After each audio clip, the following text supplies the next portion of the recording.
Oh, here we go. Kinky. Thanks for the help for clearing my empties. Check out JT the Watcher's date night. Vote for Joey. See, now, this is, yeah, Joey for president. Thank you, Kinky, for playing. Thank you for playing. Thank you for tipping Later, the Kinky. show. I will see you at Hackamania.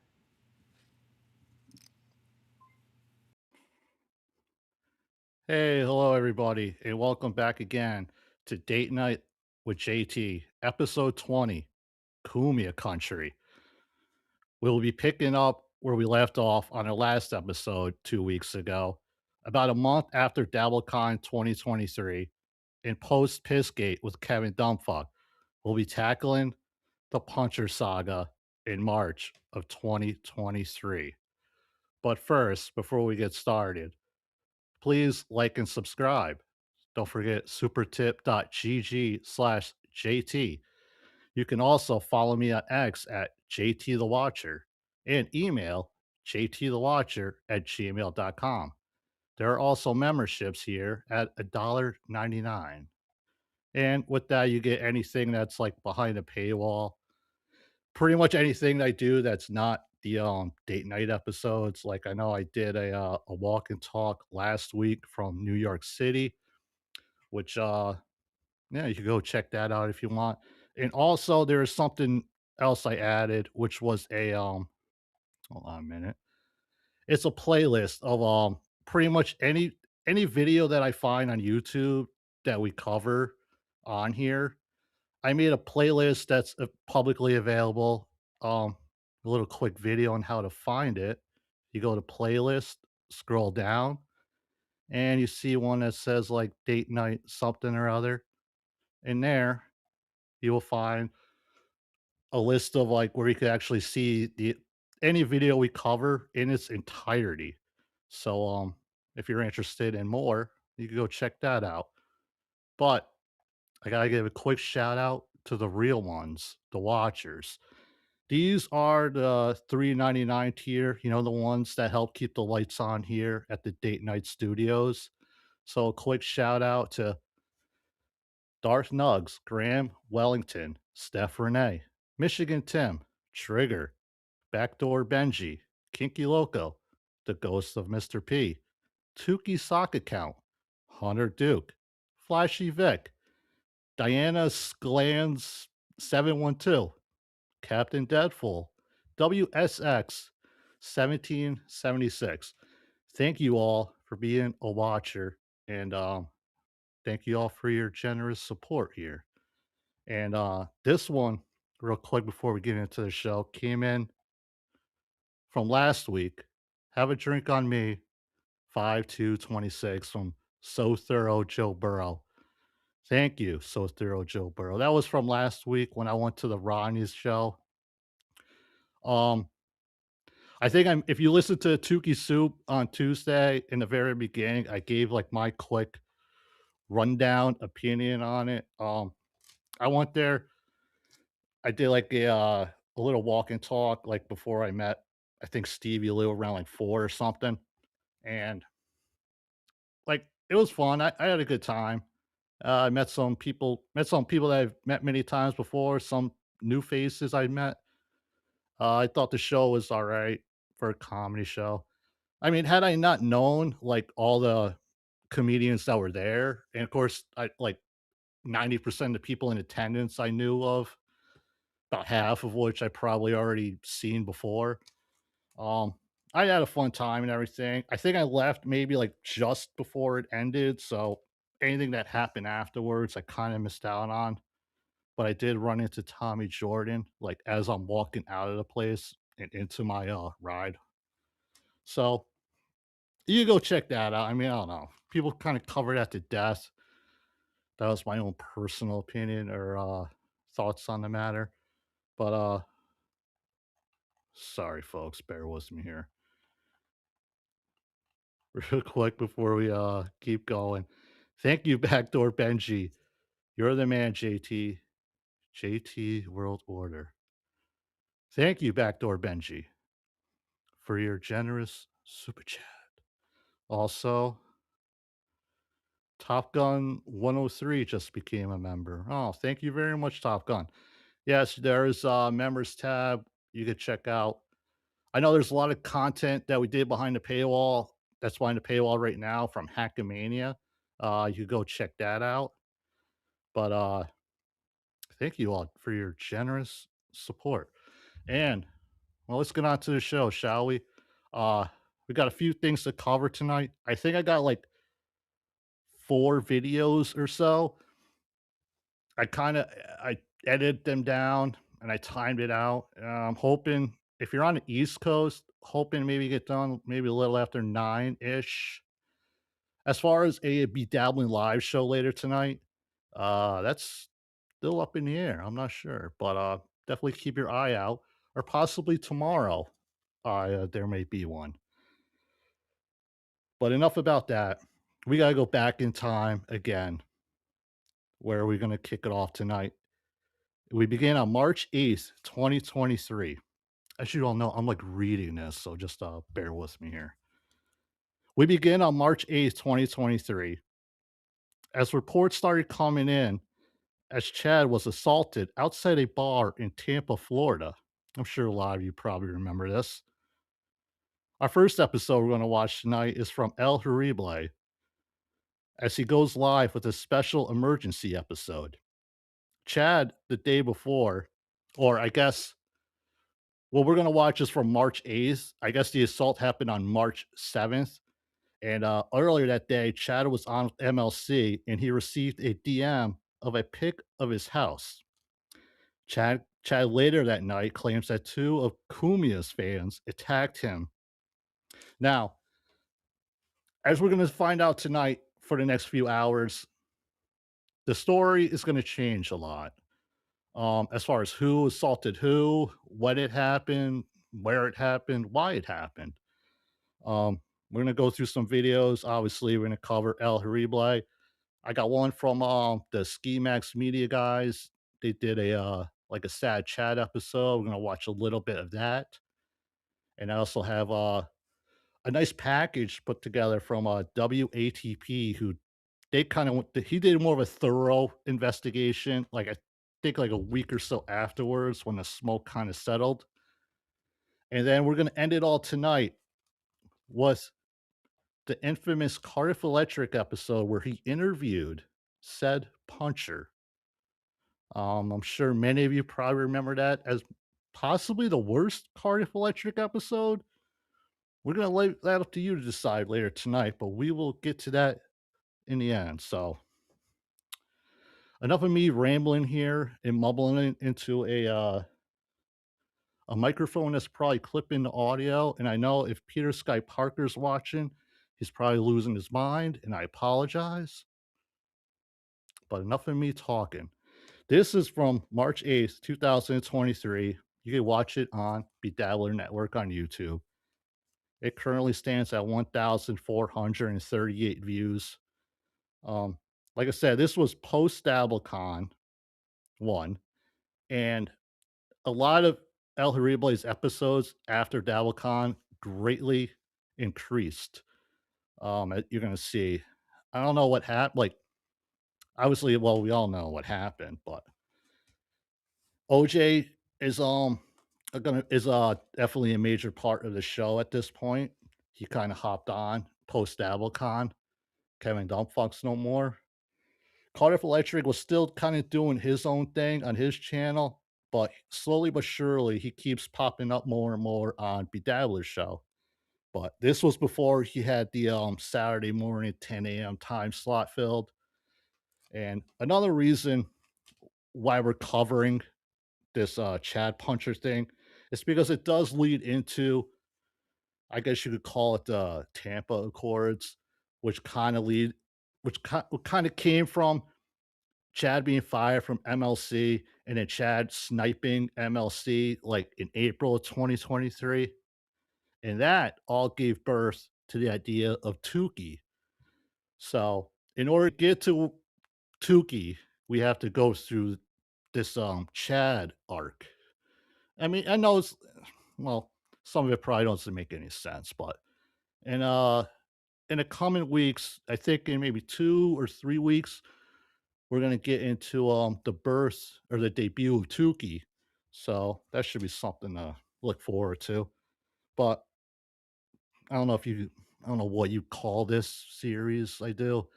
It's more of like a history of the Dabbleverse. I think at this point, remember it started out as we were all going on a date somewhere and like went to the golf course, went to the movies a few times, the bar. But I guess the show kind of did evolve from that, unfortunately, you know. The idea of this being a well, I guess you could consider we're everyone watching, we're all on a date together, you could think. And you could say we're all at the movies and we're all watching Be Dabbling right now. Greetings, dabblers, and welcome to a very special BeDabblin Live. This is a Stuttering John special report. What the hell is going on, dabblers? The dabbleverse is literally crumbling before our eyes. People are getting jumped in the streets. Insanity. Give me a call, 973-440-9770. and let me know what you think. What is happening? Who attacked the mud shark? Was it Anthony Cumia's army of goons? Was it Frank and Chrissy? Was it Aaron and April? Or was it Ray fucking DeVito? Yes!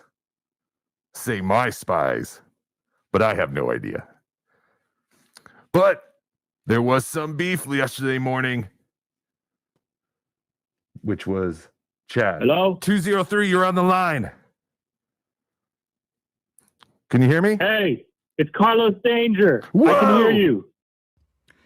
Yeah, so he was taking calls at the time. And remember, they weren't perfect. I mean, nothing is perfect, especially when you're doing a live show. Anything can happen. Your internet could crash out, the stream could die, voice modulating systems could fail, whatever. And if you are listening to this, forgive me if the video we were watching might sound a little over modulated. It was ripped straight from YouTube, and I think from on my end, it does sound a lot like, I guess, tinny or whatever. I mean, I don't know. What I can't say anything because I know I sound like a complete moron here. Carlos, what's going on, man? Ray DeVito is innocent. Oh, Stop slandering the good name of Ray DeVito. I think Ray has it in him. I think he has this nice guy act, and then when you double cross Ray, pow! He goes full steam ahead. I'm not saying he doesn't have the potential to kill a man, but he's got an alibi. He was on the stage last night. We got to stop this Ray DeVito stuff. All right.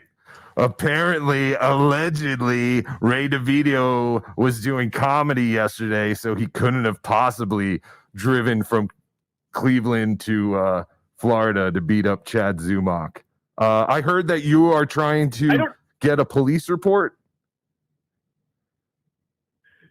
Yeah, as a member of the public. I wouldn't go as far as to call Ray what Ray was doing last night comedy, but I understand. I like that you have become the Bobby Heenan to Ray DeVito, by the way. I'm like Marv Albert when he'd go on Letterman. Who canceled? I really like you being the mouthpiece for Ray DeVito, and you should keep that up. You should be his man. Carlos Danger, who we cover a lot here, he was a big proponent of Ray DeVito. Like, he was definitely a DeVito guy. And as we're going to find out tonight, like I said, there will be many names brought up, I guess possible suspects. So if you're going to try, I'm going to try to keep tally. I mean, even when I was going through all this stuff, figuring out what to cover and what to leave in and take out, all I remember is how many times the story changed and whatnot. It's going to get confusing throughout the night, folks. I apologize. Manager. Hashtag Ray DeVito. I love you, BeDabbler. I love you, Carlos Danger. Thank you for clearing Ray DeVito's name. I'll see you later. Peace and love. Peace and love. Peace and love. Well, we can't officially clear Ray DeVito as of yet, but his man, Carlos Danger, says it was not him. You're going up against Boring BS Show. That's okay. I just came on here because This is a Stuttering John special report. it's not a Stuttering John special report. It is a Chad Zumach special report. The mud shark was attacked.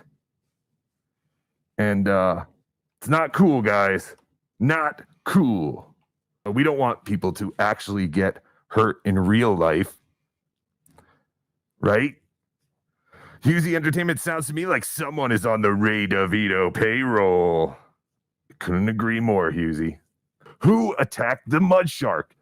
Apparently last night, Chad Zumach was doing his regular senior citizen walk around his apartment complex, I guess. And he was jumped, I believe, by more than one assailant. He was walking with his Skittles and his Arizona iced tea and his Subway sandwich, just minding his own mud shark business, just mud sharking. You know how he do. You know, as a overweight, middle-aged white woman who bangs black guys.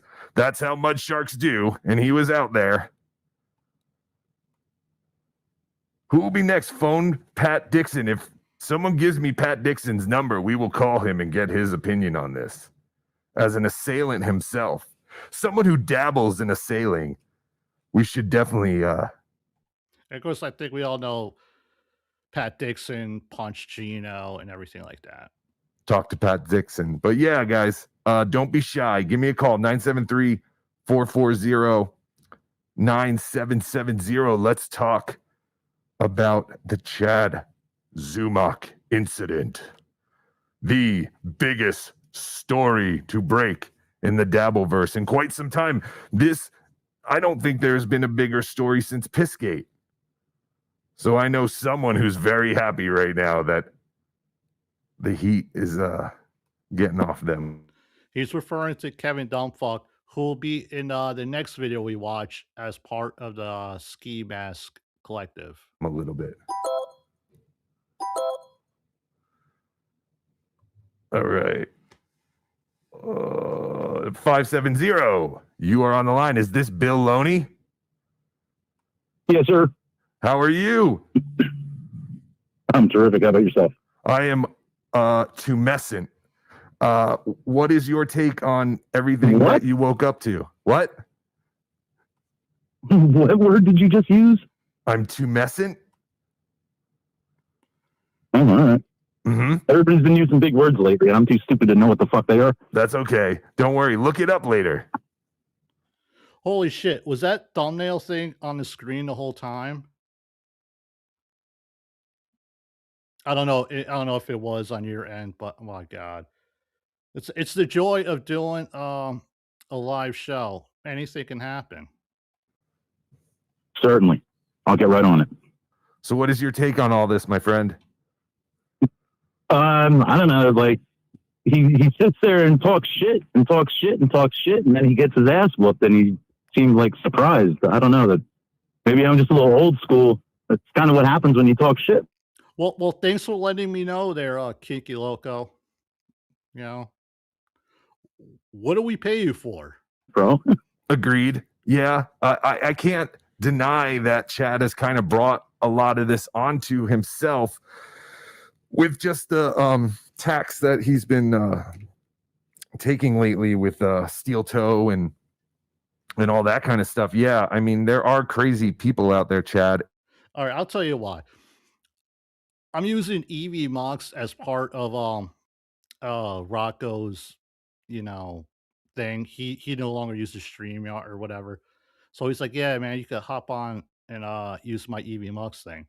So I mean, I'm not a big fan of it. I prefer OBS, but unfortunately with OBS, you can't just easily pop up like shit like that or like YouTube super chats and whatnot.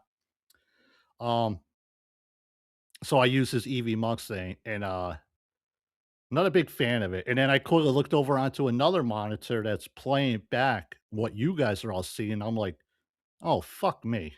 And I also don't understand the whole, hey, I just got beat up and now I'm going to call out my assailants and tell them to come beat me up again.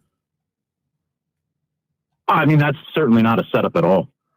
Yeah, I don't know. There's something very odd about it. He also looks like, why'd they give him like a little Hitler mustache? Was that like the Anthony Cumia calling card?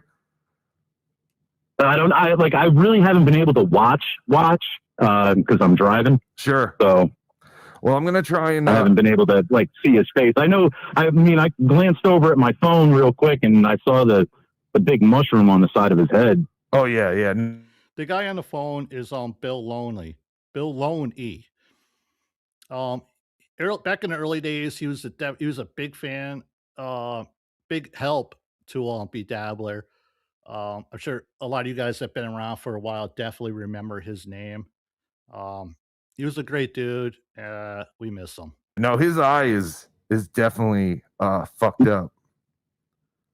Yeah, Yeah. He definitely Well, I can't imagine he did this to himself or got someone else to do it. I do. no, think I he don't was think with that it. at all. I just Yeah. think that there's fucking lunatics out there all the time, and if you talk shit, I mean, some people don't fuck around. Exactly. That's how it is, man. So you got to brace yourself if you're going to run your mouth. Some people don't play. Yep, 100%. Yeah, it's just crazy. It's just really crazy. It is. All right. Yeah, it is. All right, Bill. Good. Well, thank you for your All right, theory. be and good, thank buddy. You too, buddy. Take Yes, care. sir. Later. The great Bill Loney, everybody. Stash, thank you for breaking this story last night. From Kinky Locos. Yes, thank you, Stash. I didn't go to bed until 3 a.m. Mountain Time because I was busy lifting weights and getting swole. Yeah, remember this happened in March of 2023, and we're watching the day after the punch. And at the time, like there were really no like clippers. I mean, there might have been a one or two guys, but nothing like there is today in a dabbleverse where as a show is happening, like you could find a clip from it at the same time, you know what I mean? Um so yeah, I don't know what the fuck am I saying? But yeah, I was laying in bed at 3 a.m. I couldn't fall asleep. And that's when I saw someone post about Chad. I missed his initial live broadcast. And there we go. He's a criminal, so he has to go to the vet, not the hospital. That's interesting. Yeah, and Chad also talks about getting a gun. While I fully support that, I feel like everyone should protect themselves if they can. I don't. Yeah, this was back in the day when Dabblers Anonymous and I think Shuli's Anonymous was coming around too. Hackverse Anonymous was like the place to go to like find all your stuff. Feel like Chad can. Isn't he like a criminal? Calling Chad a mug shark is giving him too much credit. Mud tadpole. Yeah, I mean, I understand you got jumped and everything, but like, I guess the time to address the attackers when it would have been at that time, not call them out a couple of hours later and, tell them to come meet you again. I mean, they obviously know where you are. And a Hitler stash? I don't know, fam. I agree. The Hitler stash is what got me. That's a little sus, as the kids say. Hello, Obnoxious John. Hello, I just saw the invite. Yes, we got a call here. Uh-oh. Hold on one second, bud. Okay. 201, you're on the line, New Jersey. Hi, yes. How you doing? I'm doing well. How are you? Good. Okay, yes. I didn't realize I was on the air for a second. Yeah, so I always amazed when it's like back when you call like radio stations, like there's an obvious delay from when you call and all that shit. So you could hear like, the caller in the background listening to the show and stuff. But I want to before we continue, thank you Mars for the 10 gifted Ooga Booga memberships. Yes, you could find a lot I got plans to do another members only thing next week with somebody. Maybe a special date. But definitely look forward to that. And there are some videos over there that we did. So go check them out if you are a new member. And also thank you to PL. Please tell Rocco we all appreciate the effort he put into his show this morning. I don't know. This might be an old super chat. I think that might have been from last week. But thank you, PL, for that. a little late to this breaking news. I do turn to you as my lead source for news and information of Thank world you. events. As you should. But I think you may have missed, though, a possibility here, which is, my theory is that the guy with the cane that Stuttering John sent to Shuley, that could be the attacker. Wow. Well, Chad did leave us to. He's referring to Hitman Dan. Remember, the first time the first time anybody has ever heard of the name Hitman Dan was when John allegedly sent him to a comedy club, I believe out in Long Island, to kind of threaten Shuley. Unfortunately, Hitman Dan was not the culprit in the Chad puncher. To believe that there are at least more than one assailant. So I will buy into your theory that one of them is the caned man that approached Shuley. That beeping you hear is the call waiting he had on his phone service at the time. So if you were on the phone on the air with him and you called in, you would hear your call waiting beep on it. It was very confusing. And the trick to this was to have somebody always on that other line, like blocking it kind of. So therefore the beeping never came over. And I remember we did that with when Wendy called in to BeDabblin Live. She was on the phone with him for like an hour. And to prevent that constant fucking beeping you're gonna hear, I was on that line, like block. It's all confusing.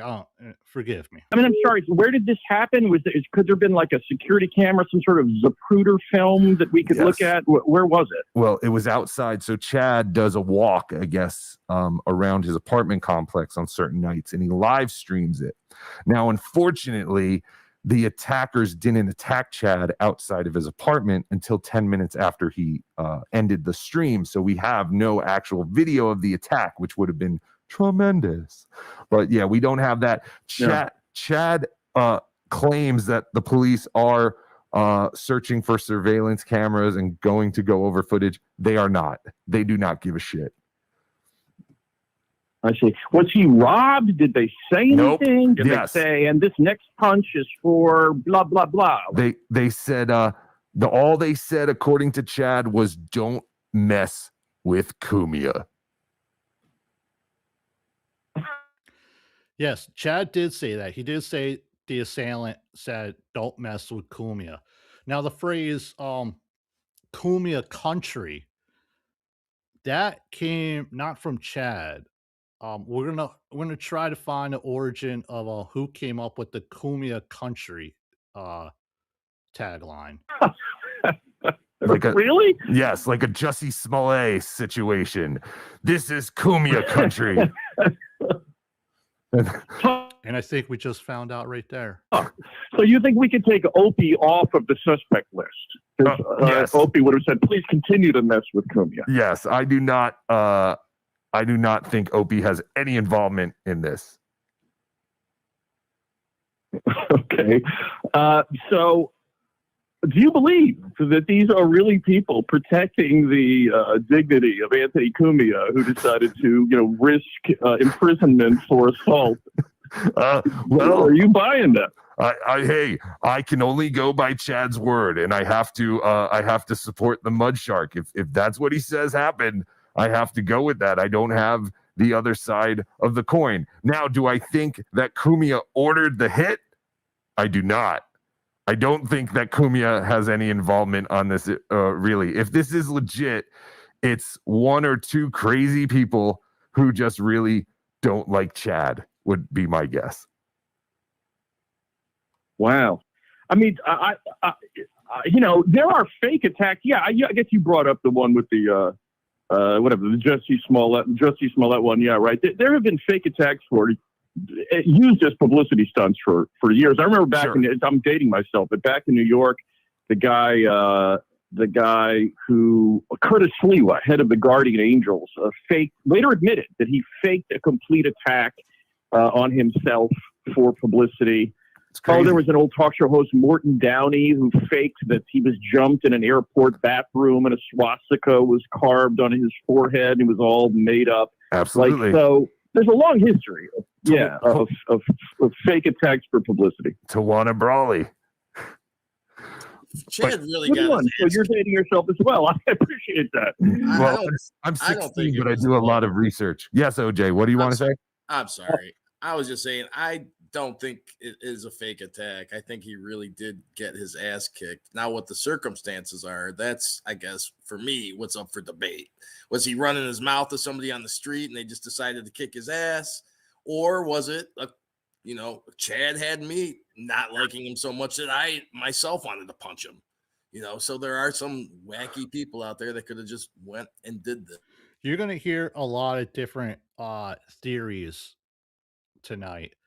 We're going to actually watch some stuff from Chad. His story's going to change a little bit, but hopefully by the end we might get a clear-cut answer. That live near him. So I don't know. I know Chad is not the most honest person. So did he embellish a little bit of the story with adding the little Cumia thing? That's a very good possibility in my book. Yeah, I think that's a valid theory, that it's basically just the Cumia part was that, yes, that he actually was beaten up by just someone randomly. And then he's like, I know, I'm going to say this part about Cumia because that'll get the people buzzing. I just can't imagine that people would take it so seriously as to like literally go and find this guy's house and attack him like that. I don't know. This is very, very, very bizarre. Although, you know what? Now that I'm thinking about it, someone did message him a picture. So someone did, in fact, stalk him and I don't know. So, I don't know if anyone had seen that yesterday, but at the end of yesterday's MLC broadcast, Chad did have like a legitimate look of panic on his face. And he said that someone had just messaged him a picture of his house. And I guess it was like a recent picture. I don't know how he would know. And he said he was going to the cops for that. I don't think you can go to the cop. Like for someone so, wanting to call everyone out and start shit with people, he's very quick to say, hey, I'm going to go to the cops. Like, I don't know. It's all very odd. I'm smelling bullshit on that one because it's so easy to trace the phone and the, IP address and all that from whom, from where something was messaged. Right. Yeah. But I don't think Chad's doing that. And now, I don't believe we ever actually get to see said picture or the message that Chad did receive, but I'm going to kind of fast forward a little bit through here. Like I do go through these and I like edit them and cut them down and whatnot, but it's so hard to like judge time, like how many times I want to stop, talk, or just let it play. But we're going to get to the MLC thing right here. And unfortunately, I do not know who that caller was. It doesn't sound like the voice doesn't sound like anybody that's called recently or anything like that. But it definitely did sound a lot like if you're listening to Cumia's show on WABC. Like he takes a lot of callers from New Jersey, New York, and Connecticut and whatnot. I'm sure that guy probably calls Cumia all the time. You see that? Yeah. Yep. Okay. I think he's looking at a menu. How many likes we got? I think he's looking at a menu. Oh, this is, dude, somebody just sent me a DM on Instagram and they're outside my house. They just took a photo of the outside of my house. Hold on. This is fucking weird. What? Look at him moving. It's probably the fucking pizza guy. He's getting swatted by that dude that swatted 731. Call back in. I'm sorry, I missed your call. Call back in. Levy. No, you can't. They don't take a picture and send it. Yeah, I don't like this. I don't like this shit. Stevie Lou, $4.99. Ray calls his ex-roommate an actual murderer. A nice Keep it guy. down. We might be hearing a gunshot soon. Trying to get under the bed. Who looks at Instagram on their laptop, by the way? That's a good question. You ever looked at Instagram on your computer? It kind of sucks. I don't even have Instagram. Oh, okay. Smart man. It's fucking great. He gets the creepiest shit. Dude, it's not easy being a fucking mud shark. This is what happens when you're a mud shark. That's why it's not cool to be in the mud shark business. Is he saying mud shark? Is he saying mud shark? 40 Smith. I guess he should have paid. What happened? Yeah, what happened out there? Dude, I might have to go. I might have to call the police.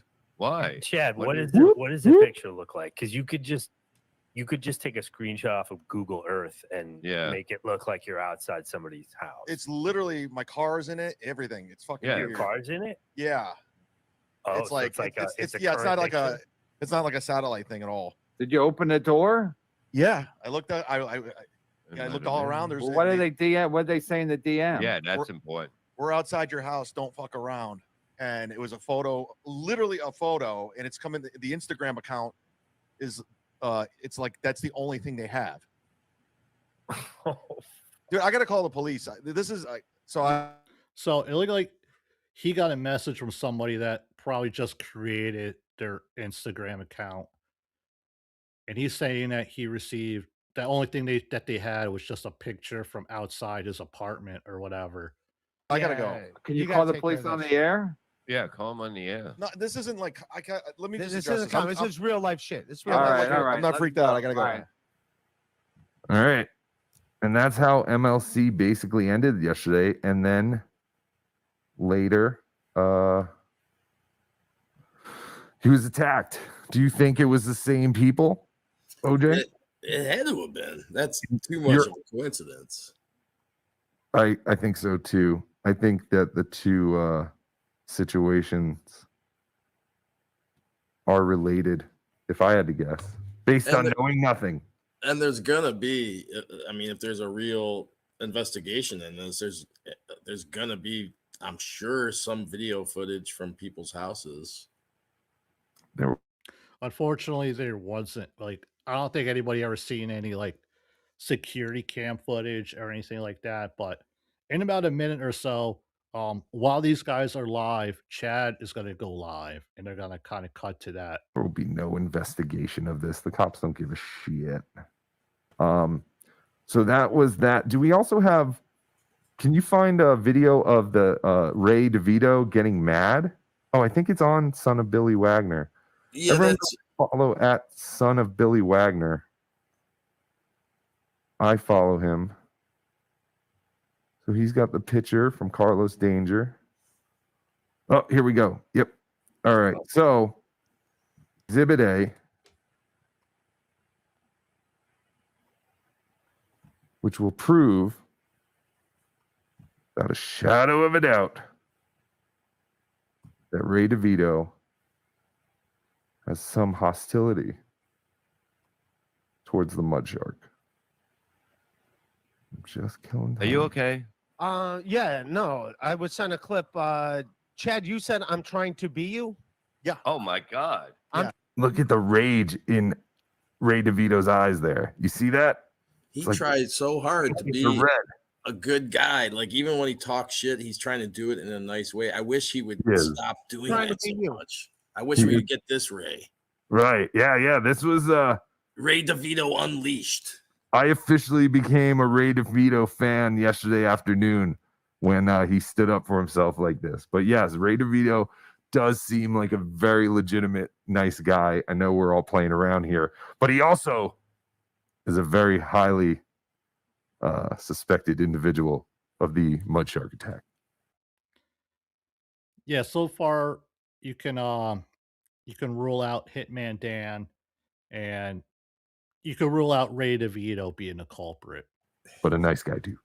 Yes. What am I doing trying to be you? What, Ray, what am I doing? You bring What am me I up doing? on every am I single going podcast. to? Am I you calling know, you clubs in called Rochester? As soon as I had Patrick comics Melton on, canceled? you called him the very next day. Patrick Melton reached out to me. I didn't. No, reach he out to told us Patrick yesterday Melton. on the show. You have selective memory. He reached out to You me. have selective memory. Look at fucking Kevin Brennan up there just smiling. He's loving every second of this. Chad, I'm gonna kick your fucking ass tonight, Chad. I'm gonna kick your fucking ass, you fucking idiot. That's the future voice of little KB. And a very good Brennan, but he just looks so thrilled. You had He head reached out trauma. to- No, Can we dude. he reached out to me and asked me terrible. if I can ask you to fucking unblock him on Twitter. I didn't reach out to him. He reached No, out he to said me. after And the then show I on asked Thursday. him if he wanted to do my podcast. You're the That's it. most He annoying reached out person to me. ever. You're the I'm most trying to be annoying you. person. Yeah, that's what I'm fucking Yeah. trying to be. A guy who Yeah, tries to you get copy candle. everything I I fucking do. stole credit Yeah, cards and fucking bought Twitter followers. Yeah, for fucking drug Chad addict. Summit. You That's drunk? what I did. You Whoa. drug addict? Fuck out of here. I'm No, I'm closest here. to I'm on fucking- my show. I'm the fucking closest thing to a friend you have. I'm the only one that fucking looks Dude, out I for you. barely know you. I Fucking barely hell, I'm know done. you. And then you say fucking I don't even Bob follow on you on W. social Can you media. fucking mute him so Yeah. I could fucking No. talk? What are you gonna do? What are you gonna do? Fucking say the fact. Kick your ass later tonight. Fuck. This was back when MLC was great. Fucking say the facts. That's Yeah, what yeah. You can't do a show without you having. said I bombed on WATP. You said Chad, you hold said on. I Chad, bombed stand on that by. fucking show. You know why? Some listeners didn't like me because I didn't fucking talk shit about you. Instead of Ray, fucking saying, Ray, "Hey, thank calm you, down. Ray, for Ray, not calm fucking down. shitting on me." How about that, you fucking asshole? If you could go back and find the WATP that any WATP that Ray has been on, they're pretty good. They're entertaining. I'll say that. All right, bring Chad in and get Ray out. Did anybody know Ray had that in him? You know whose take we didn't get on any of this? Is Cardiff. We didn't talk to Cardiff. Cardiff, how are you?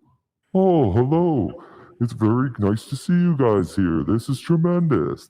Thank you, Cardiff. What are your takes on the whole Chad Zumach attack?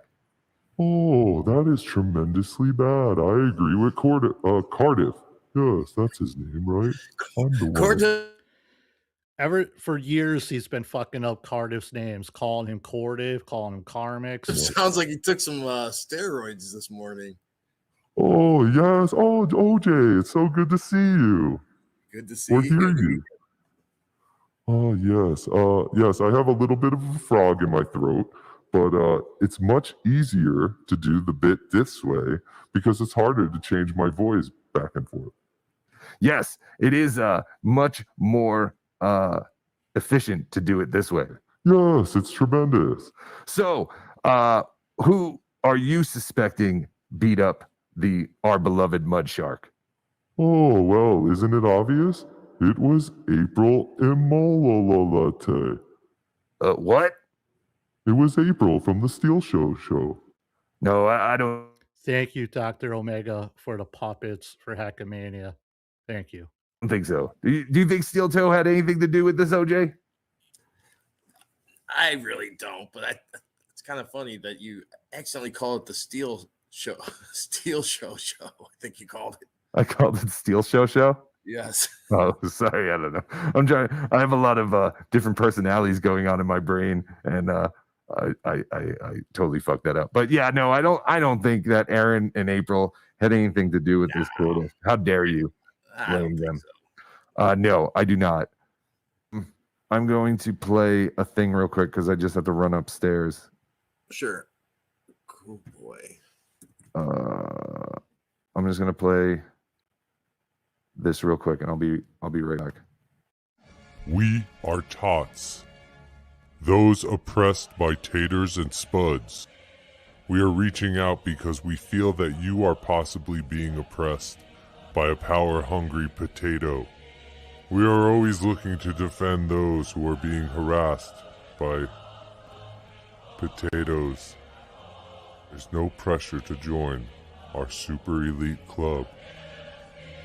We are just a group of vigilantes who want to make sure that everyone is safe from potatoes who have let a little bit of fame go to their heads. Thank you.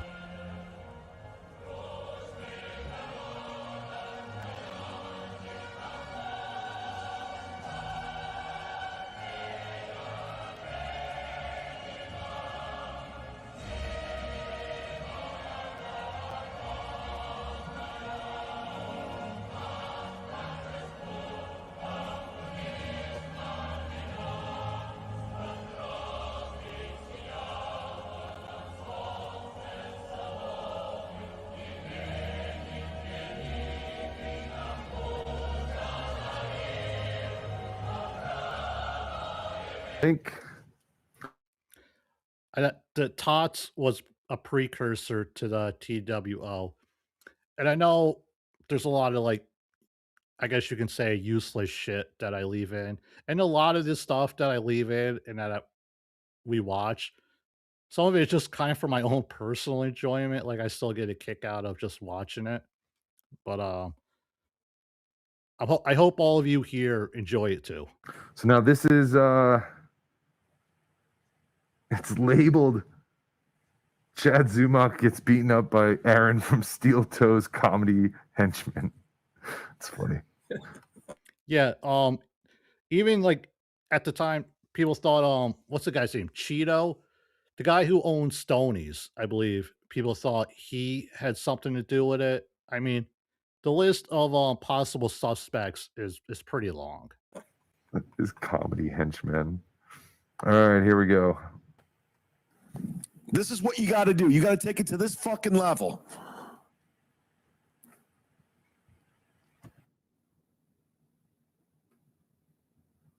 What happened, bro? And as you see, this was Chad that same day. This was the day after he got punched while these guys were on live. Thank you so much, guys. So messed up. He looks pretty bad here. There's not a lot of humor in this podcast today. I'm sorry I'm not being hilarious, but it's Don't worry, Mud Shark. We forgive you, Z-Man, because it's pretty rare that you're not always hilarious. serious shit. And for those that were on my Instagram live yesterday, what happens is on Tuesdays, I kind of just go for a walk around the neighborhood that night. I do a lot of podcasting during the day. So I was doing an Instagram live. All right, let's rewind it. Sorry, I haven't got my. Yeah, the Cheetos guy or somebody from the Minnesota, yes, was in Florida at the time. Even when we cover the next video from this, we're gonna watch a few minutes from the Ski Mask guys. They even have their own. Somebody even claims like somebody they know did it. I mean, you'll see by the end of the night, it's a rap sheet of who was a possible suspect. Much sleep, so this is all fucked up. I'm not the best version of myself at this point, as you can see. Basically, what happened was I was doing MLC. It was a heated show. We're having fun, fucking around. Fun show. We have a fun show. Oh man, look at we don't have moderator. Look at his forehead there. I got the one thing I do got to say for Chad. I do have a new respect for him. He's got some balls because a coward would just not come back on. Like probably be sulking and feel bad for it. But he came right back on this morning and talked. He did, but isn't it? Yeah, I mean, I give him credit. Yeah, totally. But I think it's also kind of stupid to like keep calling these people out and like. I agree with that part of it. He shouldn't do that. But like I said, I have a little bit more respect for Chad just in the sense he got his ass kicked and he's back up. And I agree. No, Chad, I know that you have a problem with Chad, and like I said, I don't like his criminal background and all that kind of stuff. But I think Chad is definitely his stock has been going up the last couple of weeks though with people. That's the thing. I don't think I could ever really like Chad just because of the criminal shit, and can't let it. I can't take him personally. Like I don't even know the guy. Why do I hate him? Right. So, Exactly, and that's why this is so insane. Right. I feel like that was the same. OJ had the same opinion when it was after he met John at the comedy show. Like he's like, I don't know if I don't know why I'm supposed to hate this guy. I don't know. But that's where the difference is. Like I guess I'm a kind of rational person, So whoever did this, yeah, it just makes you realize that out of the 34 people watching us right now on YouTube, how many of those are crazies? There's people who say what they want because we walk the walk, we talk the talk. Yes, this was also at the time where their live viewers, I mean, I don't think they broke 50 yet. 34 compared to the BS show's 492. Not to brag or anything. And I'm bored. I'm sitting there and I'm checking my Instagram on my laptop. And there's a DM with a photo thing. So I clicked on the photo thing. it's a photo of my house with my car in front of my place, and I'm like, check out my man titties. It wasn't like, I know Adam says it was, maybe it was Google Earth or whatever, but the car was parked exactly. It was like kind of at a tilt. So somebody literally took a photo and sent it to me, and it freaked me out. I'm here to say, I'm no I think it would freak wacko. anyone out. Those drops you are hearing, I believe, are on OJ's end. Holy shit! Sorry, I'm pulling up the super chats. I don't know what to do. This is how I'm coping with it. This is bullshit, man. On you as a joke, man, but this is going too far. Thanks, Slim. So I leave the podcast. I got to call the police. So I call the police. The police show up. That's us under the police. 45 minutes later. Thank you, Tampa PD. Oh, you mean they didn't take the Chad Zumach beating as the top priority going on in Tampa Bay?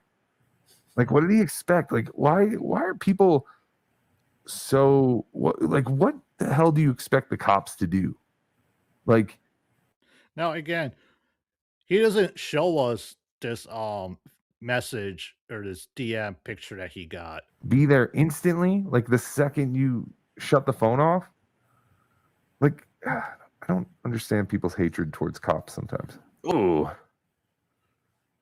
Should we Yeah. simul stream, right? Stream snipe. Stream I snipe. don't know what to tell you, man. I know what to tell you, Chad. There's like, we'll keep an eye on the area. We'll all right. Whoa. There he is. No, it was a wild thing for me to wake up to. I'm getting text messages, emails. I sent you an everything, Instagram. guys. I appreciate everyone's concern, even people that I thought hated me for sending me nice messages. I love you. I really do appreciate it. I'll get back to you, but it's overwhelming. There's so much going on. I haven't slept. I just got done talking to the detective right now. I talked to Bob Levy on the phone. I talked to Jim Florentine. I talked to Ken Mosca, my Name drop. rape. And it's just, I can't keep up. You were texting me. I was trying to get back to everybody, but it's been fucking wild, is I'll quote Tyler. Yeah. It's not cool. That's like, this has gone too far. Who's Tyler? Is he a normal guy? So what happened was, I don't know if you know the story.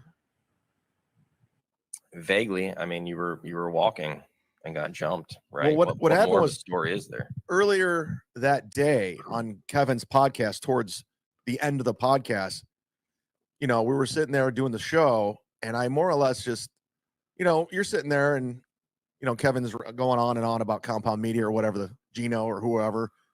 And I just checked my Instagram randomly on my laptop, and there was a DM. So I go to the DM.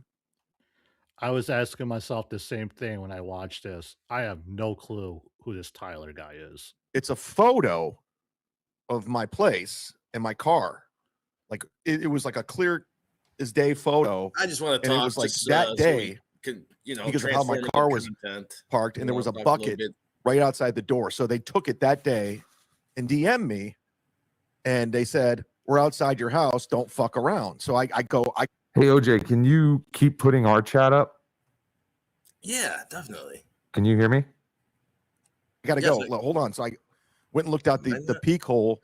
Then I went outside. I looked everywhere. There was no one to be found. Nobody in cars. Nothing. So I'm like, this is fucking weird.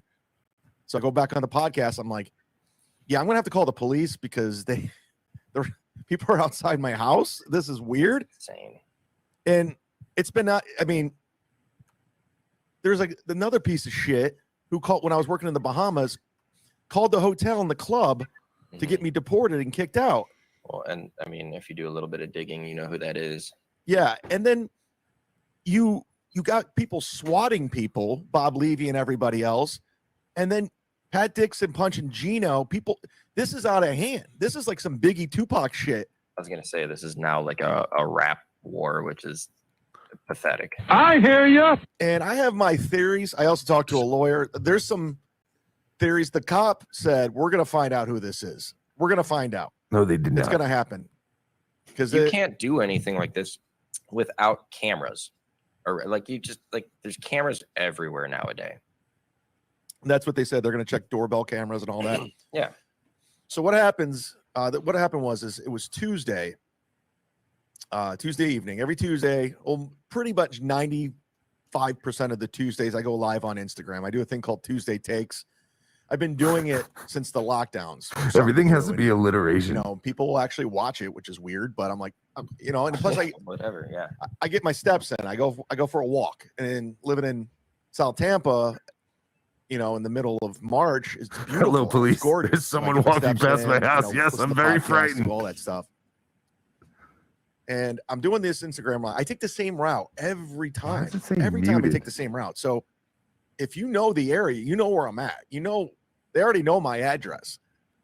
I'll be mixing that route up, by the way. I think that was the end of Tuesday Takes. I think we're done with that. All right. That's a wrap. Oh, special report. This is a Stuttering John special If you want me to do report. takes, I'll do it on Sit Down Zoom. Are you not gonna no more Tuesday Takes? Do that same route tonight, like you were saying?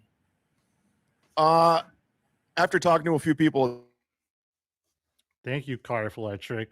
The translation to that is, "Hi, JT and fellow dabblers. How are you? I'm doing good. Hopefully you'll enjoying Italy or might be on your way back home." Well, it's not in my best interest. I'm not afraid. I'm not afraid of. No, I don't, and I wouldn't discredit you on that. I don't think you are afraid, but I think exactly what you just said, as far as your best interest goes.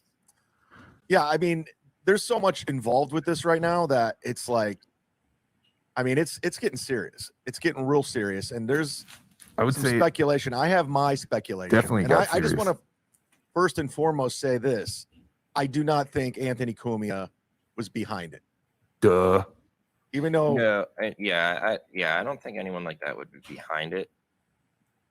Certainly enabled by those folks. Spy report. There's no question. Spy there. report. I think people want to get involved with this world. They want to get involved with all of this, and it was planned.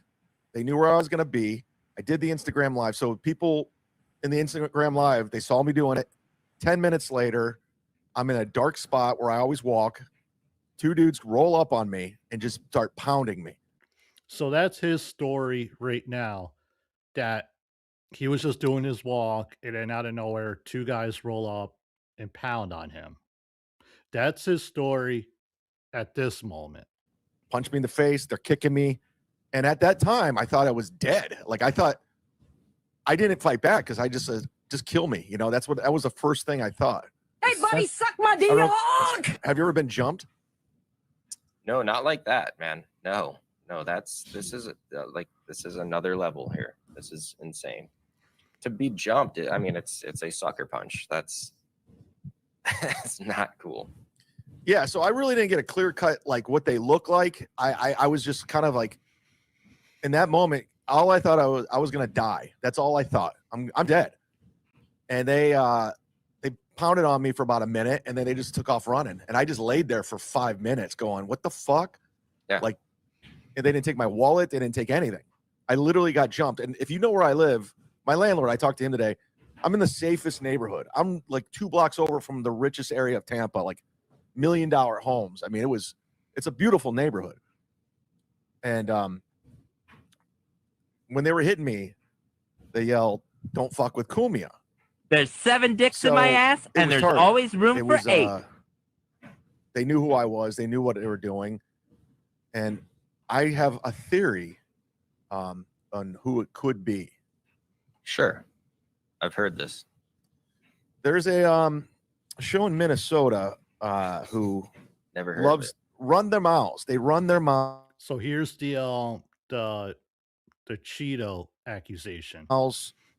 They're washing their hands with me. He constantly contradicts, constantly goes back on his word, constantly gets caught in lies. I don't know if you knew this couple, was it a couple weeks ago? He said, I agree, Mark Atkinson. He says, if anything, it was a crazy person who has been watching this dumbass and the whole stupid situation and did something crazy. Nobody sent anybody. he was done with me. He was washing his hands. He'll never talk about me again.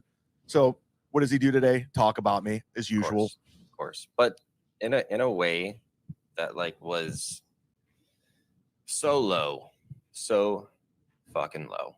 Listen, if Camel Toe had this happen to him, I wouldn't say anything other than that's not cool.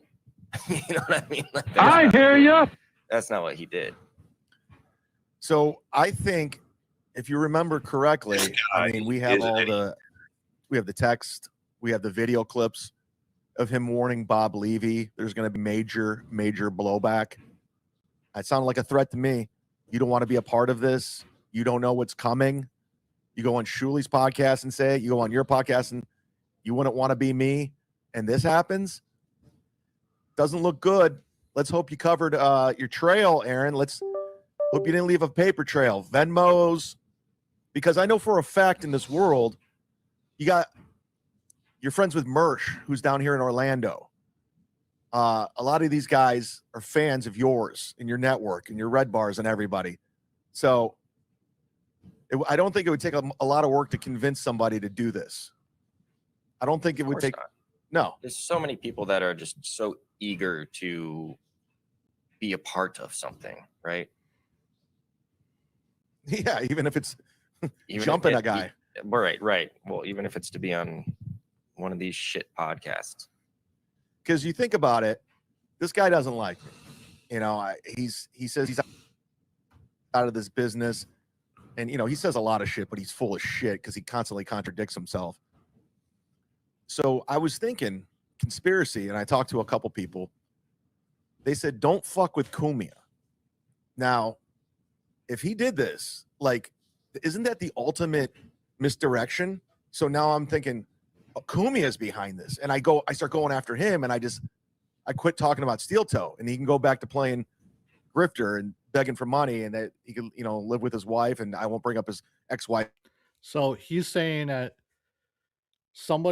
Aaron sent somebody down to beat up Chad, and they mentioned Cumia's name to try to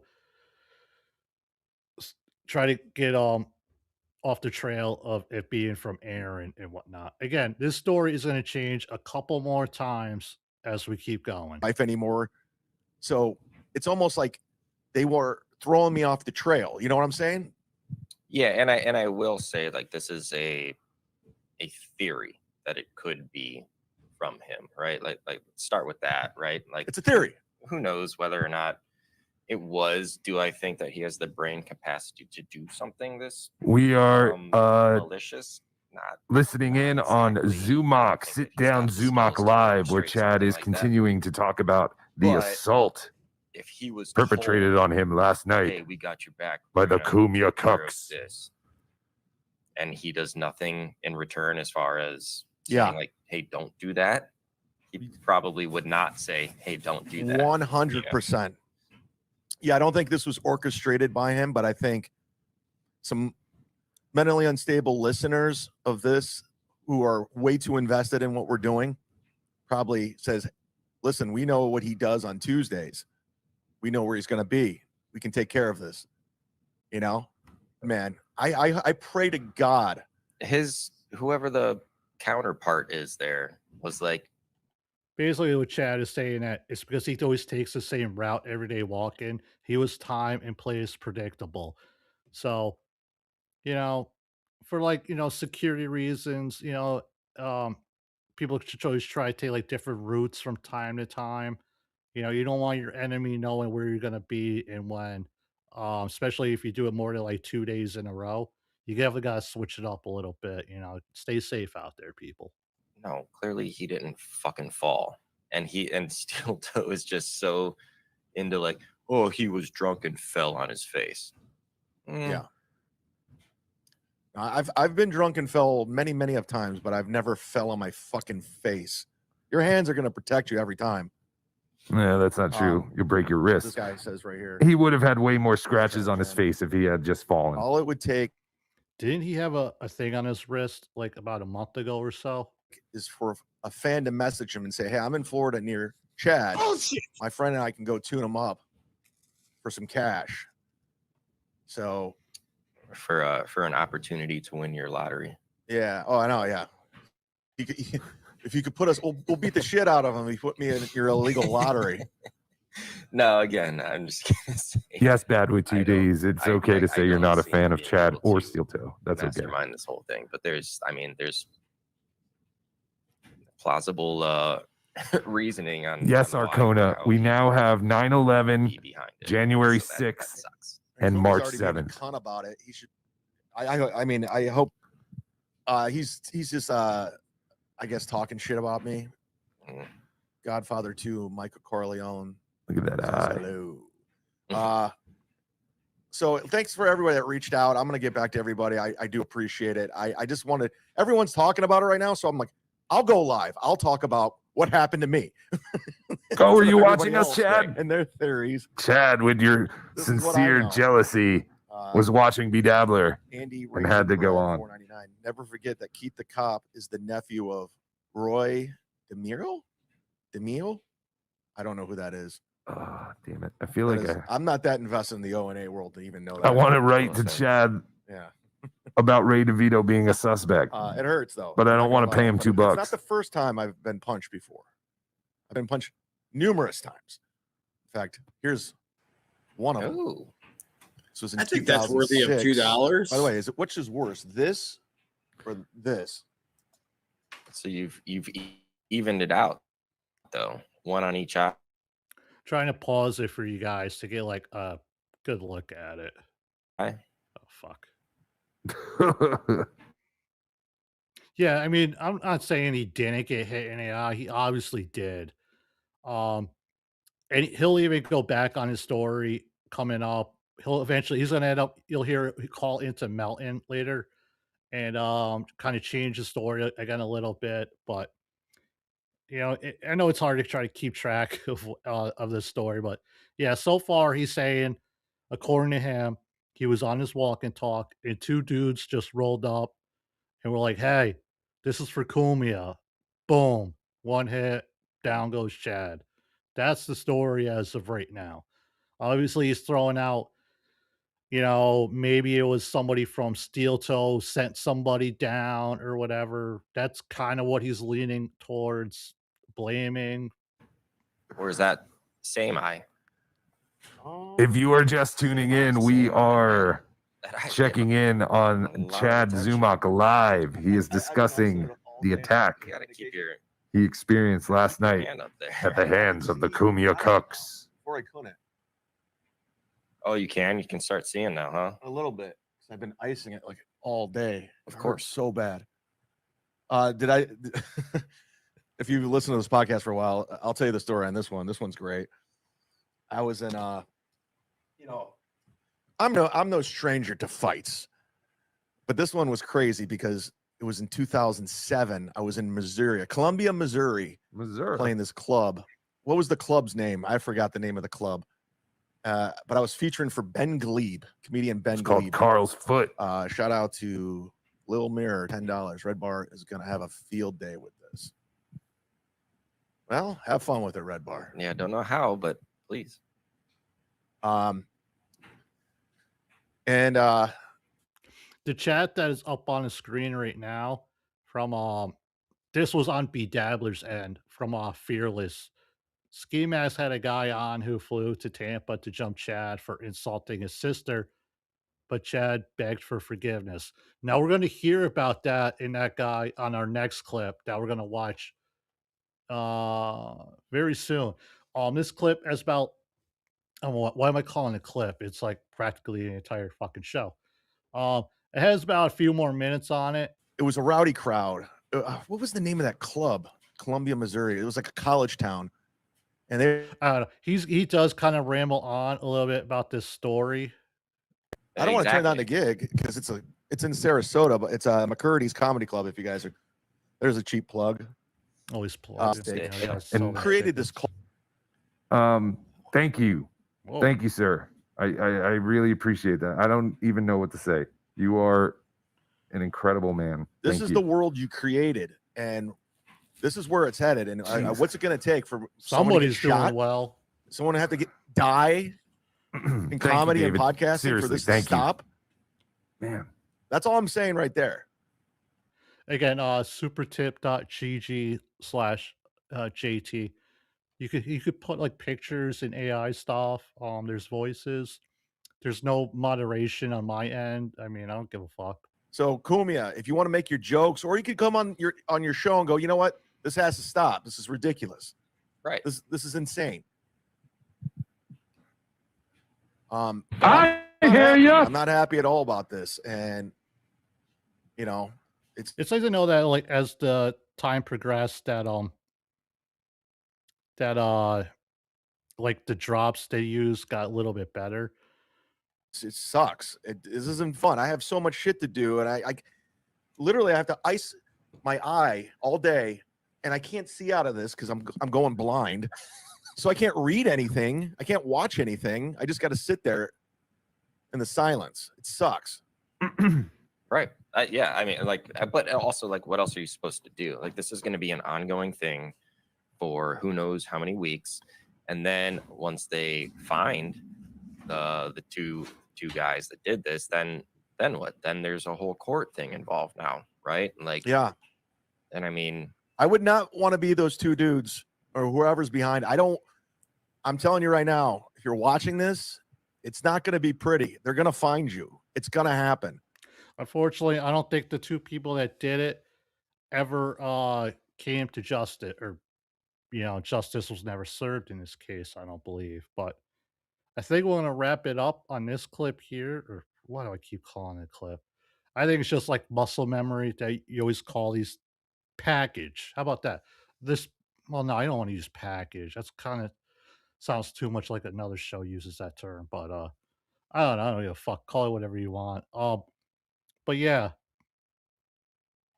let me put that down. Put something else. Put something else up on the screen. I'll remember to take that down this time when I play the next video. But before then, let me go here to this. Oh, this motherfucker. 2 months of membership. This was a realized Teams email. Yeah, well, thank you.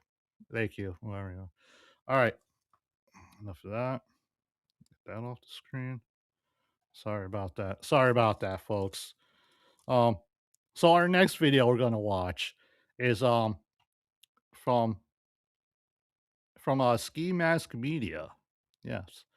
That's definitely kind of going back in time, right?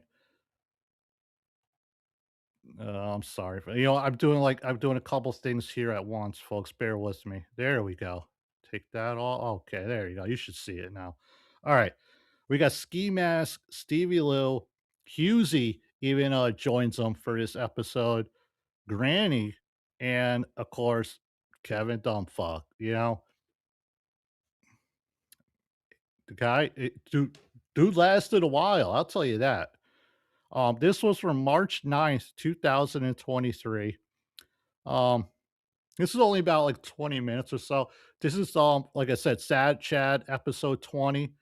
You can find it in so I got in the public playlist I have available on my channel, or you could just type in Ski Mask Media and enjoy it yourself. But yes, got a couple, I would say, a couple interesting people on the panel here. And this is now this is a day after the previous video we just watched. So we're going to get their takes on it. And they do bring on a special guest that Fearless mentioned about a guy that's supposedly sent down and whatnot. So we're going to get into all that right about. Welcome to Sad Chad, the big episode 20. Can you believe we made it this far with all of this dead air content? That's why I have to have all you guys on today. There's nothing to fucking talk about this week. It's the same shows. Chad's just doing the same shit. I mean, is there anything fucking new? Maybe. I went to see Scream 6. Really? Is it good? I'm going to go see it tomorrow.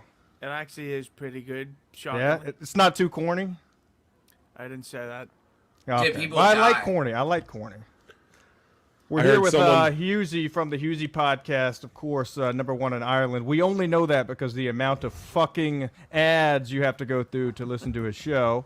Stevie Lou's here. He's here every week with Kevin Dumbfuck, of Yeah, course. And now we're joined by Granny. I heard someone scream 6 times in the streets of Tampa the other night. What do you mean? Like, everybody keeps saying this shit to me. I don't know what's going on. Is there something that happened that I don't know about? Wait a second, buddy. This isn't... No. Wait a second. You didn't hear? No. McDonald's is coming out with a new supersized value meal. Really? That's just Stevie Lou joke, and I'll tell you what really happened. Okay. Okay. Chad was walking down the street, and some Jew. Before we get into any more of this clip, R.I.P. Ski Mask. This guy pissed on his clothes. Hey, Kevin, were you in Tampa? Hey, I don't like this kind of talk. A Jewish piss is lucky though. No, like a leprechaun. Yeah. Again, this was like about a month after DabbleCon Pissgate, and he's still getting clowned on for it. He'll eventually he doesn't really appear much more on Ski Mask's show, and he kind of just drifts away. Yeah, as long as the dick is yours. Imagine day is long. Imagine they held him down and then they pissed all over his stuff and they were like, "Don't fuck with Cumia." That's how they sent the message. That would be so much more. Yes, if you are watching this, you notice that like 4 of these guys all have like fingerless gloves on. I think it was a kind of like an inside joke they were doing. Potent. Yeah, Yeah. don't forget to subscribe to the Steel Toe Patreon. And everybody would know that it was fucking Kevin, right? You wouldn't have any kind of, there would be no fucking curiosity about. Wait a second. Wait.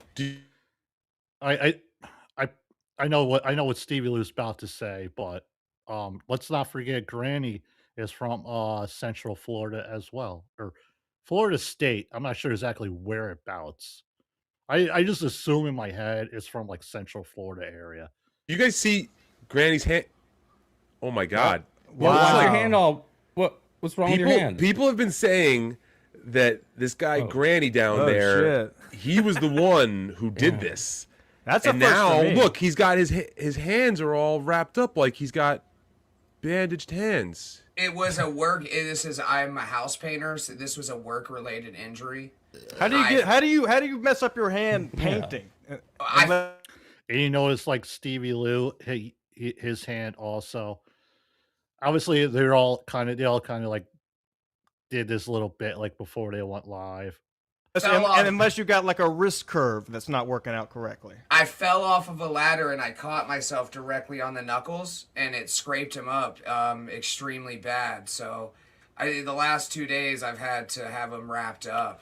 Were you hung over when you fell off the ladder? Yeah. Let me ask. I've been. The only reason I asked that is because I've been there before. Trying to climb a ladder hung over, you're shaking like a leaf. It's easy to fucking topple over.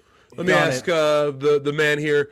Where do you hang your wallet chain when you My wallet chain, directly between both of my So back he has a wallet chain though. He's got a wallet chain for construction purposes. Oh wait, but where do you live? In what state do you reside? Florida. Oh wow. Oh, okay. So see, that's how fucking easy it is to get down to the truth, people. So what tempted you? What's going on? Why'd you do it? Yeah. I didn't do it. In no way, I mean, it's shape, clear. or form.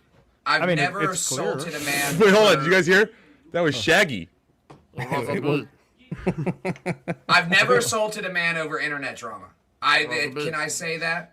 Well, I mean, you live there, so maybe something happened in real life. Maybe you got a card stolen or something. I don't know. No, I don't trust banks. All my shit's packed into a mattress. But they I love talking about money. But they caught you on the camera. He's drinking. Oh, wow, he's I gotta pounding wait. that. Oh, Damn. that wasn't me. Drink like half that beer in one sip. This is a All right, clusterfuck. folks, let's cut the fucking bullshit. Listen, all right. First off, I'd like to start off by saying we're not backing up Chad in any fucking way, shape, or form. Here's what happened. Some things were said around the internet and stuff. I am not backing up Chad. However, I am completely. If this is real, 100% against it. It's fucked up. It's bullshit. None of that should have ever been even thought about happening. I mean, it's not surprising though. It's not surprising, but I want to start off by saying, to some of those guys tweeting, was it Ski Mask's goons that finally caught up to him? When we were booking flights to go see Chad shit, I mean, honestly, it's all a fucking game. And by the time you see the guy, like if I ever see Chad, I'll be like, hey, what's up? It's not going to be like, oh, fuck you, you're a piece of shit. Well, can I say he brought you guys up? He apparently, and maybe he was just saying shit because he was beating the head, but he kept saying that this guy wanted to come down. He said in his police report, he was saying that some guy wanted to come down to Florida to beat him up and fly down here. Let's get it straight, folks. That's not just what the story was there, okay?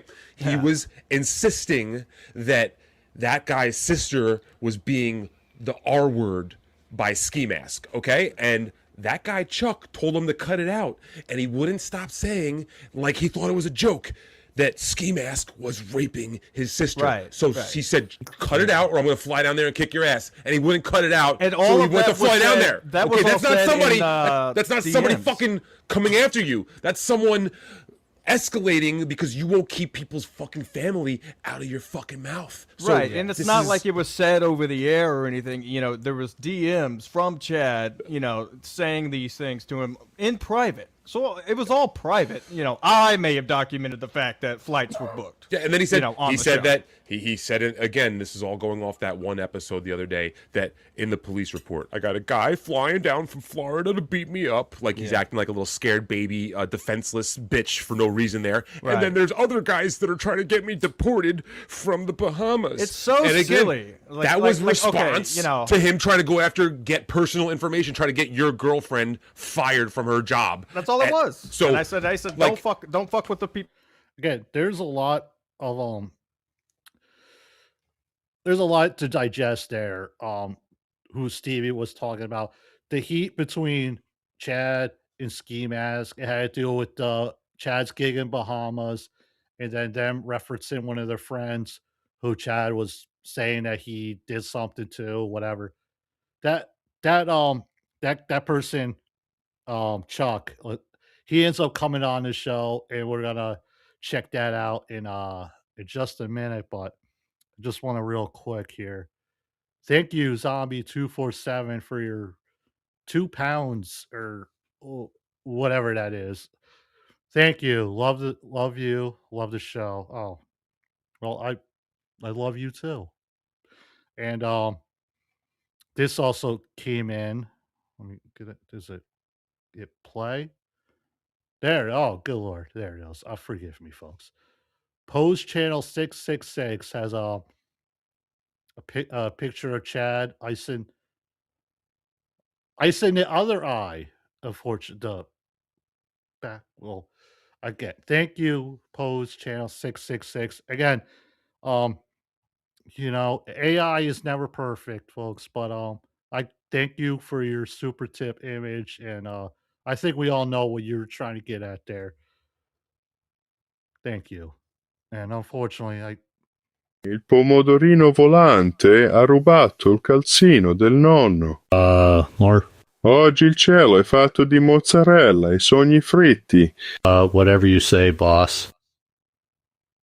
Thank you, Kinky Loco, for that generous super tip. Unfortunately, can't really translate that at the moment here. But on with the show. And again, so now we're introduced to one or two more suspects that could have been the culprit behind the puncher. People's jobs, and he did. So I said, you know what? I'm going to call the hotel, Ray. The hotel. Yeah. So let's all be it's the very same thing as the comedy very club. clear. Like, I fucking know that. And this again, Calling the hotel. This don't involve me neither, no more, man. This don't involve me no more. But I'm gonna fucking always call it like I see it, and I cannot stand to see people try to use situations to their advantage like this, man. Just take the fucking beating that you got and fucking lick your wounds and learn from it, Chad. He's not doing that. That's where at this point I'm like, you know what, man? What's it gonna take for this guy to eventually get it through his skull? Apparently this hasn't taken him getting a beating for what he's done. And now who did it? We don't fucking know. We got even no clue at this point who did it, because your guess is as good as mine. I hope whoever did it, is brought to justice, because I don't believe in total street violence like that all the time, especially for something as silly as just podcast beef. But right, and I'll say it right here, and I'll get your other guys' takes. Look, I'm 50-50 on it. I'm 50-50 on this right now because I don't know, and frankly, I don't think we'll ever know. Do I think the police were called when he was on MLC and somebody sent him a picture? No, absolutely not. I think the falsehood started there. I'll give my theory right off the bat, and it's evolving. The more is said, the more he slips up and gives another detail that wasn't there before. I believe that he had an inkling that this was going to happen, something was going to happen, and he started that day to play it up by saying, "Oh, someone just sent me a picture of my house." First of all, even guys who were complete nobodies on Twitter that have said "fucked up" to Chad immediately on his next live stream will say their username, say, "Hey, find out who the fuck this is, find this person." So don't think for a second that he wouldn't have given out the Instagram person's name, and said, "Oh, this person, let's find out who this is." Let's go. Why wouldn't he? That is a good point. That is a very good point. It's So now sloppy. he's like, "Oh, there's no like 2 Instagram sips. information now." Sloppy work, if anything. Yeah, It's that's sloppy a stalking. really good point. That's a very good point. I didn't even But think then about again, that. that's Why us wouldn't he post breaking it out to, down why it wouldn't happen. And the ski mask is making a lot of sense here, though. The reason I'm breaking down why it wouldn't happen is because I didn't even know anything, and I woke up to messages. Everybody is saying this is fake. People are messaging me. I got a message from Vinny Cash 1 hour ago, Stevie, when we were setting this shit up, that said Chad's clearly lying. And I'll show some of those here on in a bit. I created a compilation of just people texting me that. I didn't ask anything. Situation They just like said, this. And Chad's I may clearly sound lying. really dumb when I say this. I'm not necessarily against the angle that if he did call the cops being like, "Look how foolish this fucking guy is, calling over an Instagram message. Let's rough him up a little bit." Hell, I would. It'd be fun. Oh, you're saying this is a police brutality type of deal. It could have been. I mean, anything could have happened at this point. But one thing for sure, and I think everyone agrees on, is this is or "don't fuck with Cumia" was never said. No, yeah, that's just like, and I'm that was the one thing everyone agreed on. not here to disprove it. I'm just saying. Can you throw that image up that we had at the? Again, in the last video we watched, BeDabbler El Horrible was the first one to coin the phrase "Cumia country." Beginning of the show there. Oh, it is a fantastic image. T-shirts will come out, but look, I'm not advocating this until I know more. I'm just not, because it's, Well, let's see what you got and there. people will say I'm cucking it up. Ooh, ooh, ooh, ooh, ooh. It's not about that. Look, he got his ass beat. Either way, it fucking sucks. Getting jumped stinks. It's not cool. It's not fun. Do you think so? If somebody I don't know the word. Whoa, Chad. Whoa. Somebody hypothesized. Words are good. I was gonna say a fancy word, but I can't get it Let's out. not. Let's move on. This isn't a fancy show. Do you think that it could have been he paid for someone to punch him, make him rough up, because he's getting a lot more super chats. Here's the it's thing. drawing a lot more. Here's the thing. I mean, I understand what Kevin Dumpfuck is trying to say, that Chad kind of, faked this whole thing and had somebody punch him just so he could go on stream and grift for super chats. I don't think Chad did that. That I'll say. I don't think Chad intentionally blacked his own eye just to just to grift. Here's the thing. Somebody, of course, posited that to me. Of course, that the I've word? thought about that. Well, the Bullworth, right? The movie Bullworth. Let me ask you, Stevie, what's the problem with that theory? What's the problem with it? Chad ain't got no fucking money to hire. Well, I mean, that's pretty good. $50. What's your theory with wouldn't why take that too didn't much. happen? I don't think that it happened because the injuries are too severe. It looks like his orbital bone is broken. Really? It's really not that bad. My little brother punched me in the face once, and I had man, like that don't look good, man. That looks like that's a good beating. Yeah. And plus, here's the problem. Here's the problem. Let's be The honest, problem. Ski Mask, you're ahead. tougher than the usual man. Well, that's true. Yeah. But- I heard you had AIDS twice, and look at you now. True. Yeah, no, I'm Twice, coming on. double. By Yeah. the way, I like your hoodie. Did you get that at the last Incubus concert you went to? I bought it in the Bahamas. It's one of those It's fucking. so good though. Yeah. It's down the Bahamas. Goddamn Husey.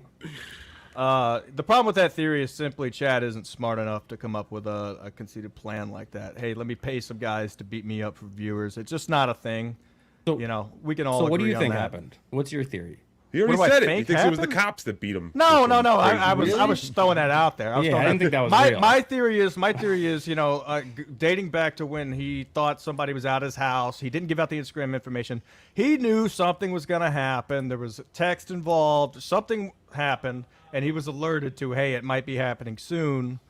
And that's when he came up with someone just sent me a message, and it's probably something you can't talk about. It could be people, you know, he stole credit cards from or anything like that. You know, he gets jumped. Well, okay, let's break it down. So Ski Mask is saying that initial message Chad got earlier in the day while on MLC was somebody letting him know, hey, man, I'm coming for you. And that Chad knew, like, it was unavoidable that he was going to have to encounter this person later that night. That's an interesting theory.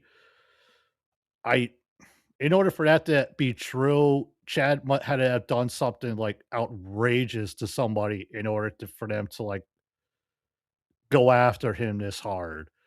I don't see, even at this time, I don't see Chad doing something that outrageous to somebody to make them be like, hey man, I'm coming for you. I'll be there in an hour. Like, I don't see that happening. Smart enough to play off of it in that case. Be like, okay, how can I make this, you know, because I know the part that I thought was the most suspicious. I mean, like, obviously, I think that, like, he seems like he's dealing with, not PTSD, but he seems to be dealing with a lot of anxiety. Like, when he was live streaming, you could see him trying to catch his breath at times, you know, having an anxiety attack. Right. But the fact that they would let him out of the hospital in that state when he's seemingly concussed, potentially get a broken eye, with still blood on him, I thought that was suspicious. It was weird. In looking at the wound, right, as somebody that's been jumped multiple times, that doesn't surprise me. No, yeah, I've been jumped probably 3 or 4 times, give or take. You got to stop stealing ladies' panties, all right? We've warned you about that. You're going to keep getting jumped every time if you keep doing it. Well, I just want to say that for all those people that were jumping you, what about me? Yeah, we know it's not you. You're in a different... Dude, the fucking side of his head would be bruised and shit, too, man. To me, it looks like a clean one tap. It looks like somebody It is, yeah. I've been one tap before. I've been one tap before by my brother, and my face looked exactly like that for about a week and a half. Exactly like it. So what? He got punched and then he fell down. He got punched and then he fell down, and then that caused like this thing. Well, I mean, Corn Dip also brings up a good thing too. It's like, you know, he had dirty fingernails and shit during the live stream, so he could have went out and played in the dirt, and that his hair looking all rough. Now, again, the we haven't got into the oil can or the Cadillac converters yet. That's coming up very soon. But before we do that, real quick here, Trigger, thank you, celebrating 2 months of memberships. JT will be the executive producer of Hackamania 4. Unfortunately, I don't think I have nearly the money for that, but I appreciate that you think so. And also thank you for being a member. And last but not least, my man Dan Lizard. Chad got punched. Hold on, let me make sure I read this right. Chad got punched, but he smeared oil on the wound to make it look worse. It became infected later and started to spread, so he had to go to the doctor. Yes. Now, like I said, we haven't got into the whole oil can Cadillac converter thing yet, but definitely keep that in mind. And of course, thank you, Dan Lizard. He's a mud shark. What do you do if you're in pain? If you're in pain and shit, and you know, and you have stuff all over you, wouldn't you comb your fingers through your hair, you know, as a relief of anxiety like everyone else does? But his shit's all fucked up, like he just rolled around in the dirt. Ladies and gentlemen, we have a special guest here real quick. I do want to confirm, Chuck, that you were in Connecticut, right?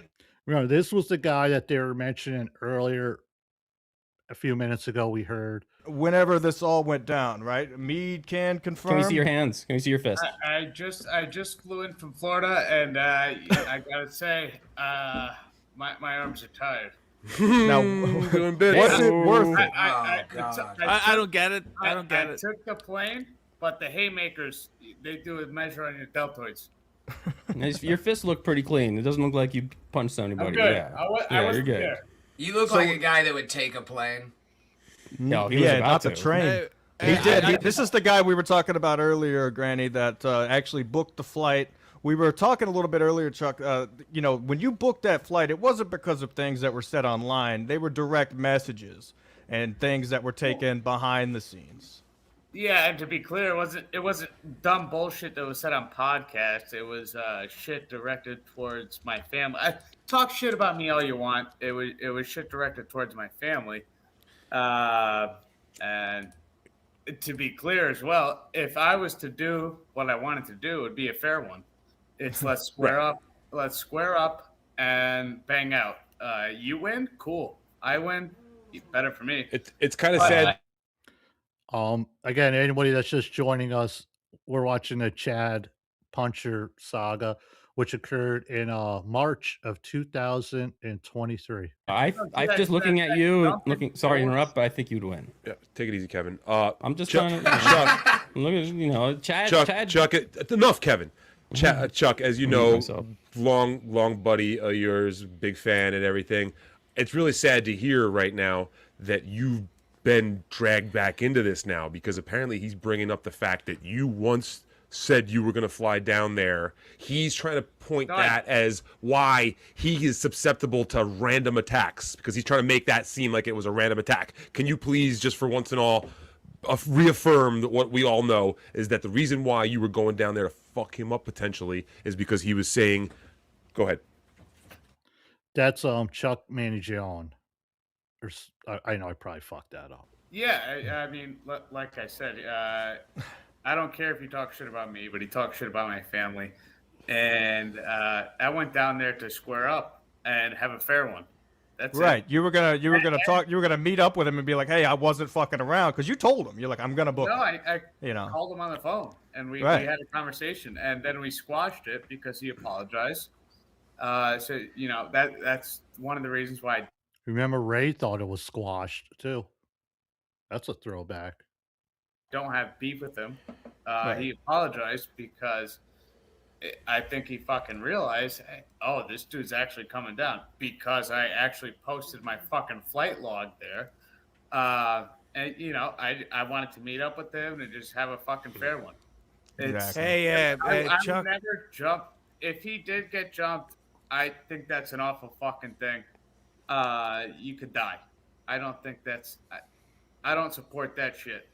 You want to fucking square up and throw fists? Fine, that's fine. But hey, Chuck. Did get jumped by two dudes who are stalking him outside of his house. That's not fucking cool, man. Nope.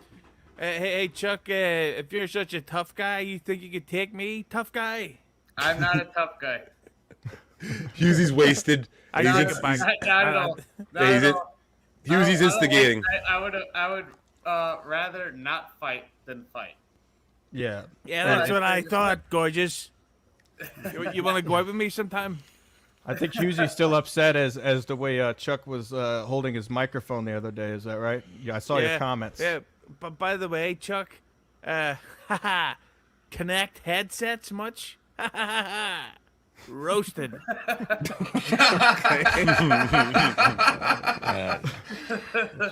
Chuck's not much of a podcaster, but he's a big friend of the show and the family. I don't podcast. You've got a lovely smile. That's all that matters to me. He didn't call you out by name though, so he definitely didn't call you out by name. Yeah, but everybody knows. If you're an avid MLC listener, if they say Bahamas, they know me. If they say book a trip, they know Chuck. Yeah, Kevin, if you know anything, if you know one thing about MLC, I knew who it was. I'm just saying he you know. Oh, that's funny. I don't know if you're reading the comments, Chucky, but Stu Cluster says, "Where are the Newports?" He said that as you were lighting up. So, there they are. Here we go, buddy. Cool. We got the new. Well, Chucky, stick around for a bit just in case you have shit to. All day. Fiberglass Yeah, is my fiberglass. favorite. I like a full room. I like a full room full of dudes who all say, I mean, some part of this could be fabricated. And I could say right now, Chucky said it, he texted us. He said, you know, whatever the fuck happened, it still sucks for Chad. And I'm not sticking up for him by any means. You know, it does blow to get fucking beat up. But, I mean, if there wasn't already a boy who cried wolf situation 1,000 times, people, you know, might be hanging on to it a little bit. So, and that was the end of our, that was a clip. Okay, that wasn't the whole show. That was kind of a quick clip there from Sad Chad episode 20. And then again, because remember before you heard allegations that you know, it could have been Ski Mask, it could have been Granny, it could have been Chuck here. All of them you could kind of cross off the list right now. We crossed a lot of names off of the list. Let me take that down. Yes, R.I.P. Ski Mask. I think again, like I cover Ski Mask a couple. I think I covered during the whole Pissgate thing. We watched some of their stuff. Definitely interesting. You know, I mean, it's those videos are of course available on YouTube still, and if you want to find them quicker, you could go to the playlist I have on my channel that are any videos I play here. You can find the video in full on my channel there in the playlist. I'm sorry, I'm kind of rambling here because what I'm doing is getting rid of that video and pulling up the next one. Which hopefully, if I do this just right, you're going to see a blank screen. What we're going to watch now is Carl is going to help break down a lot of what was going on back then. Everything that happened like the week prior. This was WATP episode 393 from March 16th, 2023. So like a week after the whole punch thing, the smoke kind of settled. You know, all the facts start kind of coming together, and Carl on the episode, he has one on producer Chris, Brandon, Cardiff will eventually show up, but Carl does a good job of breaking down what was going on. And here in the beginning, a couple minutes into this, I say collection video, we're gonna cut to an episode of NLO in which Chad called in and talked to Melton, and even Chad himself kind of changes the story a little bit. So again, like I said in the beginning, a lot happened. You know, the story changed a lot, and I hopefully this little video collection will make a lot more sense. And I know what I'm saying. I'm probably just rambling here. None of this is making any, you know. But again, like I said, in the end, we really don't know who did it. We really don't know what happened. We really don't know why. But all we have is from what Chad says. And Carl does a great job of kind of breaking down. You're going to watch a couple more videos from Chad himself from his shows back then, explaining what was going on and everything. So hopefully by the end of this, a lot more is clear to you. And I'm sure what I just rambled on about for the past 2 minutes didn't help at all. Who are these podcasts? WATP. Of course, we got to get into some Pinkman talk. Oh, good. Yes. Yeah. Because Kevin explaining that Chad is dumb and does dumb things is one of my favorite things that Kevin could possibly talk about. Chad's Pinkman. So if you watch the show, Pinkman did a lot of shit that didn't make sense. It made sense to Pinkman, but it didn't make sense to the viewer. Donovan, So it's almost like Howard Stern with Artie Lang. Like he knew Artie Lang was a fuck up, but it was probably good for the show. So this is Monday. This is before it came out that Chad's a lying liar. So they're still working with this same narrative that Chad got jumped by Cumia fans who were actually steel toe guys, the steel toe hired. They're don't even ask. I don't know if you guys have been following this, but they had this whole narrative that the main sponsor of Steel Toe, the guy who owns this restaurant or something out there in Minnesota, he was in Florida that weekend. Yeah, we covered that on our first video there. Or that time that Chad got jumped that Tuesday night last week. And so then they're saying like, oh, well, this guy's probably behind it. So they're accusing Steel Toe's like main sponsor of being behind this violent act, which is insane. And at the same time, you got Dummy Zumock calling everyone else a fucking liar. And Donovan, I 100% got punched. Let me address this morning guy in Cleveland. The guy's a liar. He lies about everything. His relationship. What he's referring to, the guy in Cleveland, is Rover's Morning Glory, and we're gonna hear we're gonna hear from him in a few minutes, where he talks about an old story that Chad had a similar occurrence with getting punched back in Cleveland. So we're gonna check that out in a few. He's been on the air forever. He's been in the Cleveland same forever. station. No, he jumped around. He went to Chicago for a minute, and he got fired from there. But He's like one of those man cow guys that you guys is are a so shock dumb. jock. Yeah, exactly. If you guys are hanging your head on that guy, then you're dumb. You're stupid. The guy's lied about everything: his relationship with his co-host, his kid, everything. So he wanted to jump in on this. He saw the heat. He wanted a piece of it. That's all it was. He's a clown. Yeah. Rover from Rover's Morning Glory, that's in, I think, like a dozen markets, was just like, I got to get some of this Chad Zumock heat right now. How's the ratings book looking? Not great, boss. Chad Zumock, let's go. I'm not getting left in the dust. Yeah. It took me 4 months to make Chad Zumock interesting. It's not an easy thing to do. It's not an easy fallback. This is the stuttering John. No. But everyone's a liar, according to Chad. I love that. I love when someone who's a compulsive liar, who's been caught lying numerous times, infinity times. It's how many times Chad is, and that's not exaggeration. That's the exact number. And this guy's calling everyone else a fucking liar. And this is great because this is Chad lying about this incident that he claims that he filed a police report and he went to the hospital. You guys know the story, right? Yes. So remember, this was a week after the punch, and in that meantime, Chad did go to the hospital, and we're going to kind of get into that. I don't have to rehash this. Police report is available on the Tampa PD site. There you go. Let's see. Pop it up, Adam. Let's. No, they said it's not available. It says somebody police else sent me report an is email saying it available. wasn't available. It's an ongoing investigation, you dummies. But don't they have a record of it? I think, yeah, somebody saw something. Somebody saw something. I think it's out there, right?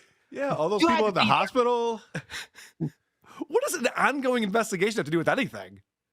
Did you file a report or not? You didn't. You're lying. Chad, you kind of trailed off at the end there. Do you want to answer the question? I think somebody saw something. That's good. He does. I've noticed now that he likes to change the subject whenever possible. If there's any super chat up on the screen and people are saying shit that, it's going to paint Chad in a bad light, he'll just start reading the super chat or just try to change the subject. Again, like I said, during the week from the last video we watched to this one, a lot happened, to the point where, as I'm like trying to put this all together, figure out what to show, what to not to show, it got to the point where I'm like, because I remember all this happening 3 years ago, and even back then, it was so fucking confusing.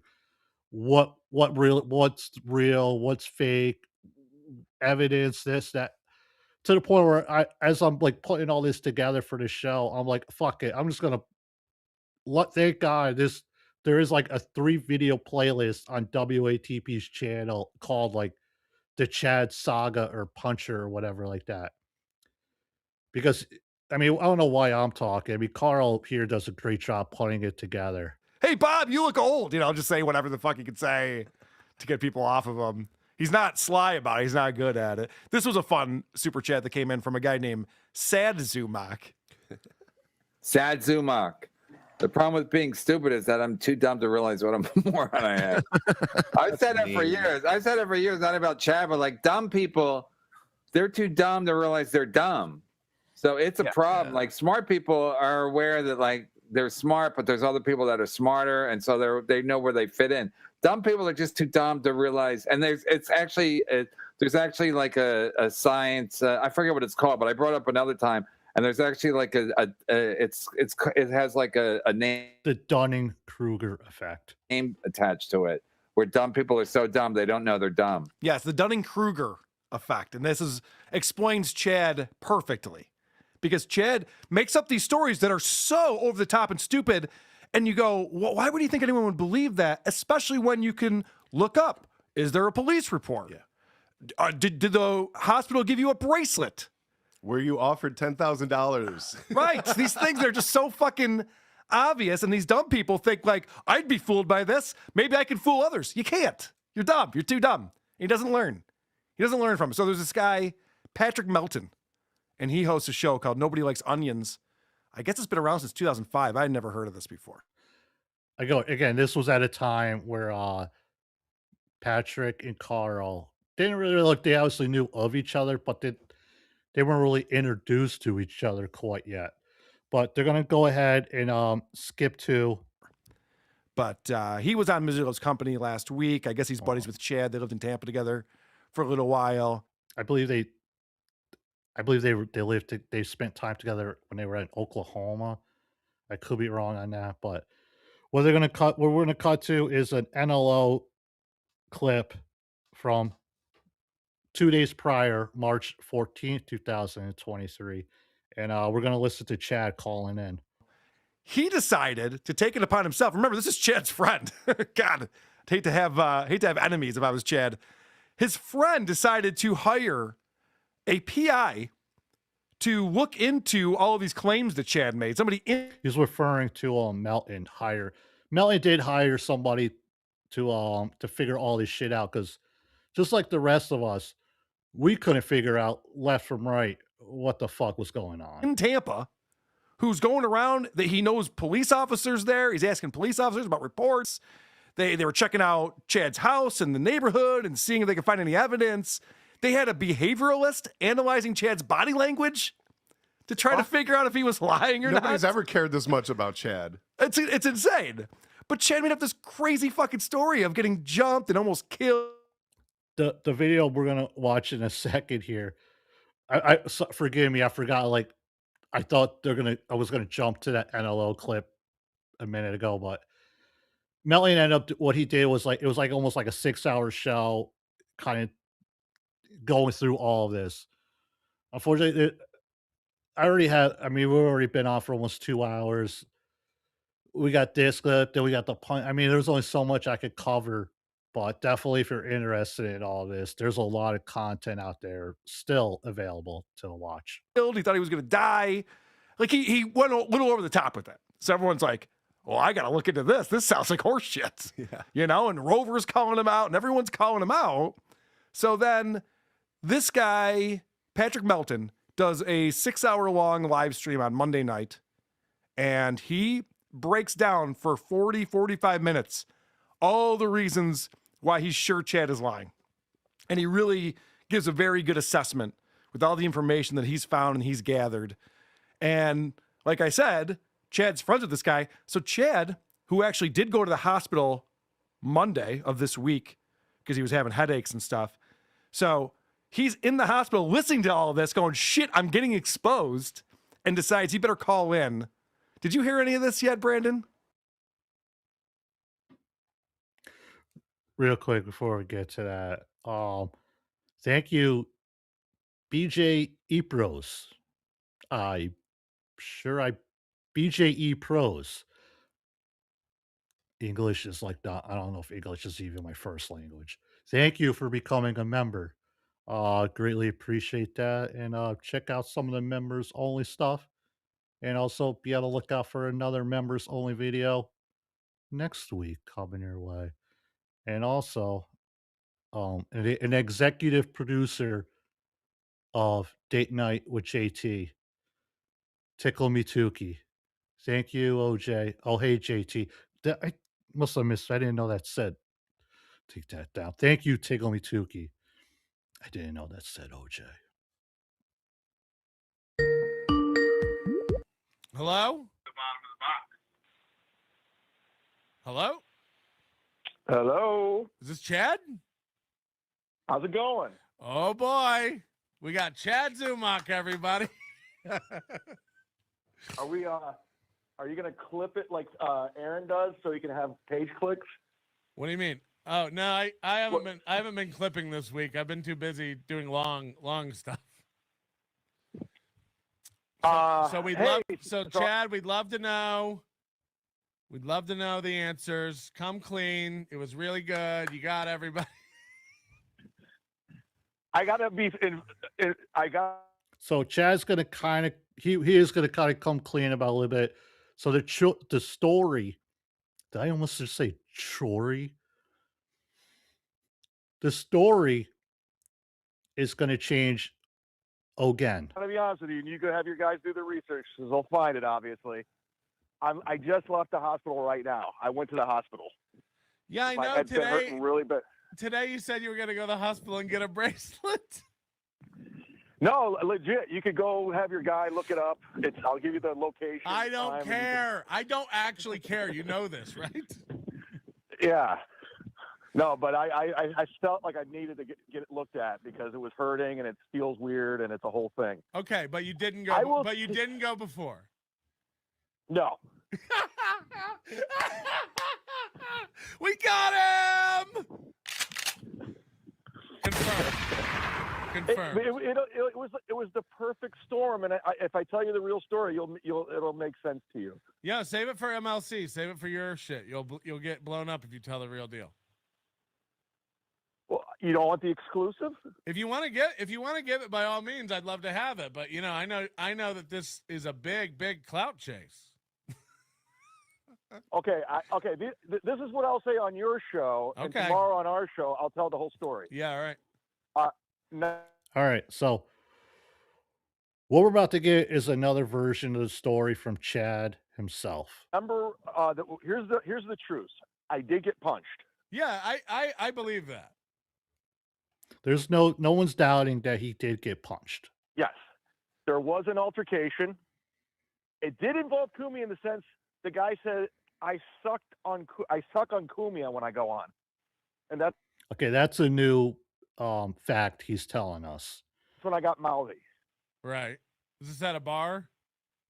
It was leaving a bar, but I was getting to-go food. I wasn't drinking, and so he was at a bar, leaving, picking up food. I guess maybe he wasn't doing his nightly stroll. And the other guy was a bigger guy. Yeah. And he says, I sucked on Cumia, and I start mouthing off a little bit, and he came at me. I'll tell the rest of the story. So it might have been Cheetos.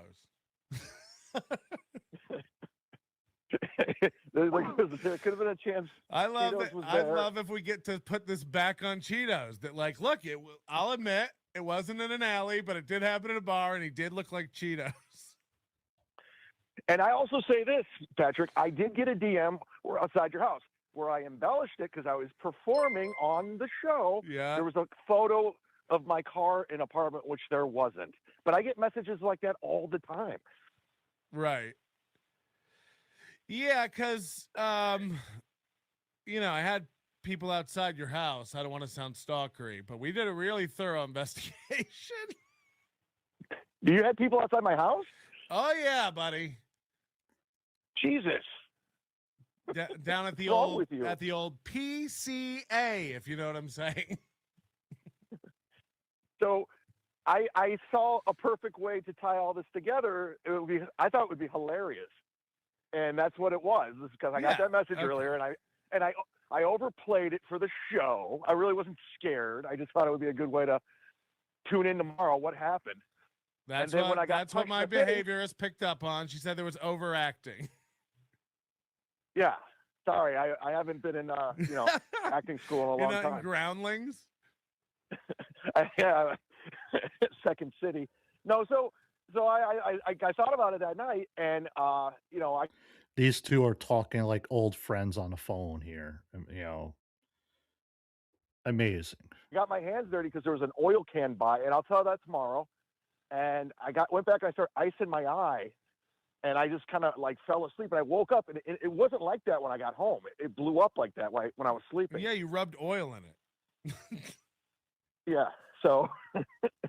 Okay, so remember Dang Lizard's super chat there about how Chad the reason why his eye even looked worse was because he accidentally rubbed oil in it and it got infected. Because he mentioned that after he got hit, there was an oil can nearby. But you got me. Oh no, the world's over. We got him, everybody. He'll never work again. Yeah. But I still stand by the Rover thing's not true. He just kind of jumped on it. He's like, okay, I want to pile on. I want to be a part of this. Yeah. All right. Well, there we go. We've put it to rest. You still got a lot of mileage out of it, and when you tell the full story, I'm sure it'll be fun and interesting. Yes, and the two things that are true. He said I sucked on Cumia's show, and he looked like a Compound fan. And what do you mean by looked like a Compound fan? then he punched me because he was drinking. And I ran away back to my apartment. I didn't call the police. I just went home to ice my eye. Of course I didn't you think it was that didn't. bad. Motherfucker, you got online and streamed before you washed your hands. You were giddy about it. You kept the whole next day. You were like, I got to go lay down. I don't feel good. And 20 minutes later, you'd pop up on another podcast doing the rounds. But, I mean, come on. I mean, people loved it. They were having fun with it. So it wasn't like it was I don't begrudge it at all. And nobody thought Aaron sent anybody. He's such a fucking pussy doing this thing. Like, he was threatening my family and my sponsors and my sponsors' families. And they were, the accusations were piling up. And it's like, no one did that. You fucking loser. No, but I love that you came up with that theory, and I love playing to it because I know it drives them insane. So that's why I went with it. Yeah, of course. I didn't believe it for a second, but I was going to throw it out there. It was interesting. I didn't think this guy drove up from the Keys and punched you in Tampa, and then went back and ate his key lime pie and flew back to Minnesota. So I just went with that. I go, that sounds pretty good. I'll go with that one. God. So yeah, so Aaron thinks that, like, now that everybody discovered that you tried to frame him, because that was so serious, the framing, that he's gonna get all his fans back, and he's trying to get me and like these other shows to come apologize. And hey, he's a nice guy. He'll take us back. So maybe we'll go over there and disown you now that the truth is. Yeah. Maybe he'll take me back now. Oh my God. Sony's is not involved. Oh my God. Well, thank you. Well, good work on your investigation. You did a great job. Well, everybody was saying there was no police report last week, but I was gonna make sure. Again, you know how it is to sit through hours of scanner stuff. I mean, I wonder if the people do they feel like they wasted their time, or do they feel vindicated or something? Well, again, the only people mad about it will be, some people who donated money, I imagine will be a little sour, maybe, but maybe not, because it was such a good story arc. And then also, like, everybody hates Aaron, so who cares? Like, fuck Aaron. Like, give Chad money. I don't care. No, they weren't giving me money. One guy Venmoed me $25, but it was just I still got punched. So it's not like, it wasn't as brutal as I made it out to be. Like, they came up from behind. Another one of the dead giveaways was when someone offered to pay your medical bills, and you were like, "Nah, I'm good." Drinking. All right, so we got Chad to say that basically he got a message from somebody earlier that day, and he kind of like overreacted and made it seem like somebody was out to get him. And then later that night, he said, he's going to go pick up food from this bar / tavern or whatever. And while he was grabbing food, I guess a fan, someone who's a big fan of Cumia, obviously the Anthony Cumia show, Compound Media back then, saw Chad. It was like, hey, you suck, blah, blah, blah. Punched him in the face. Chad goes down and happens to land, I guess, near an oil can and like oil on the ground, got it in his hands. And then later that night when he got home, rubbed his eye with the oil still in his hand, which caused that to maybe get infected a little more, which then resulted in him going to a hospital a couple days later. That's as of right now, that's Chad's story. And the one thing that I listening to, even back then and even now, is the oil can part. When was the last time anybody seen or used an actual oil can? I'm not talking about you go to Walmart, you buy like a quart of Valvoline extended life or whatever the fuck. Like a legit just, or is he talking about like an oil can, like something people used to use to like, grease their fucking tin shit or whatever? That part of the story is something that I always had a little trouble with figuring out. But again, the oil stuff we'll get to in our next video, which happens to be an interview with the alleged puncher. But before we get to that, thank you, T.O. Hank, for your super chat. I'm enjoying this more than I should, and I'm a Chad fan. Well, I apologize, T.O. And also, it was great seeing you last week in New York. Sorry you didn't win the Kentucky Derby. We were close. We were close. And thank you, Brandon Place 9810. The man with all the history facts became a member. I greatly appreciate that. All right. So now we're going to jump back to WATP episode 393. And Carl's going to go into that phone conversation a little bit more. Obviously, better than what I can, because we all know but I'm just gonna hit play. What? If you're gonna create a new lie, like make it believable. What do you mean you were at a bar but you weren't drinking and you got into a bar fight?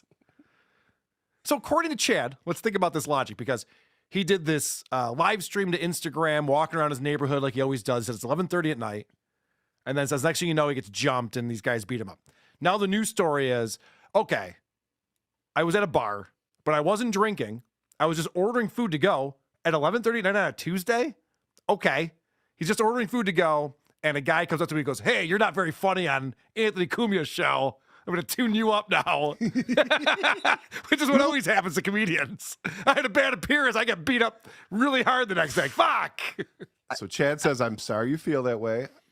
Please let me go. Yeah, listen, I'm not for everyone. Leave all my right? sandwich alone." No. And that's the thing that he likes to focus in on. He's like, "Guys, I really do have an eye injury." It's like, no, we know. We know about the eye injury, Chad. It's everything else that you're lying about.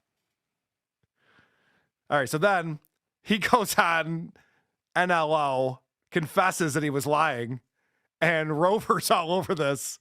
I guess Charlie from the Rover show was watching all of this unfold. I've been spending a lot of time in the Chadverse recently. Getting to know different characters. I'm sorry. Yeah. With the steel toe. I've been watching it. Sometimes I just watch this. If you can see this, it's a potato that talks. This is somebody. It's literally. Little shout out to Cardiff Electric. It's just a potato. And you got to watch this. And then this is a potato this is an anti-Chad Zumach potato? Yeah, so you got to watch. There's all these different characters, and I have to try to figure out, because I don't know what anybody's talking about ever. Yeah, it is a lot. It is a lot to unpack when you first enter into the Chadverse. Especially when your introduction to it is a talking potato. I can see that being a little. I can see that being a little bit unsettling, especially when Chad is talking to the Onion guy about a fake story and a potato's covering it. It's like, wait, what? Corn Cob chimes in. Yeah. But once you get past all that, it's all smooth sailing. Again, this was all pre-Tukey. You don't know corn diff? Where the fuck have you been living, Rover? This isn't that the guy's like, oh, ha, I was pulling a prank on everyone. I thought it would be funny. It's so good. No. What happened was, none. I said, this did not happen. This is all made up. It's completely phony. Yes. So when push comes to shove and you have to, you now have to, oh, no, I just thought it would be great entertainment. No, you were trying to pull another scam like you did. anyone who donated money to your stupid thing, your YouTube thing, or your whatever the hell he's posting on, and you're donating money, I'm sure he's going to issue refunds to all those people, right? Who donated, feeling sorry for him that he was assaulted and jumped. No, that's not going to happen. Yeah, see, Rover knows Chad pretty well. They go way back. Everything Chad does is a scam to get money. He wants sympathy. He wants money. He's constantly getting mugged and getting in car crashes, and all these bad things are just always happening to poor Chadwick. And when you hear this many stories, eventually you go, this is another scam. Oh, I got jumped by guys who like Anthony Cumia. Sounds like a scam. Oh, you said the same thing about Rover's guys jumping you. And then Chad's going, oh, Rover's lying about that. Why would Rover make that story up? You're the one who lies, Chad. This is one thing that Chad doesn't understand because he's such a liar. He thinks everyone's lying. No, you're the one who's lying. This show isn't a lying show. Your show is. And actually, this is a pretty funny quip from Rover here. Chad Zumock is the George Santos of podcast hosts, I guess. Just lies about everything. Yes. He's the George Santos of podcasters at this point. The lies are unbelievable. And then when you get caught in these lies, you have to be like, it was a bit. Do you think George Santos like, that was a pretty funny bit when I said I was Jewish? Get it? Just doing a character. George Santos was a guy a few years back that got caught in many lies, including that he had a degree from, I believe, like NYU or something like that. It's a whole thing there for anyone who's interested in what the George Santos reference is. I mean, Santos's lies are a little more entertaining than Zumock's. Yeah, you're right. You're right. His are funnier. At least Chad doesn't pretend that he's educated. At least Chad doesn't have lies like that he has a master's degree or something. No one would buy that for a fucking second. He's also a member of Mensa. Yeah, I know, right? Yeah. The Stuttering John lie. Pick something believable. Idiots. To be honest with you, that's probably a made-up story as well. He probably stumbled and fell drinking as a drunkard, substance abuser, and got a black eye. The theory that's been going around now is that he was stealing a catalytic converter. He was underneath the car, getting filthy, trying to steal that for money, and then somebody came out and saw him and kicked his ass. Okay, that's the first time the Cadillac converter story comes into play. And Teal wants to know, pre-Tukey, explain. Well, this was in March of 2023 for any of people that happen to be joining us since we started. Tukey didn't come out until about like a month later, towards, I believe, April 27th, 2023. And again, the reason why we're covering the Chad Puncher is because it leads to the Tampa Accords, which then leads to Chad sniping MLC and causing Rocco to be like, hey, I bet with this puppet I got laying over here, I could get more people watching me snipe Chad, sniping MLC, than just Chad sniping MLC by himself. So the next couple weeks, all these, I would say, I don't know what we call it, like a trilogy, a saga, we're kind of doing here. But basically, this is all to get to the debut of Tukey. Or the car fell on him because that guy was just the guy that was just killed by this. We had it in the news yesterday, so that's a plausible scenario. That's still my favorite scenario because he's all greasy. He needs money. Why not steal some catalytic converters? They can get some money for that. And Chad's defense on that is like, I had to get my neighbor to come over here to hang a mirror in my house because I'm just so inept at doing anything. Like, really? You don't know how to hang a mirror? That's a pretty solid alibi, Carl. Yeah, you never heard that one before? That's pretty fucking stupid right there. So how can you argue with that? Do you use the hammer method or the screw method? Oh, geez, this is too advanced for me. Yeah. You just hang it up, please. I don't know what to do. Hammer?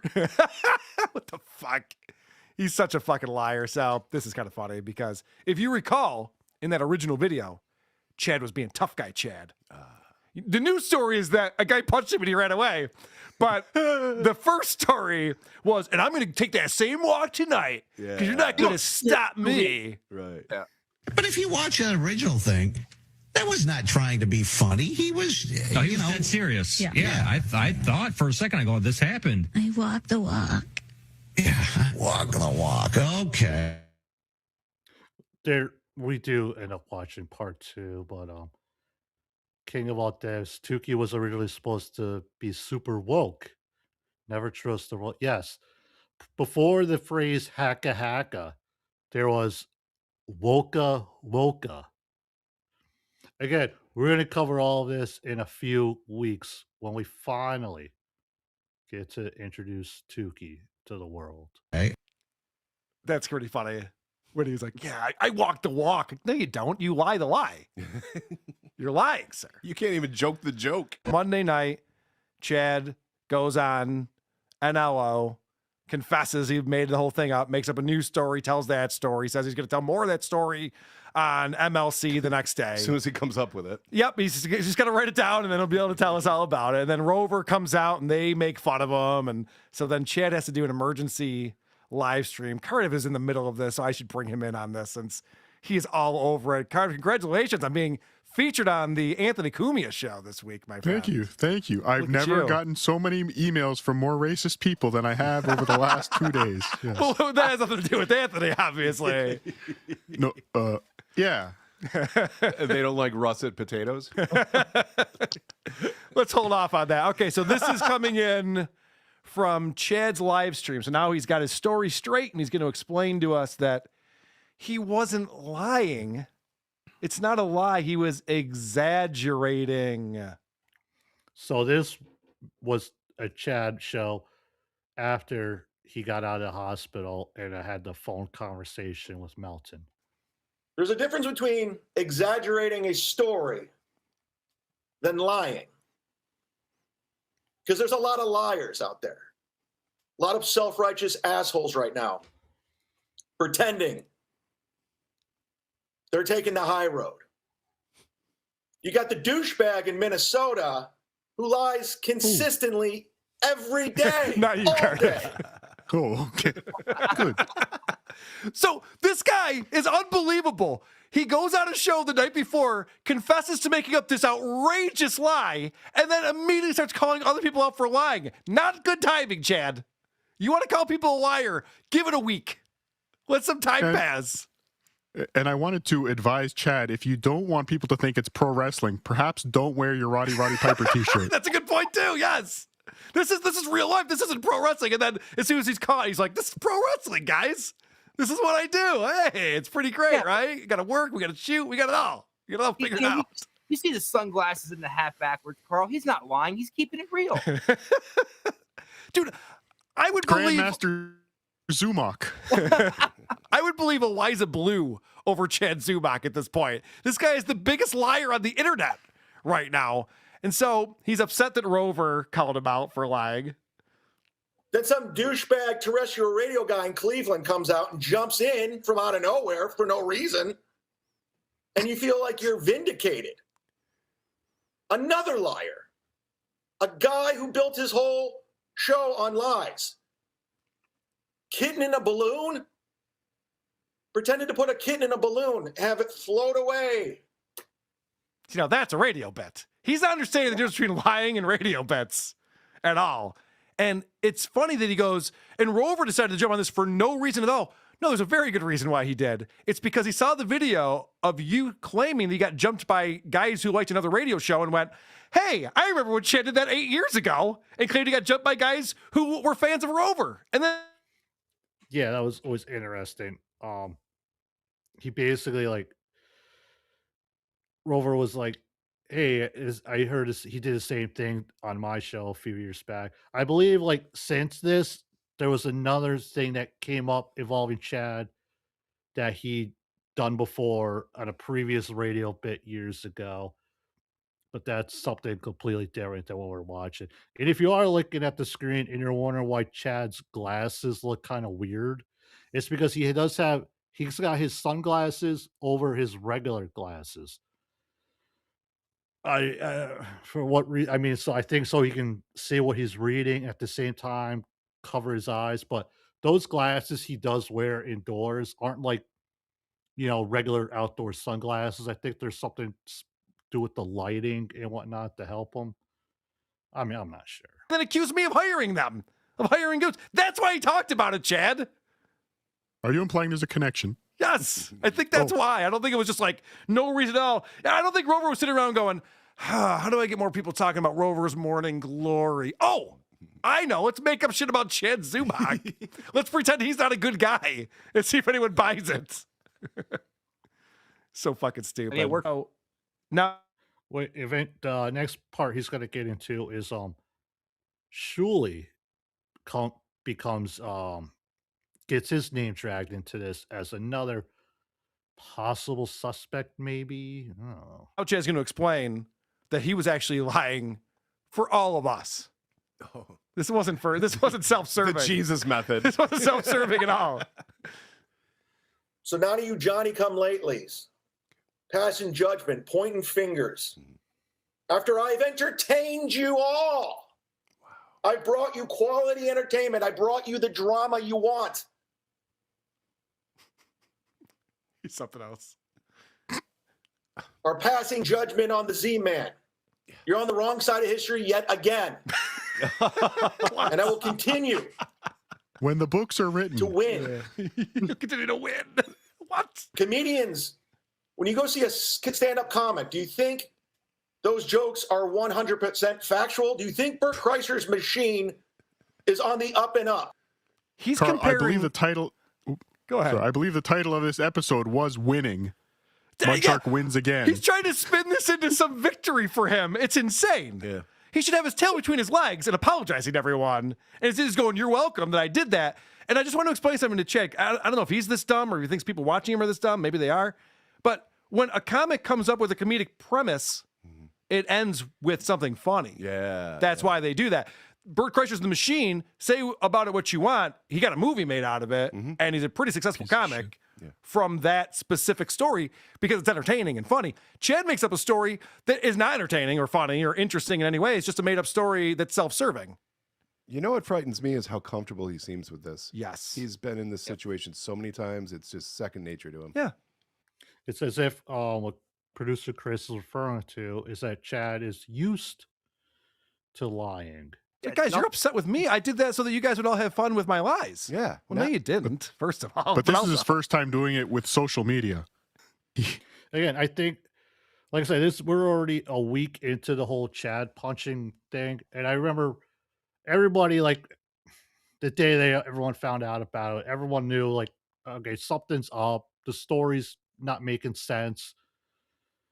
We can't believe anything Chad says. We don't know what's real, what's true. And then we come to find out, like, a couple days later, he admits that, that whole part of the story was made up. No, this is what actually really happened. And even at that point, you're still thinking, like 3 days from now, he's going to come out and say, oh, no, I made that up too. This is what really happened. You know, it's like basically, if you all remember the end of the movie Clue from back in the 80s, great movie, by the way. Remember how they kept saying, well, this is how it ended. And then it would play a scene. They'll be like, no, maybe this is how. And then, you know, that's basically what's going on here with Chad's story about this whole fucking black guy thing. He was able to get away with it before. Yeah. Okay. You got to change Maybe. the game up when the internet's involved. But guys, remember, and before he went on and did this live stream, I should say that the BS show happened with Bob and Shuli, and both of them were going, Jesus Christ, I don't know what to do with this fucking guy. Like, Shuli's got a gig with him coming up in Florida. They're doing a comedy show together, and Shuli's like, I don't know if I can do a show with this guy. You can't believe anything he says. And so, you know, Chad has to explain that they're the assholes. You all benefited from what I did.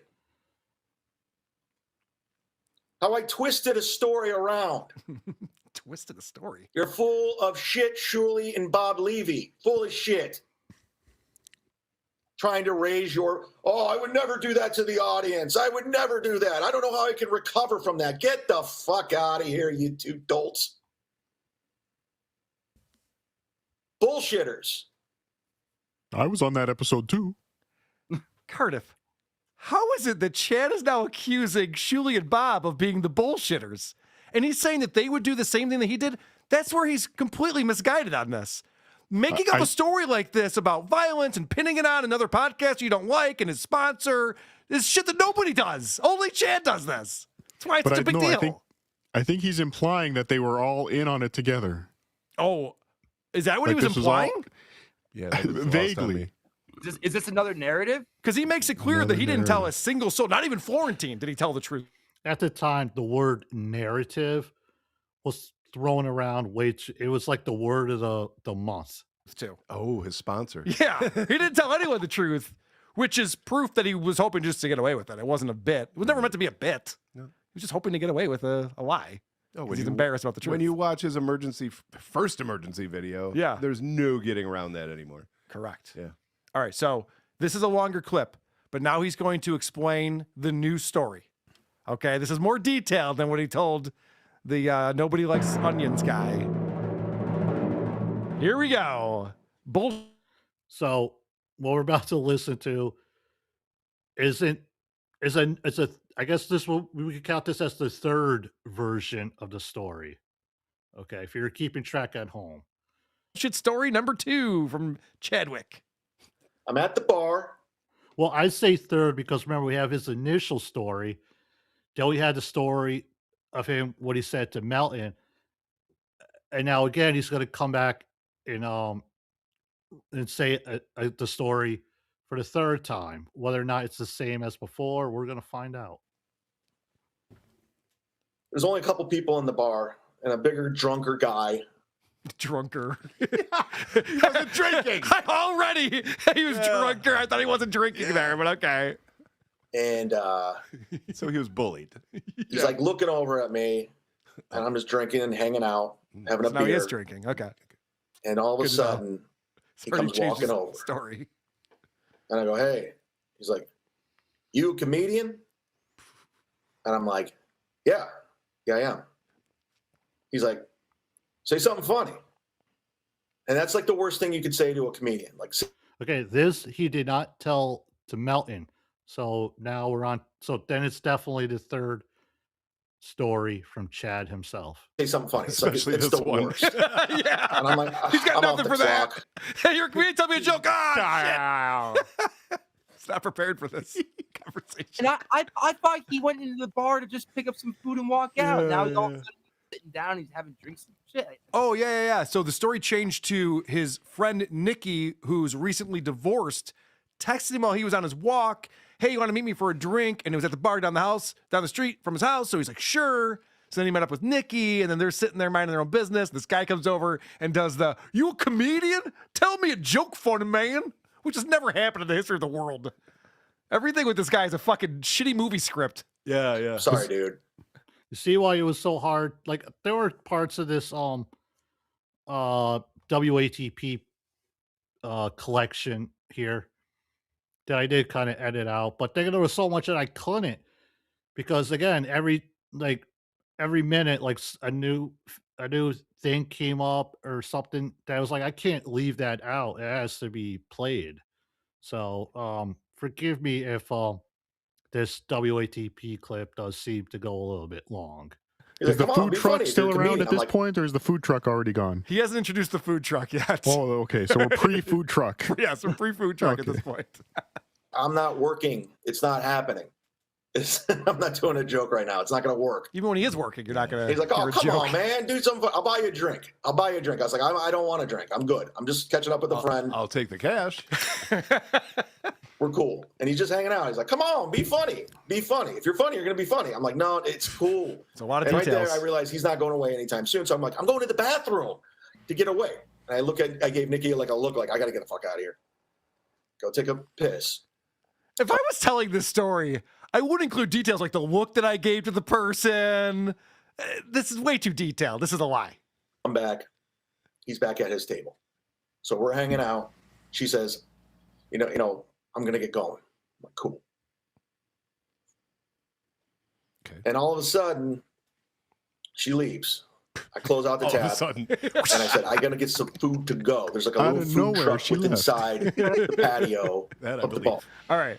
So now the only person who could have witnessed this and could have told the world that Chad's not lying has now left. Mm-hmm. He's lost his only eyewitness is now gone. That sucks. What a coincidence, huh? But as she left, she gave me a look, and I will never forget that look. Some food to go. There's like a little food truck with inside the patio of the bar. I'm gonna grab some food, take it home. I just want to point this out. We'll get more into this because they kind of uncover some of these lies on MLC.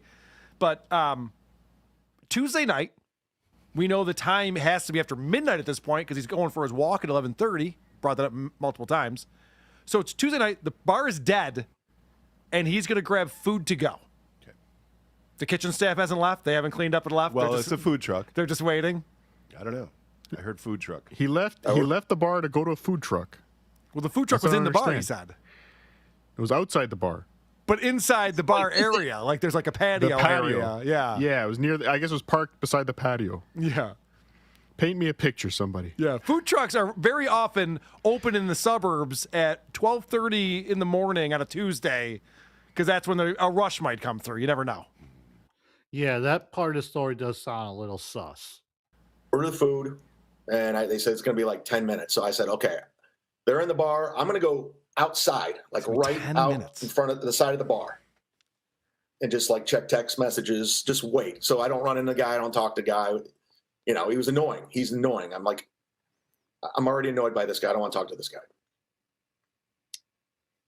Hanging outside, he comes out with this girl and another dude. And they're smoking. They're inside smoking cigarettes. And I'm just kind of keeping to myself.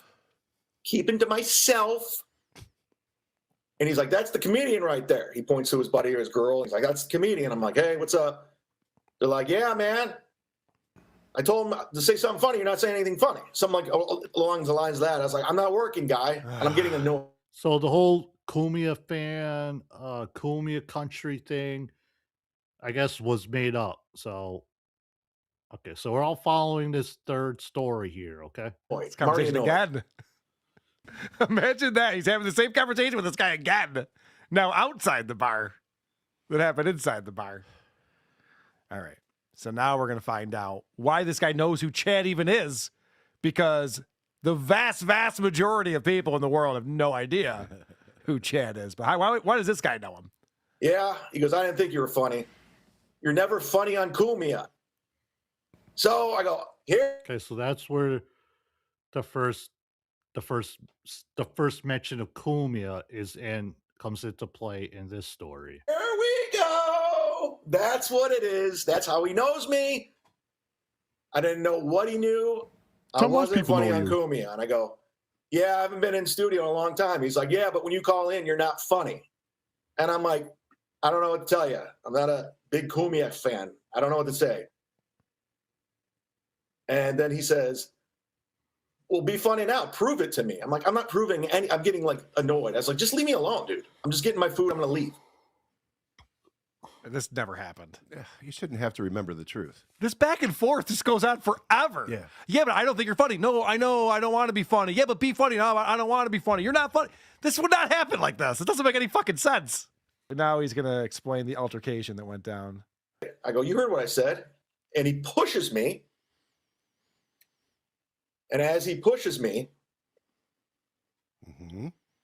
I spit towards him. It didn't hit him. I spit towards him. That's a bitch move. Dude, you and from there, bang. Yeah. That's a real bitch move. Someone pushes you and you spit on them? Yeah, that doesn't usually end a fight. No. I don't remember.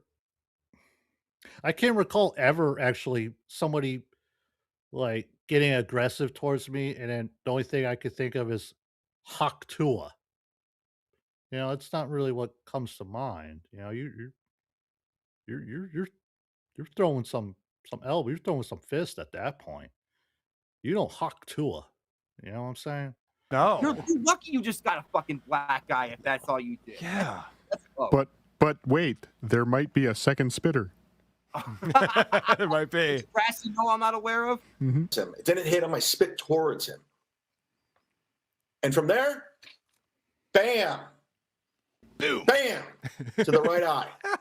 You guys remember the Seinfeld episode where Kramer and Newman are at the Mets game, and it turns out to be Keith Hernandez spit at them from like the fucking grassy knoll at Shea Stadium there or whatever. This reminds me of that. Bam! Say it again. I fell to the ground, right side of a dirt spot with oil. Oh, the dirt, the oil. Okay. It hurt It hurt. a lot. Mhm. I'm in shock. I don't know about that. It doesn't seem shocking. Yeah, I know. And then he starts walking away, and there's like an oil can or some oil thing or whatever. What? I picked it up and I An oil can or an oil thing. Okay, this is like Tampa, Florida. I guess, maybe it's not like out in the country or you know an oil can just laying on the street corner. That's the one thing that always trips me up. chucked it towards him. Huh? It hits the fence. He's laughing right there. He almost turns giggled for around, a starts second. You're walking right. He's not towards even me. buying his own I bullshit. make It's like, wait, then there's like a can of oil or something. Yeah. Watch his look, right? Yeah, look at this again. Even Chad's realizing this is so stupid. it up and I chucked it towards him. It hits the Right there. fence. You know, by the way, Cardiff, something I'm picking up on here. This is the second time I watched this. When someone concocts a story and they make it up, all the characters are as dumb as the person who made up the story. Yeah. So that's why, like, all the characters in the show are like this guy who's just like, I don't like you on Cumia. Get over here, boy. It's just like, this would never fucking happen. Right. Are you saying if you only spoke English, you wouldn't write a screenplay in French? Correct. Yes. Yes. Okay. It's going to be in his language. Yes. Fence. He turns around, starts walking towards me. I make a beeline to my place, which was a half mile away. Okay, so I want to point something out here, because if this were possibly true, we should be able to find the guy who punched Chad, because he's A, left-handed. There's only 10% of the world that's left-handed, so that narrows it down right there. And be a Cumia fan living in Tampa. Yeah. We should be able to find this guy pretty quickly. Maybe I'll call into Nagel. Cumia. Nagel has the subscription records. Yes, let's find him. Nagel's going to know who this is. Yeah.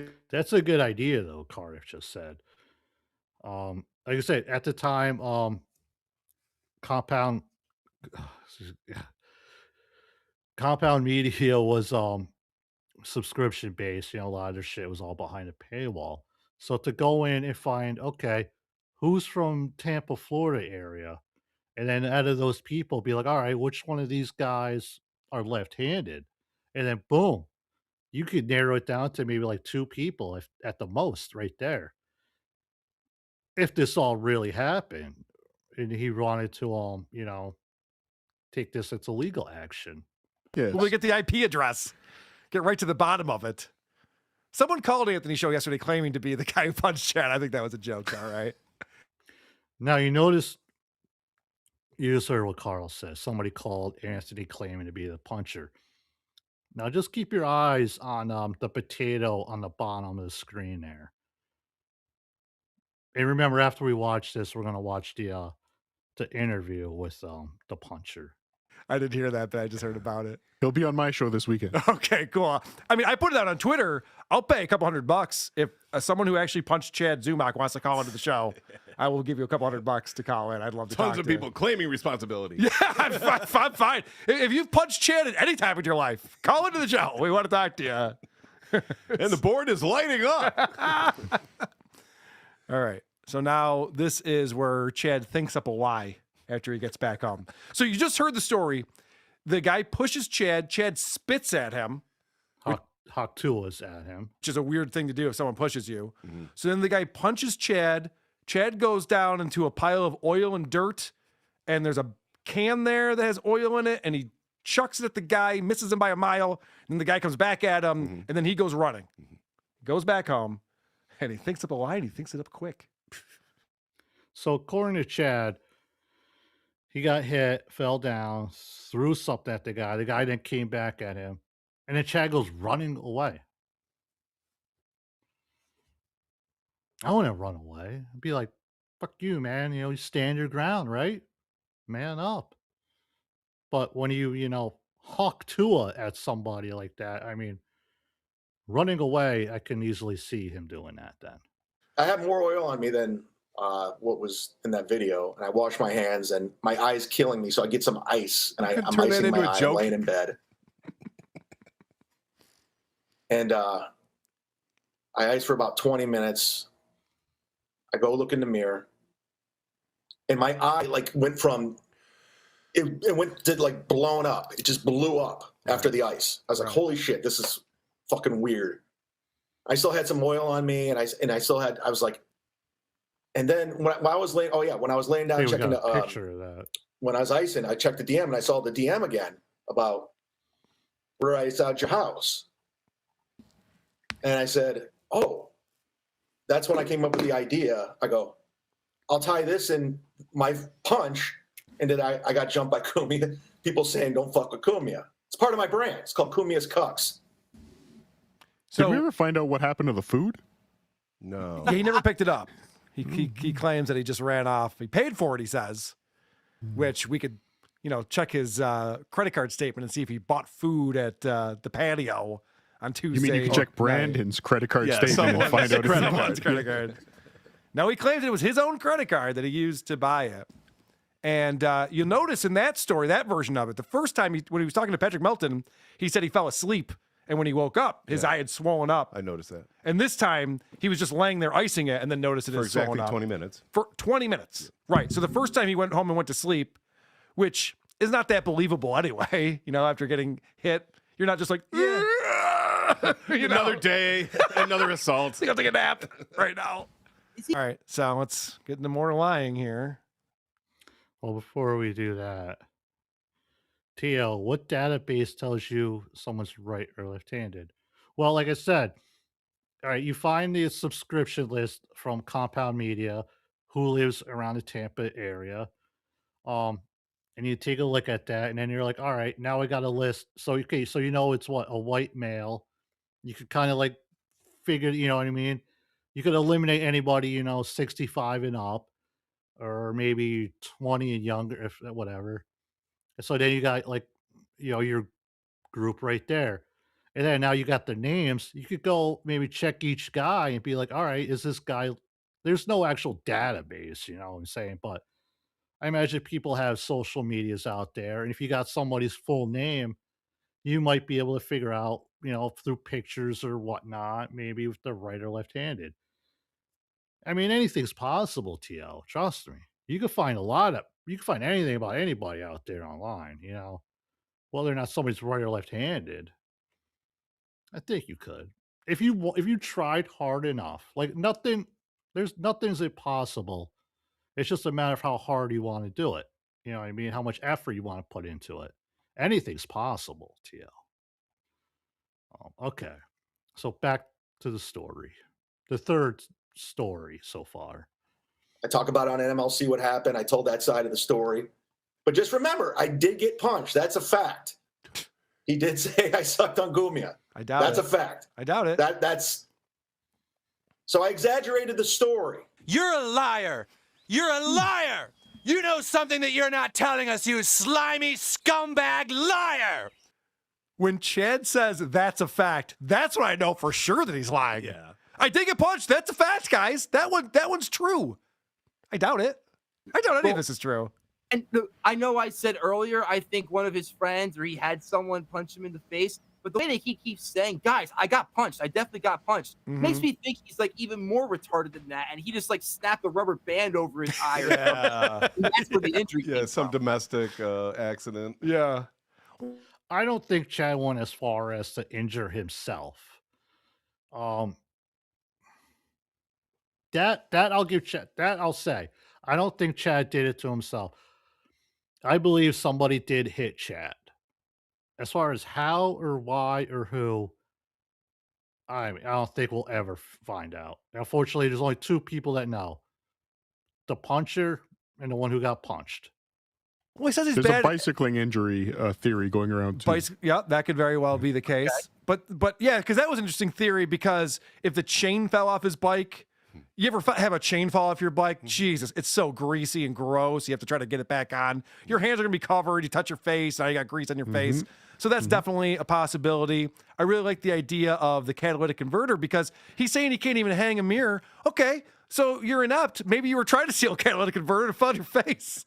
Maybe that's what happened. I don't know.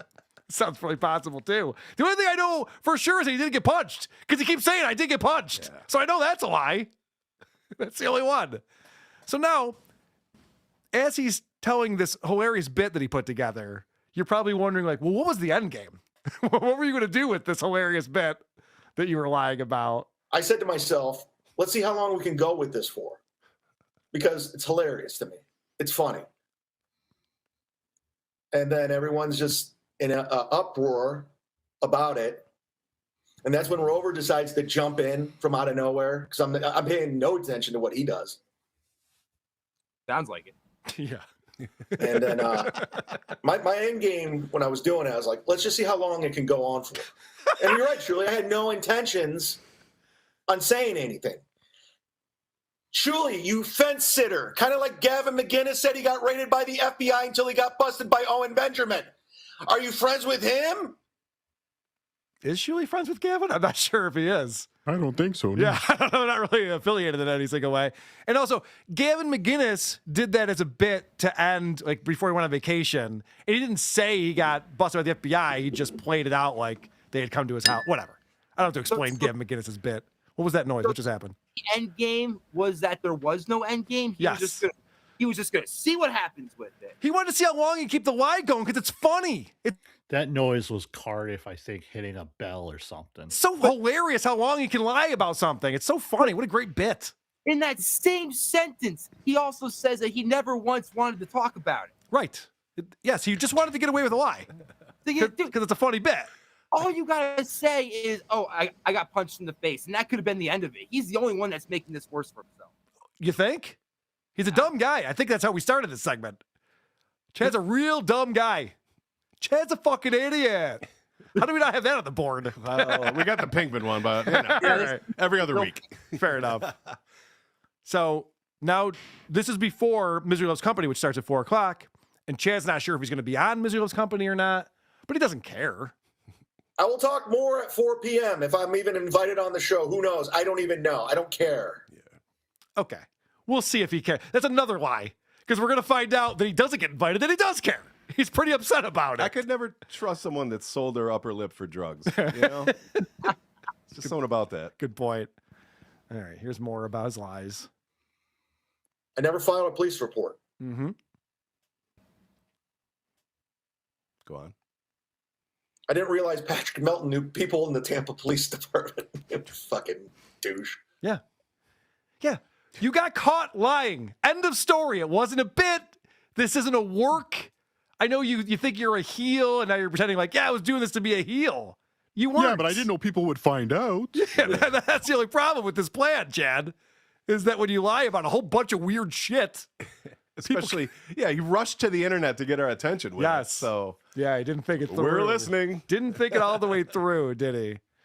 So this is funny because Chad catches himself because he's trying to say he's not lying, he's exaggerating. Remember that was the first clip I played from this thing? So he forgot that that's his narrative already.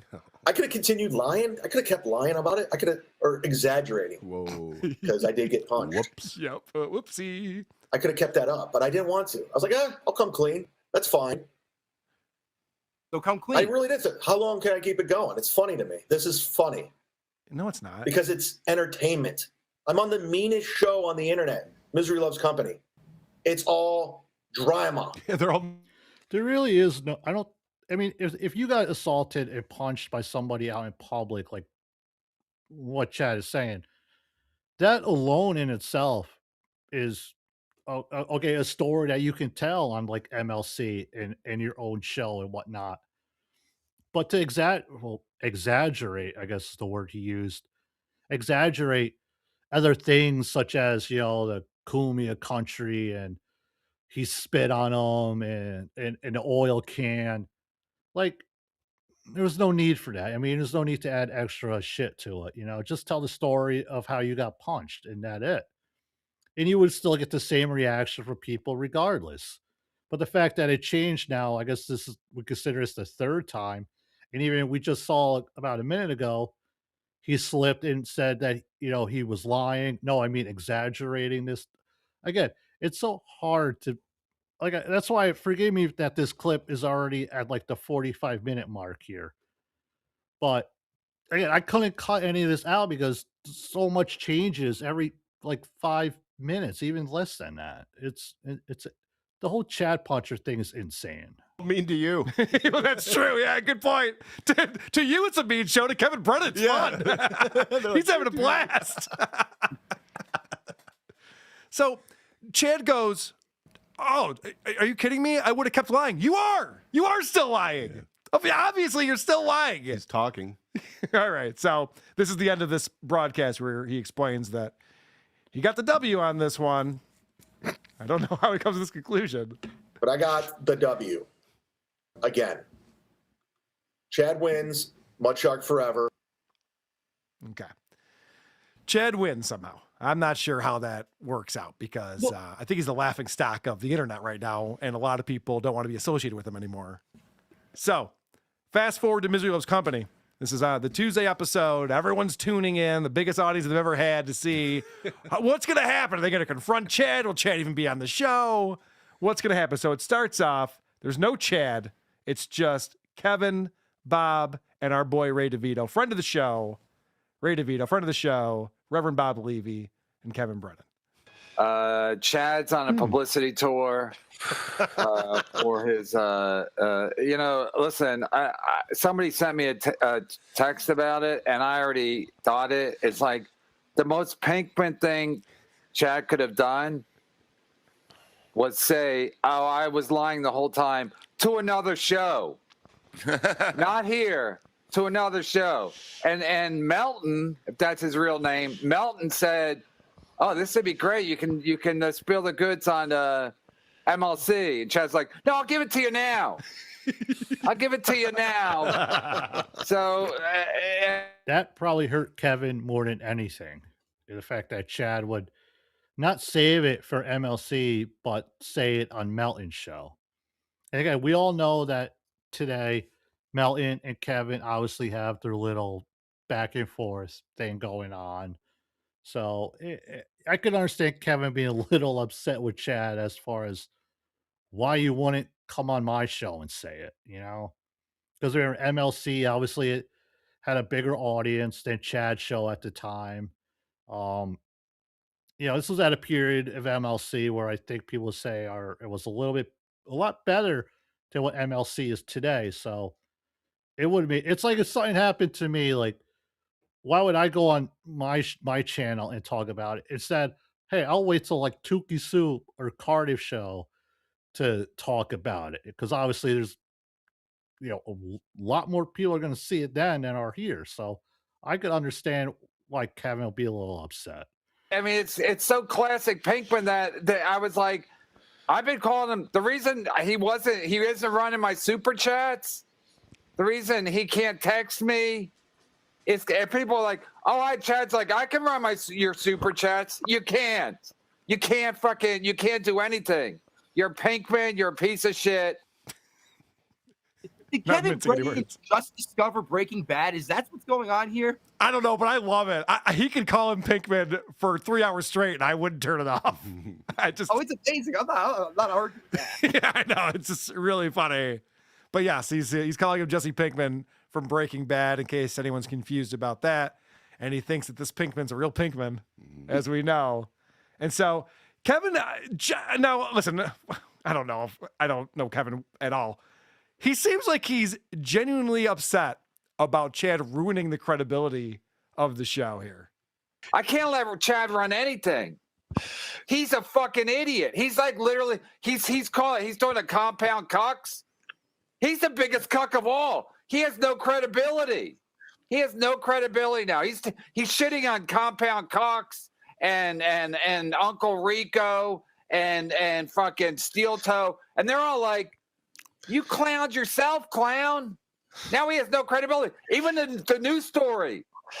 Why should anyone believe the news story? "Oh, I went to a bar to get takeout food, and a guy said, You suck on Cumia. First of all, Cumia don't have that many fans.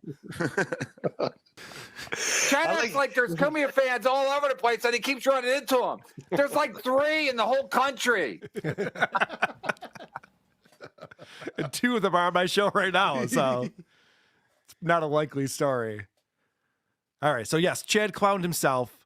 Chad is taking the L on this one. Everyone agrees on that. And we just can't believe anything that Chad says ever again. And then you get it. It don't matter what he says. He has no credibility. So any story he tells from here on out, you just go like, is that what happened, Chad? It's like talking to a 5-year-old, and he's like, I think that man was made of marshmallows. What? the guy who came up to me, he had a big marshmallow. Shut the fuck up. So you just think, oh, it's all made up. It's all made up. Seems like he doesn't have a lot of respect for Chad anymore. No. I don't know. That's the sense that I'm getting from this. I don't think so. Yeah. Definitely been eroded. Yes. for sure. I like that analogy of like talking to a 5-year-old. All right, so now they're remembering some of these other stories that Chad has had over the years and realizing that he's probably full of shit all the time. Who knows if it's a story? There still probably isn't the story. Well, that's what it is. You don't know what the hell. Like, I mean, this happens to him a lot, basically. Remember, he got attacked when he's coming home from that gig at a hotel, and that. It's all made up. The robbery in Birmingham, completely fucking made up. Yeah, so Chad told this story about how after doing a comedy show in Birmingham, some guy pulled a gun on him and stole his backpack and his wallet. And he had $700 in cash and the paycheck from the comedy club. Mm-hmm. And that was, this guy just has the worst luck. What are the chances, Cardiff? I'm not sure if that was the same incident that Chad lost his laptop at. Or maybe I know there was another incident where Chad lost a computer at a comedy gig. You don't know. You're a potato. The Black Cloud. The Black Cloud. He really the is. Chad Zumach Black Cloud. No wonder Anthony hates him. That's why I think black around him. All right. So Bob, and I agree with Bob on this one. Bob's being dead serious because he's upset about this. And Gina, his wife, even stopped supporting Chad with Patreon. She's like, I got to get out of this. I don't want to. No one wants to deal with Chad anymore. Well, except for Kevin, who's loving it. But Bob actually said something real here, which I agreed with. Something like this, like truthfully, a person that does stuff like this is like you need to talk to somebody. You know what I mean? And us are not the good people. People have been saying that to him for years, man. Yeah. I've said that to him years ago. Yeah, he's not listening. That's not what he does. He's not going to do it, which is a shame, but he should. But he's not going to change his way at all. It's just you think he's too old to do that now at this point? I mean, he's an idiot, Bob. It's not a matter of age. He's an idiot. He had a good job in Cleveland. He decided to drive a company car into a tree, and then he blamed it on the Alan Cox guy. Yeah. Jules David, $100. Send Chad a link. He is live now and is pissed. That's too bad that he's live. But that's a real shame. Pissed? Why is he pissed? Like that's why is he pissed? That's what I want to know. He did this all for the show, and it brought a lot of attention to the show, and it's the hottest show on the planet right now, etc. And when we're over 1,000 live, and we're making it, and Chad can't handle success. So Chad goes, I don't care if I'm on MLC or not. We'll see what happens. And then he doesn't get the invite, and he can't get in. And then he goes and live streams, and he's all pissed off about it. He's complaining about it. Then Shuli joins. Now, that whole thing about Chad at MLC, again, leads to Chad not being allowed on MLC, which is, I think, it does kind of relate to the Tampa Accords, which is something that we're going to get into next week. So I'm not even going to try to get into that right now. But yeah, Chad eventually does end up getting fired from MLC. It's the show, an hour in. So now we got Shuli on the show, and the 4 of them are all talking.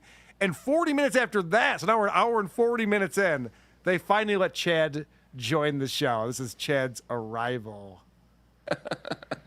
You know how frustrating it was watching this? That's why we did it. What are you, stupid? That's exactly why we did it. So you lose your fucking mind. All this fucking. It's like a roast and you can't be there. All right, so remember that Chad said, I played the clip just a little while ago. I know this is going long. We got to remember all the things that we've heard, all the information we're trying to absorb here. Chad said that this isn't wrestling. This isn't pro wrestling. I don't do shit like that. I'm not into the pro wrestling thing. So now that he's been caught in a lie, he comes out and explains that everyone who likes pro wrestling should think that what he did is amazing. I can't believe I got two wrestling fans who live the shtick, knows everything about it, and you guys are upset. You're angry about me twisting a story for the internet, for podcasting, for radio? You got to be shitting me. Well, I mean, there's twisting a story, and then there's swearing on your mother that you're telling the truth when you're telling the story. That's a little bit different than twisting the story. That's where it truly draws the line? No, That's where we all draw the line. Thank you, Kevin. Yes. Good point. You're a piece of shit, Chad. That's a really shitty thing to do, to lie and then swear on your mom. This is a really funny comment. I know I was saying there's too many super chats, so some of these super chats are pretty funny. This is a pretty good one here. Princess Di's car wreck got less coverage. And I basically said... That's fucking good. Okay, so now Chad's telling the story yet again. And this time he's talking about how after they finished the stream and he was all spooked because of the DM that he got, he says, okay, I wasn't really spooked about that. I didn't care. I didn't call the police. I made some dinner. So anyways, I get that, and I make dinner. Now again, remember he wanted this bar or tavern to pick up food, but right here he's going to talk about how he made dinner. So this third story we're on to, so according to him right now, as of right now, he went to this bar or tavern to go meet up with somebody, and while there, he was picking up food to go, and then he encountered somebody that was a fan of Cumia, recognized Chad. The guy ended up, I guess, asking him for a joke. Chad said no. He pushed him. Chad went to spit on him. The guy then punched him. He fell down near a patch of oil in the infamous oil can. And then Chad got up and I think tossed the can at the dude and ran away. Correct me if I'm wrong, but I believe that's the story we're at right now. But continue. I didn't call the We police. don't care about. I'm telling you the whole story. Wait a minute. What did you make for dinner? Yeah. Salmon, salad. Believe it. Lie number 2. Story's bullshit already. I can go. I'll pull the. I'll go grab the salmon right now. By the way, later on in the show, he does go grab the salmon. He's talking about last week what he did.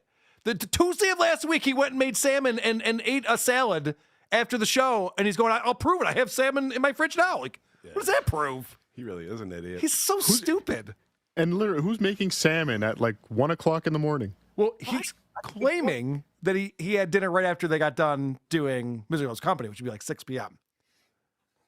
Before he went out for his nightly stroll where he screams at his phone in front of his neighbors. Got you. Sorry. Yeah. Confused. No, it's very confusing. So what Carl just mentioned about going out for the stroll, that was part of Chad's original story. So again, even I think Carl in the panel here are getting everything kind of confused, as well as I am, and I'm sure you are at home. This is very confusing, Cardiff.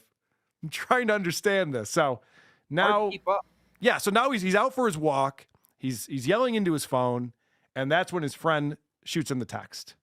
I get a text from my friend Nikki, who's going through a divorce. She's from the Cleveland area. She's like, do you want to meet up for a drink? I go, sure, Nikki, let's meet up. There's a local bar by me. I walk there. It's walking distance. We have a couple drinks. Okay. Didn't get drunk. This is the thing that's interesting about his comment. Why did he bring up she's getting divorced? Yeah. Right. These little details that he has in here. From Cleveland. Right. And she wants to have a drink, almost like he's implying she's coming in for help. Right. Yeah, like he's doing her a solid. Oh, I got to do that. She's going through a divorce. I got to go have a drink with her. I'd be a monster to say no to a text at 11:45 on a Tuesday night to go get drinks. Or did her soon-to-be ex-husband show up at the bar? Oh, Cardiff. Interesting. Mm-hmm. Interesting. I just came up with that theory, I so like that's why that you haven't theory, heard it 'cause before. Usually when you get punched in the eye, there is a woman involved in some way. That theory might as well just be fact at this point because nobody could tell the difference between what's real and what ain't at this point. Somehow, Mhm. some way. Getting a divorce. Not Yes. divorced. Interesting. This is my wife, Either way, and you're I'm not sure funny. my friend Nikki really likes having all of her personal details put out there on the internet. Right. Oh, I know. Yeah. Can't you just say you're meeting a friend? Well, that's the other thing too. Is Even that that's a stretch. This is what's so stupid. Is he goes on Patrick Melton's show less than 24 hours before this and says, "Oh, I was just at the bar, not even drinking, just to grab some takeout," and now immediately has this whole other story of getting a text and this woman, and she's going through a divorce, and I said I'd meet her for a couple of drinks. Why wouldn't he have said that last night if that's true? Because it's not true. Because he's lying. Because he's making this up as he goes. Drinks. Didn't get drunk. Had a couple drinks, and I'm hanging out. A guy's watching me, looking at me. He's with a dude and a girl, and he walks over. He's like, "Are you a comedian?" And I say, "Yes, I am." Second lie. Bullshit already. All right, so now he's going to go into the story again about this guy who wanted to fuck with them. And let's get some more information about Nikki because this is another whopper. There's so many whoppers in this story. This one is insane. I would love to ask him some follow-up questions on how this works. Nikki has to go home. She has kids. I'm like, cool. I live here. I'll walk. I want to order some food. There's a food truck there. So I order some Nikki to-go has food. kids? Yeah, she's divorced. Oh, she's hanging. Where are the kids? In the car? She has a sitter. Now, so divorce she's or hanging getting out a with divorce? you. Just a It's already rando guy. changed. Yeah, right. Yes. Good. You see, is anybody keeping up here with this story? Like you can understand how when I was putting all this together, going back, like I was losing my fucking mind trying to figure out exactly what the final story from Chad is, but we're getting close. We're getting closer, I should say. Point. And she has to leave because she has kids. This is a Tuesday night after midnight. Kids? Yeah, she's divorced. Oh, she's hanging. Where are the kids? In the car? She has a sitter. And she's hanging out with you. Just a rando guy. At midnight. I keep a lot of. It's her day off. I don't tell you everyone I hang out with because it would be the biggest mistake of my It life. seems a little weird to be on a Tuesday night leaving your kids to hang out with you. She's a bartender. Calm down. Anyways, On her day off, she would go to a bar. Okay, I'm just saying. This is so stupid. She has to go home to her kids. She has a babysitter. She texted him, "Hey, meet me for a drink." When did she coordinate a babysitter through all of this? Chad, I don't know what you hope to achieve. Bartender have to do with anything. Right. I know that's the other thing too. It's like, well, why is she out late if she has kids at home? Because she's the bartender. That doesn't. So yeah, so she hired somebody to come babysit her kids for her, and then after the babysitter showed up, she was like, "Well, now that you're here, I guess I'll go text a few people, see what they're interested in doing anything tonight." And Chad being one of them. Now, wouldn't she have done that prior to spending time and money on the babysitter? That's I don't know. Answer that question at all. Yeah. It's just more questions. Right. She has loose morality. That's what he's implying. So she leaves, and now he wants to grab some food to go. So. and he goes, "You're kind of ugly too." And they're laughing. I go, "What are you trying to fuck me?" And he's like, "Oh, now you're funny. Now you're funny." And then from there, and I said, "Listen, you're going home with her, so why would you count on my looks?" And he got all mad, got up in my grill, and I go, "What do you want? What are you going to do?" Meanwhile, I'm like, "I don't want to fight. This is stupid." And he goes, "Say it again." I go, "I'm not going to say it again. Just go away. Walk away." And then he pushed me. I spit on him, but it didn't hit him. And that's when he, bam, right there. Spit on him, but it didn't hit him. Then you just spit. You hawk to it, right? Any questions so far? Yeah, but and then where did you get a dirty, oily rag? Yeah, that's a good question. So now he's saying that he insulted this guy's chick and called her ugly. And what's interesting about that is that he has told this story before too. Chad is not good at making up new stories. So somebody in the chat explains that they've heard this one before. Why would Cardiff is getting kind of restless there at the bottom panel. you order takeout food after eating before? I ate it. Yeah, that's the other thing too. It's like he cooked dinner and then he goes out and orders dinner. But okay, whatever. 6, and this was late at night, and I was still hungry. Yeah, you said you were cooking and then you went out again. Yeah, like right at, when I got off the show, I guess, yeah, this must have been during the time when Chad was fat. I made a salad, salmon salad, and then later on that night, it doesn't matter. Chad is lying again. This is the same story he tells about getting punched on stage. Same drunk heckler, same remark about his girl, etc. Cut him loose. Yeah, didn't you have a similar story about getting a fight with a heckler?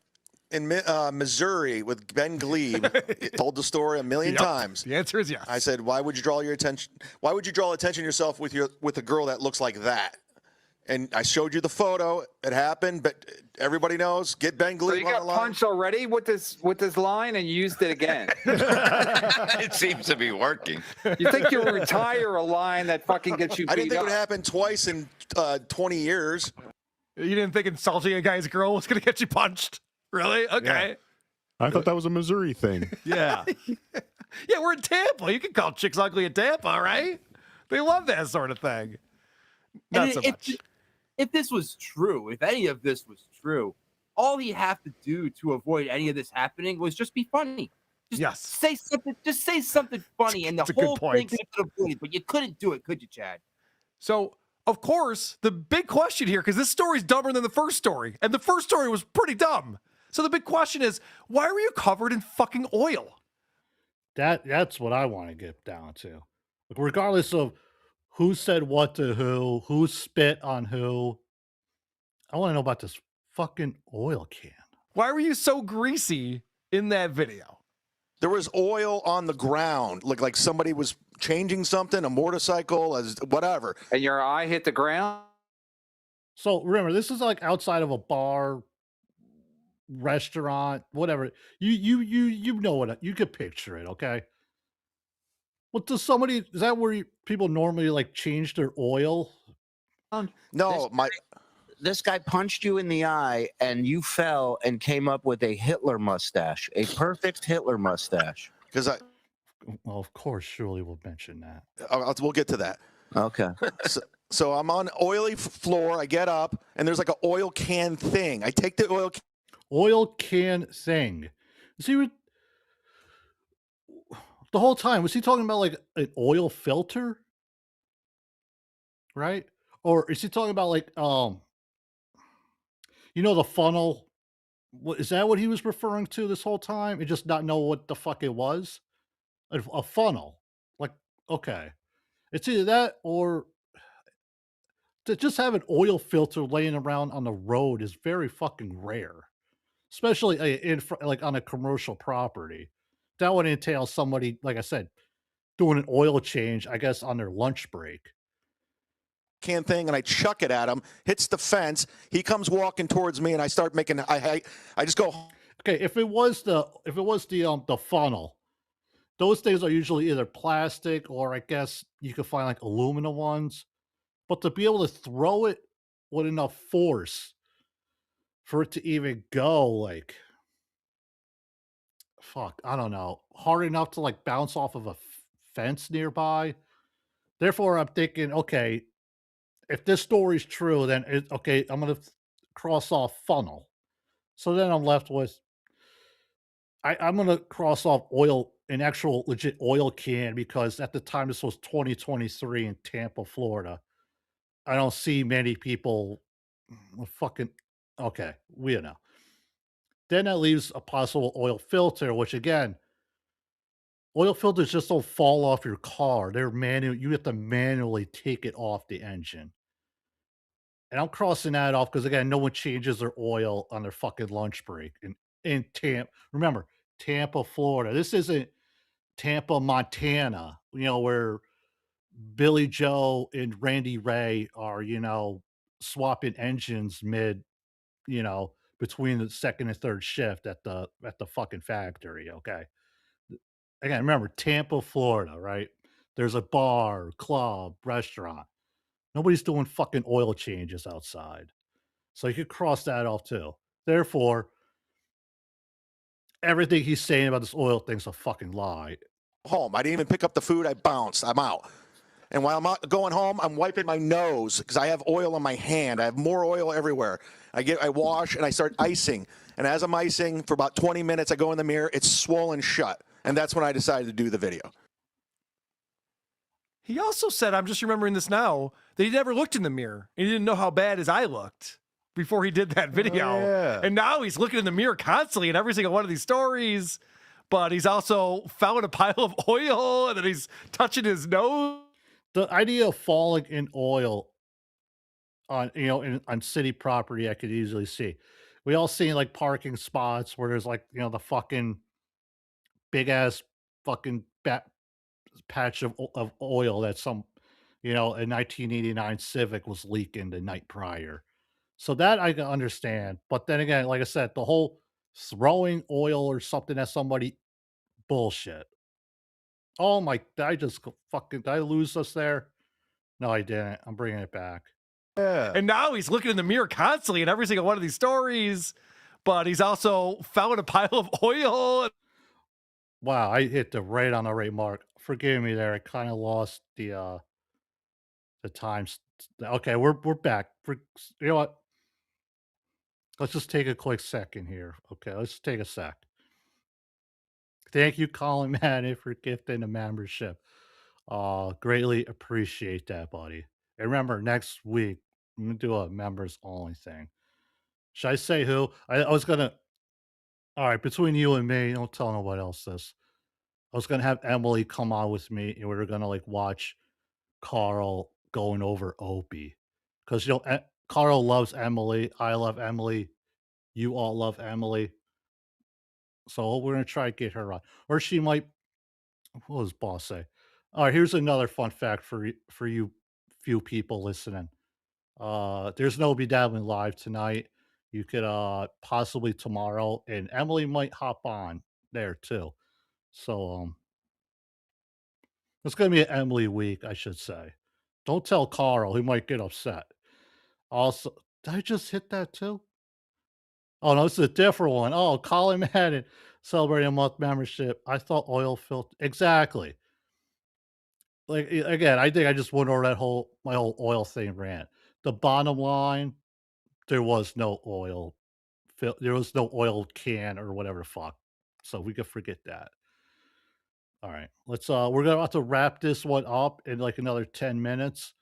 I'm gonna try to let it play as much as possible and keep my mouth shut because we got the puncher video after this, folks. The creme de la creme, the coup de grace.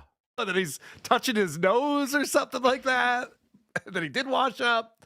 So shoot. Also, what a bitch move! Like you're on the ground and you grab an oil can, you throw it at somebody, and when they come back at you, you get up and run away. I know this is not even a good story. Well, he only threw the oil can because spitting didn't work out for him. Yeah, right. He spit the guy, threw oil at him, and then ran away. This is all just like.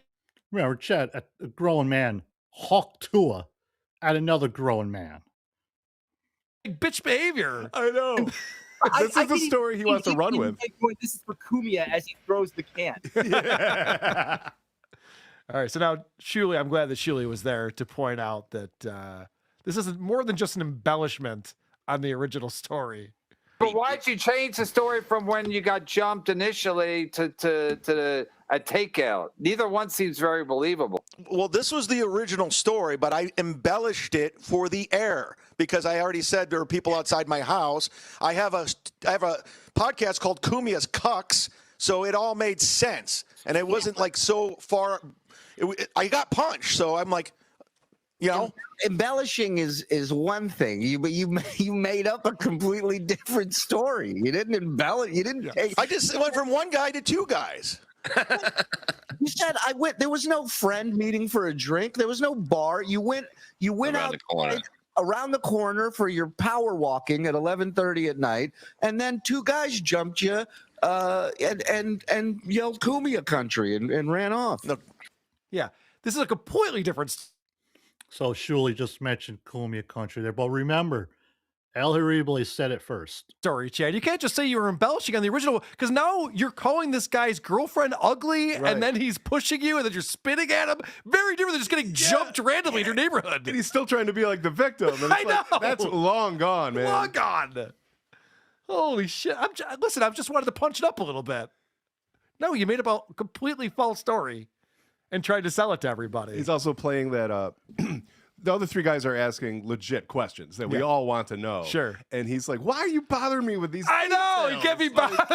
I told you the whole story. Yeah. What else do you want to know? Follow-up questions.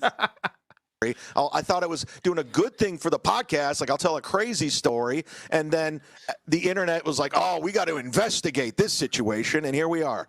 Wait, you had good interactions with the cops? Yeah. Can I ask a question, Chad? It had because the rumor on the street is what are you, Huggy Bear? Milton had a PI on the case and basically discovered this information. Is that why you came clean on his show last night? And follow-up question, Chad, if I may. Had he not had this evidence, would you have come clean today? Go ahead. I said, and 100%, I wouldn't have said anything if he didn't have the information. I was going to say, if I have to tell the truth, I'll tell the truth. But until then, let's have fun. And I You say that every day with everything? If I have to tell the truth, I will. But I really don't want to.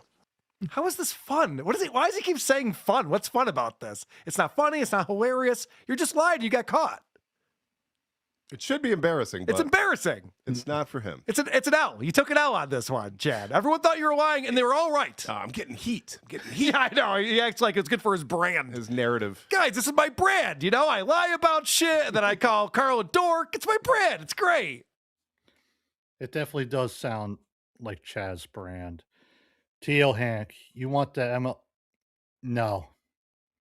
I'm sorry, TL. By the time I'm done with this, the last thing I'm going to want to do is sit down in front of my computer anymore. I appreciate the offer, TL. You know, I'm a TL Hank guy. You know that. Thank you, though. Everyone's eating up. Right. He'll tell the truth when he has to. He doesn't have to right now, so he's just going to keep lying until he has to. But again, he's got that you guys should all be thankful thing where he's just like, yeah, but guys, this is great. Everyone's talking about it now. What a fucking Pinkman this guy is. He really is just the worst. What do I have to offer MLC? I mean, nothing. I'll be a bore fest. I'll just fodder for them to super chat and make fun, like as we're doing here. You Kiki Loco, hey, you go on MLC. You might have something to talk about that happened this week. All right, so Kevin points out that his story is turning into like a bad improv actor trying to figure out what to do next in a skit. That's when they catch I've been to a lot of bars. I've never seen a fucking oil can outside of it. Or inside of it. Like I've never seen it. So you come up with this. Well, then it was like you're making. It's like you're an improv actor. And then I grabbed the oil can and I was like, "Hey, you!" And now I got it in my eye. I chucked it at him. It was sitting there. Yeah, but why? I don't understand. I've never seen a can of oil in a bar or outside a bar. I took a photo of it today. Okay, It's still there. Conveniently today, you went Carl. over. Patrick Melton's. Yeah, what's up? Just thought of something. Yeah. Have you ever put oil in your vehicle? Oh, yeah, of course. Okay. Has it ever come in a can in your lifetime? Nope. They don't Thank you, Cardiff. Thank you. do that anymore. No. You know, shit. This is, by the way, this does get pointed out in a minute. Oh. Yeah, that's another whopper in this story. Today, you went over. Patrick Melton's private investigator did not see the oil can. This is the outside of the bar. It's a shithole. That's where it is. Okay. We don't see any oil cans. And I know it's if it's small on my screen, it's small on your screen. You know, you could like pause if you're watching on your phone, you do a little thing, zoom in. And I took a picture of that today because I knew this was going to happen. So wait. What does that have to do with me? Yeah, what did that have to do with anything? He just showed like a dumpster. Right. Yeah, I didn't see like an oil can, any of that. Behind a building. Well, he was about to show us the salmon, also proving nothing. Yeah, right. Yeah. I know. He loves showing things. At one point, he pulls out his hospital bracelet that he got for going to the hospital the day before this. You're like, TL, I love you, man, but you know I can't ever disrespect boss. I can't. Chad, you know shit. That doesn't prove anything. Why are you showing? It's too late for that now. I got this crown from Burger King. Check it out. If you're gonna go back to the bar and take a picture of it for evidence, maybe take a picture of the fucking oil can that I guarantee would still be there. Or the fact that he chucked it at this guy and it hit a fence. You'd think that would be like, it's hard to get that off of a fence, like all this oil. Take a photo of that from the story. Maybe we could understand that part of this was real, but it's not. None of this is real. Kevin's right. He is like a bad improv actor, though. Yes. He can't even yes and himself. There's a comment that comes up that says, the Wuhan lab leak is more straightforward than this fucking story. It's so insane. And then Chad talks about how he didn't want the name of the place to get out because he doesn't want the place to be getting all these bad Yelp reviews. He just called it a shithole. Well, yeah, no shit. He's like, I don't want that anything bad to happen to this establishment that he has nothing to do with, that he got punched out in.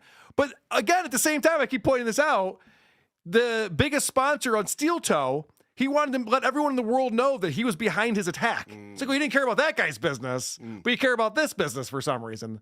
That's weird. It's almost like you're making up this whole story, and that's why you don't want people talking about it at all. And again, he says it wasn't very busy, but for some reason, this food truck is still open. The employees are still there, and this is where he really gets caught in some lies. If anybody out there listening lives in Florida, what's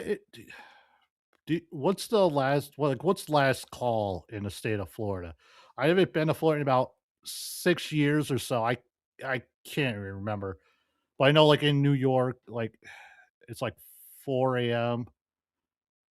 I know some other states are at midnight. And Kinkalego says 2 a.m. Okay. Because I'm trying to think of like, why the fuck would a food truck be open after last call? So remember, this was also a weekend night. And again, this whole fucking story is bullshit. I think we all agree on that, right? Spend an extra time pulling this shit out today to make sure that we covered it. My computer stops freezing. Yeah, what did you order? It doesn't matter at this point, really. It's tacos. Fish tacos or regular tacos? Chicken tacos. Hard shell. Okay. So you heard what he said. What did you order? If he didn't want to answer, he bought himself some time. It doesn't matter. Tacos. Okay. So as they're going on here, someone looks up the website, looks up the menu, and sees they don't sell chicken tacos at this place. So this is great. This is Chad getting caught in yet another fucking lie. Food truck at the bar doesn't sell chicken tacos. Is that true? No. He knows the bar. Food truck at that bar doesn't sell chicken tacos. It was chicken something. I don't know, dude. Oh, he's changed his story already. Shout out to chicken something. Eddie. It was chicken something. Chicken fish. No. Chicken salmon.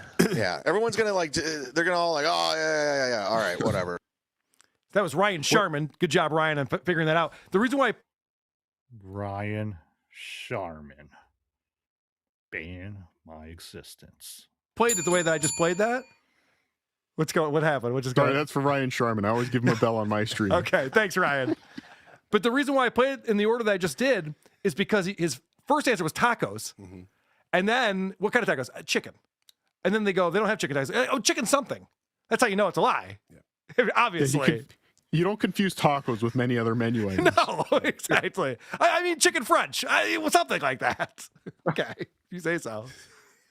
A couple more on here. I'm sorry, guys. It's a lot, but it's really hilarious how bad I Chad could do is this at all night, man. Good, me too.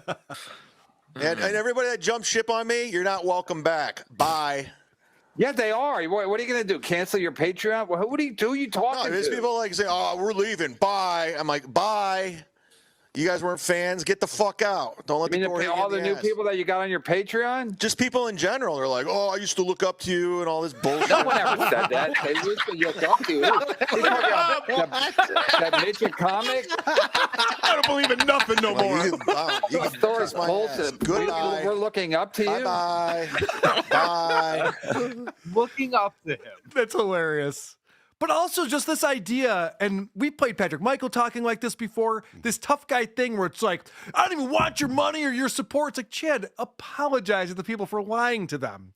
This is not the time to be going, fuck off, everyone. This is the time to be like, I fucked up. My bad. Won't happen again. But he does not see it that way. That's why he's not successful in life. It's not good. Well, the soldiers on the USO tour he was on, they really looked up to him. Oh, yeah. The fake USO tour.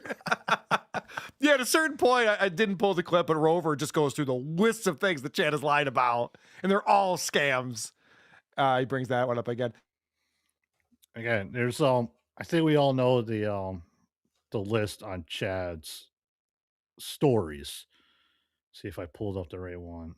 Oh yeah, I wanted to mention his Colin Matt talking about how a Jiffy Lube oil rag his buddy's car caught fire on a freeway. Could believe Walmart.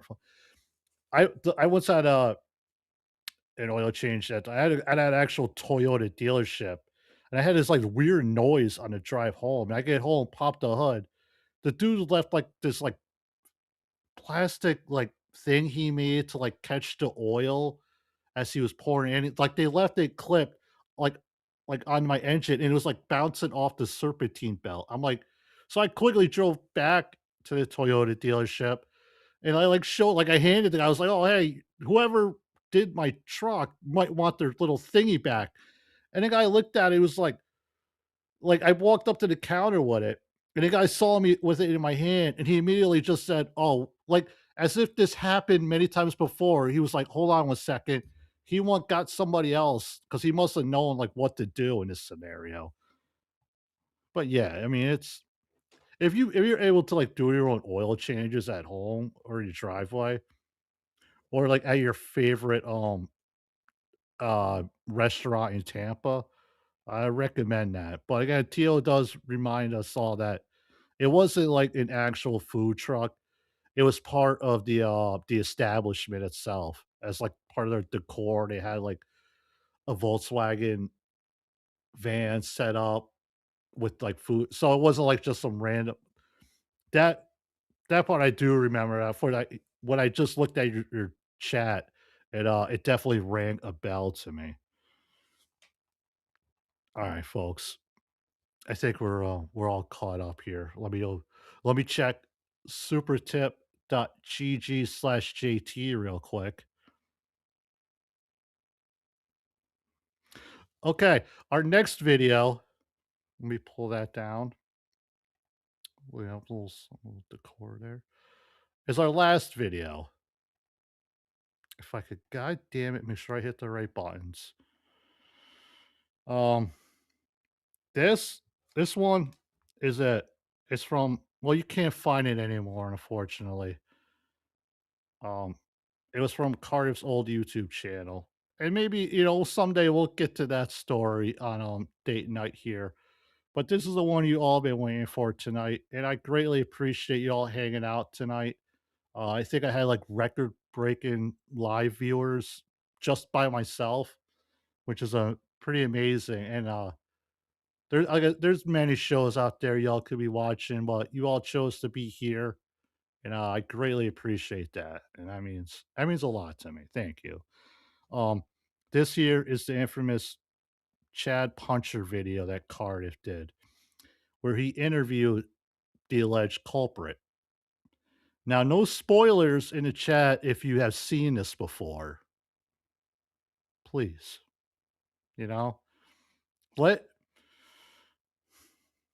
let people that haven't seen this video, watch it for the first time, spoiler free, please. That's all I ask. I don't have many notes for this one. In fact, I just have Chad Puncher, March 17th, 2023, 1 hour. Cardiff interviewed the alleged puncher. And that's literally, like, I don't know if you could see what am I showing there? But okay, that's not gonna fucking work because of my stupid camera. But trust me, folks, that's all the notes I had on this video because there really doesn't need to be any others. I'm just gonna hit play. Again, please, no spoilers. If for those that haven't seen this before, but yes, Cardiff did get a hold of the assailant. Oh, hello. Welcome, everybody. Welcome to the Cardiff Electric podcast, show, YouTube. I don't even know what to call it today. Everyone, it's been a very, very long and busy couple days for me. As I'm sorry, I can't do roll call tonight. There's too many people here. But those of you that are always here and have heard me say your name, I want to thank you all. For those of you that are here and I've never said your name before, I'd like to thank you all for joining me. As I was saying, the last couple days has been grueling. On the phone, back and forth to Tampa. I actually almost got onto a flight to Tampa this morning just to verify some information. But luckily that was averted. I did not have to travel to Tampa to get this confirmed. I was provided documentation today, evidence that the person we are talking to is the person that punched Chad Zumock in the eye. I've confirmed it. My private investigator that I hired brought this individual to my attention. Now, remember, we heard about a week prior to this, Melton hired a private investigator to find out the truth of the story. So, yeah, keep that in mind. And no pool scan scam. You rule. But thank you very much for your generous super chat. And as I said, I've gone to every possible channel to make sure that this is the person that they claim to be. The owner of the fist that entered the eye of Chad Zumock. A lot of people ask, why Cardiff? Why is this so important to you? Why do you need to talk to the person who punched Chad Zumock? And I say, why? Why do you need to breathe? That's why. Getting to the bottom of this, finding the truth, knowing what really happened, that's all that matters to me. The truth, people. I know when a lot of you started watching my show, you said it's just a potato. We're just here to have fun. But no, this isn't fun to me anymore. Now, just for reference, this was a day after the WATP video we just watched before. This is life.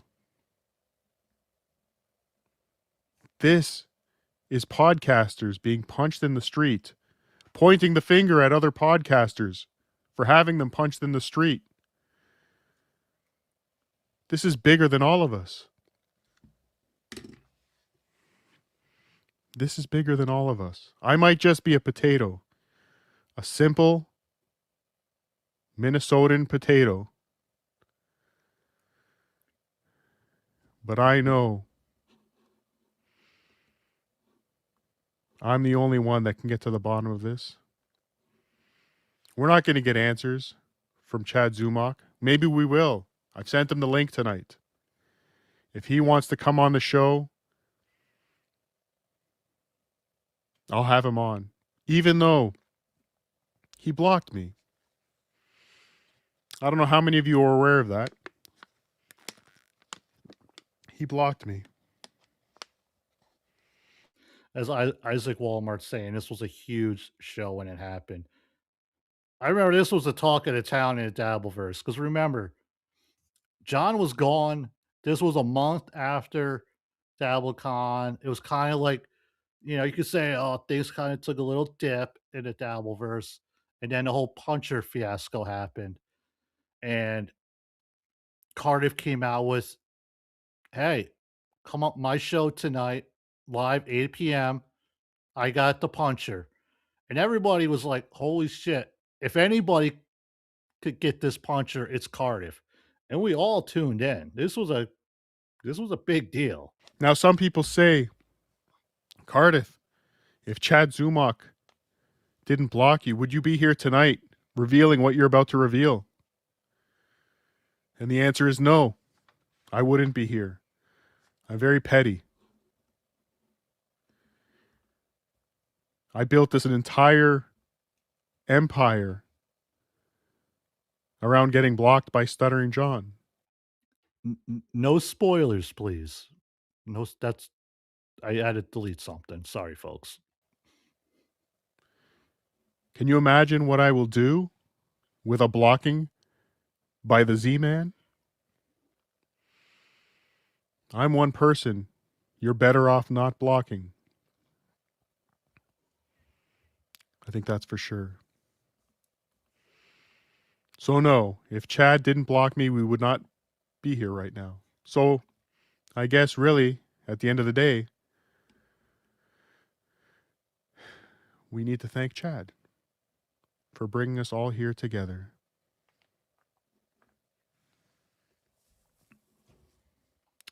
Before we get to our guests, we've got some King of all diffs. No spoilers. Please. super chats. Jules David, thank you for the $2. This better be good potato. I will try. Bill Loney, thanks for the $5. Hey Cardiff, can you do E-Rock Jingle Day? One day we will. King of all dabblers, oops. Thank you for the $2. Cardiff, come on my show. I'll think about it. Bill Loney, thank you for the $2. Wish it was me. Don't they all? Voltaire 325, thanks for the $1.99. I really hope this is not a work. It's not a work. Blinky Jedi, thanks for the $1.99. Cardiff is the best. Carl is okay for a clubfoot. Thank you. Blinky Jedi, another $1.99 SJ Army Skull. It's very true. Skull. Skull indeed. Getting to our guest, but again, PJ, thank you for the $4.99. Thanks for locating the real perpetrator. The Z-Man will be grateful. If he wants to be grateful, perhaps he could indeed unblock me. Indeed. Upset Duck, thank you for the $2. Bob, Batroom. Yes. Batroom indeed. The anticipation is killing us. Well, everybody, my guest, who will be coming on in just a moment, wishes to remain anonymous. Since the time I first came in contact with them, they've seen what the dabbleverse and the Chadverse can do to people, and they don't want any part of this. The backlash that they've seen over the last week is not something that they want to be a part of. So they've asked me to disguise their identity, disguise their voice. But here they are. Hello, Mr. or Mrs. Anonymous. Hello. How are you doing today? I'm doing well, Mr. Electric. How are you? I'm very well. I'm very well. I'd like to thank you for coming forward to tell your story. There's a lot of people that wanted to hear the truth from Chad. And as you may now be aware, it's been very hard to get to the truth. So, I don't want to go on for too long. Everyone is here to hear you. So tell us how your day started the day that you met Chad Zumach. Well, Again, for anyone just joining us, this is Cardiff Electric interviewing the alleged puncher. For the love of God. Mods, no spoilers, please. I believe it was a Tuesday, and I was looking for a used car part, and I decided to look on Craigslist. And I saw So an ad. you were in the market to purchase used car parts. Yes. Okay. Please continue. So I was looking for used car parts on Craigslist when I stumbled upon an ad that specifically said it was, looking to sell some used car parts. And I messaged the guy about the used auto parts, and we did a little back and forth, and it seemed like he had the used part I needed. And he sent me his address. And I was going to meet up with him that afternoon.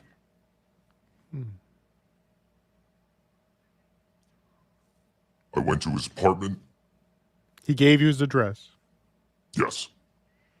Interesting. So he gave me his address, and I drove up to his apartment. And I messaged him, and I told him, hey, I'm outside. Now, I assume the person the assailant is referring to is Chad Zumach. Never heard anything. I kept messaging him, and just nothing, no response. What was your message? I'm outside. I'm outside your house right now. I'm outside your house. And what time was this, approximately? You know, I don't know how many times I got to say this. Please, no spoilers.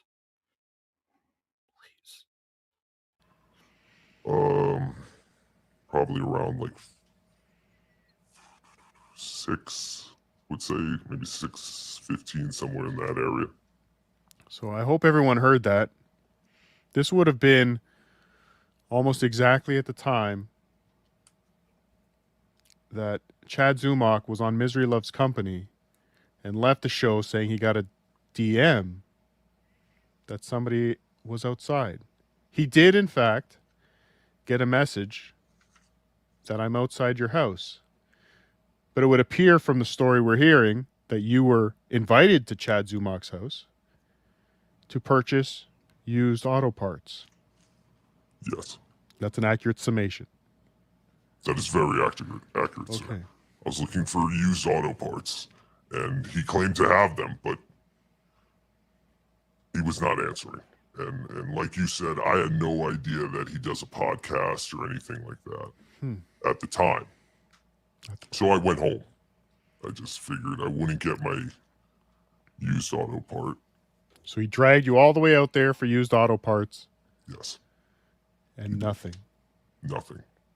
Not even a message back. This is a little off topic, but if a question is asked in Super Chat, I almost legally have to ask it. Are you a Maple Leafs fan? Jules David wants to know. Oh, sure. I'm a Leafs fan. 100%. Really? They're my deal. Interesting. That's very interesting, actually. So, well, I think this might be a question for you. Are you Stevie Lou? No. You heard it here first, folks. He's not Stevie Lou. Are you Dr. Steve? No. Again, I'm holding nothing back. Nothing is being held back here, folks. So, we cannot do that, Bill Owen. Are there not any mods in the chat? Please. Begging you people. We cannot give out someone's address, Chad Zumach's celebrity address, on this broadcast. So you left. So I went home. You went home. No auto parts. No used auto parts for you. Is that correct? Hello? Are you there?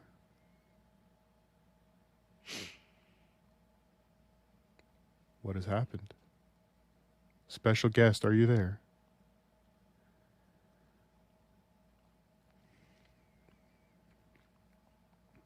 I don't know what's happened to our special guest.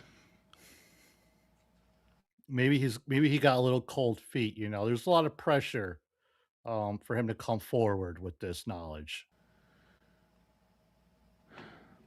Special guest, are you there?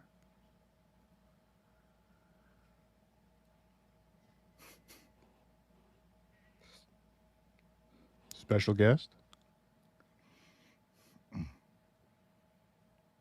Oh, hopefully. You know, when the show's live, you know, you gotta remain calm and keep your composure. Anything can happen. We get them back very soon. Let's see. Hello, special guest. Are you there? I have no idea what happened there. We were very scared. We had thought possibly Chad Zumach had gotten to your internet connection somehow, as he's known to do. So I went home, and a couple hours later, I start getting these rambling messages about how he was sorry that, you know, he was in the middle of a podcast. And like I said, I don't know he was doing a podcast, but then he goes off about how he just finished his salmon salad. And he had just apologized a million times. And he said, listen, if you can come out now. So in his message to you, he plugged his podcast and he bragged about eating a salmon salad. Yeah, I thought that was quite odd. I never asked. He just offered that information for some reason. Okay, that's very strange, but it does sound like the Chad we know. So he apologized profusely and told me if I came out tonight and met him at a bar, he would give me a discount on the used auto part I needed. So he was trying to get you to come back. He regretted not making the deal. Yes. Regretted bringing you out there, and he said, come tonight, and we can make a deal. Yeah, he would give me a deal on the used auto part, and I really needed this used auto part, so... And at this point, you have no reason to trust him, though. Did you trust him? I can't say I trusted him, but I really needed this used auto part, so I was willing to... He just pulled up a Shmuel Buckman super chat from 3 years ago. What was this specific car part? I forgot Shmuel's been around for this long. Good Lord. We've all been around for this long. What the fuck am I saying? Need to get a fucking life. You know, go out and ruin my night like I ruined my afternoon. Why? Did you watch him do stand-up? No, I've never seen him do stand-up, and that actually comes into the story later on. Before we continue, yes, R.I.P. Lance Riddick. Please, continue. So I pull up to and Yes, just so everyone knows, we are bleeping out the name of the bar and or restaurant where they met. This is not about an individual business. This is about Chad Zumach. Imagine if everybody at the time, like doing all this research, I can't even recall the name of the actual establishment. But imagine if that was publicly known back then, the amount of phone calls and all this other shit people would have done to this place. Like they do now. So we will be bleeping out the name of the bar or restaurant. So I pulled up a front, And all of a sudden, I see this guy pushing a shopping cart with one hand. It's full of used auto parts, and he's dressed like an 11-year-old. That could be Ray DeVito. And in the other hand, he's actually eating a hot dog. He's eating a hot dog, pulling a shopping cart full of used auto parts. Yes. A hot dog with ketchup on it. I don't believe you. No. Nobody it would had. put ketchup on a hot dog? He did.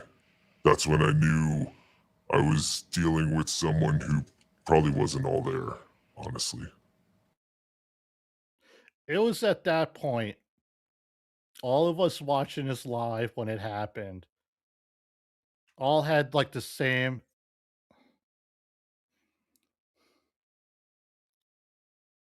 hot dogs. Yeah. Ketchup on a hot dog. Yeah. Ketchup on a hot dog. And the other thing is, I don't know where he got Please, no spoilers. this hot dog, because we don't have hot dog carts on the streets of Tampa. So I don't know where he got this hot dog. Are there... Now you obviously had been to Chad Zumach's home earlier that day. Yes. You've been to the bar and or restaurant that you are currently at. Yes. Would you say there would be any hot dog carts in between? Any hot dog restaurants, perhaps? A ballpark? No. Even? Nothing. Tropicana Field would not be in between Chad Zumach's house and this bar. No. Is that what you're saying? That's what I'm saying. And even if you went to the Walmart on Del Mabry, they don't have hot dogs anymore. They stopped selling them during the COVID pandemic. Thank you, Labra Mystic, for those 10 gifted memberships. And remember, next week, maybe a members only show with the lovely Emily. So I'm assuming he brought it from home? Mm-hmm. Possibly because... From home? Yeah. Did this look like a homemade hot dog to you? It kind of did, if I'm going to be honest. Boiled? Boiled, yeah.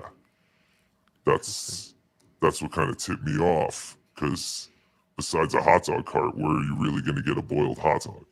Unless you bring it from home. So this guy's, pulling around a shopping cart full of used auto parts and eating a homemade hot dog when I approach him. So for anyone that's, thank you. We're at the top of the hour here. For anyone just joining us, this is Cardiff Electric interviewing the alleged assailant that punched Chad back in Tampa in 2023. And so he's got him on the line here. He's interviewing him. And the man obviously contacted Chad for used auto parts. And he met up with Chad later that night. He saw Chad pushing a shopping cart full of auto parts while eating a boiled hot dog. I say, hey, you must be the guy from Craigslist. Then he met on Craigslist. Who wrote this shit? And then what did he say? Yeah, he said, I am. If you couldn't hear it, that was the assailant turning the page of whatever he had written down. I'm the guy from Craigslist. And that is Cardiff trying his hardest not to bust out laughing at him. And all of a sudden, he pulled another hot dog out of his back pocket. And at this point... Wait. He pulled a hot dog out of his pocket? Yes, a second hot dog. Out of his pocket? Yes. Was it wrapped in anything? No, it was just a hot dog. So he's walking around all day with a hot dog in his back pocket, bun and all. Nothing on it, but it was a completely cooked hot dog. That's literally the most disgusting thing I've ever heard in my life. There were 10. Well, then he thought, I'm just going to go to this food truck right here and try and steal some ketchup to put on my hot dog. And okay, so he had a hot dog in his pocket without ketchup, needed ketchup,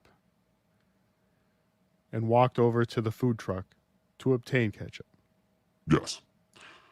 So he starts putting ketchup on his hot dog, and I go, hey, man, how much were you looking to give me as a discount on the used auto part? And that's when he became enraged. I just saw his eyes literally turn black and just dead. And he started going on and on about how he was the mud shark and don't fuck with the mud shark. And at this point, the food truck guy notices he's stealing his ketchup. And he's like, hey, buddy, that's not free. I have to pay for that ketchup. And now Chad is yelling at him and saying, you don't know who the fuck I am. I'm the Z-Man. And me and the food truck guy were like, we have no idea who the Z-Man is. And he just keeps going on about how I'm Chad motherfucking Zumach. I'm a fucking comedian. I'm the best comedian in all of Florida. You never heard my Del Mabry bit? And again, we just looked at each other and we're like, no. Me and the food truck guy. So he brought up, in his rant, he brought up some of his signature comedy bits.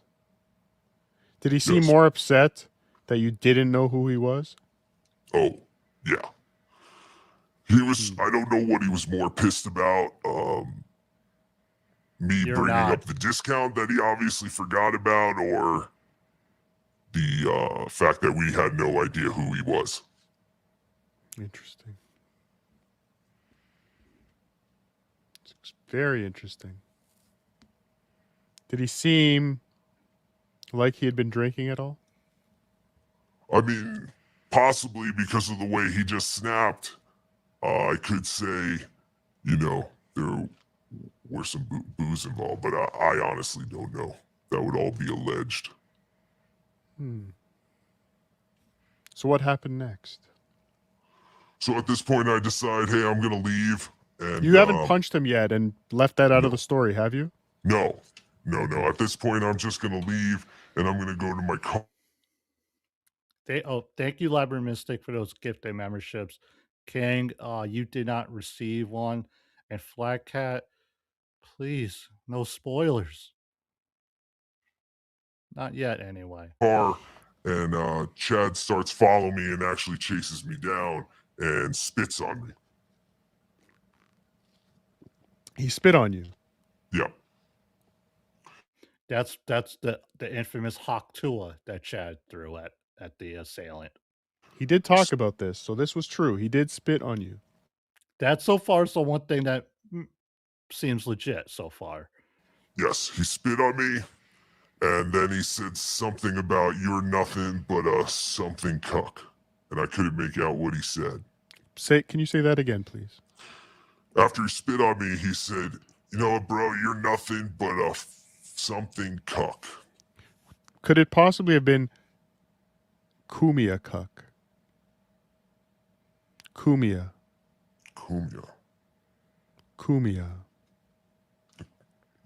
It could have been. It sounds familiar. But I don't know a Cumia.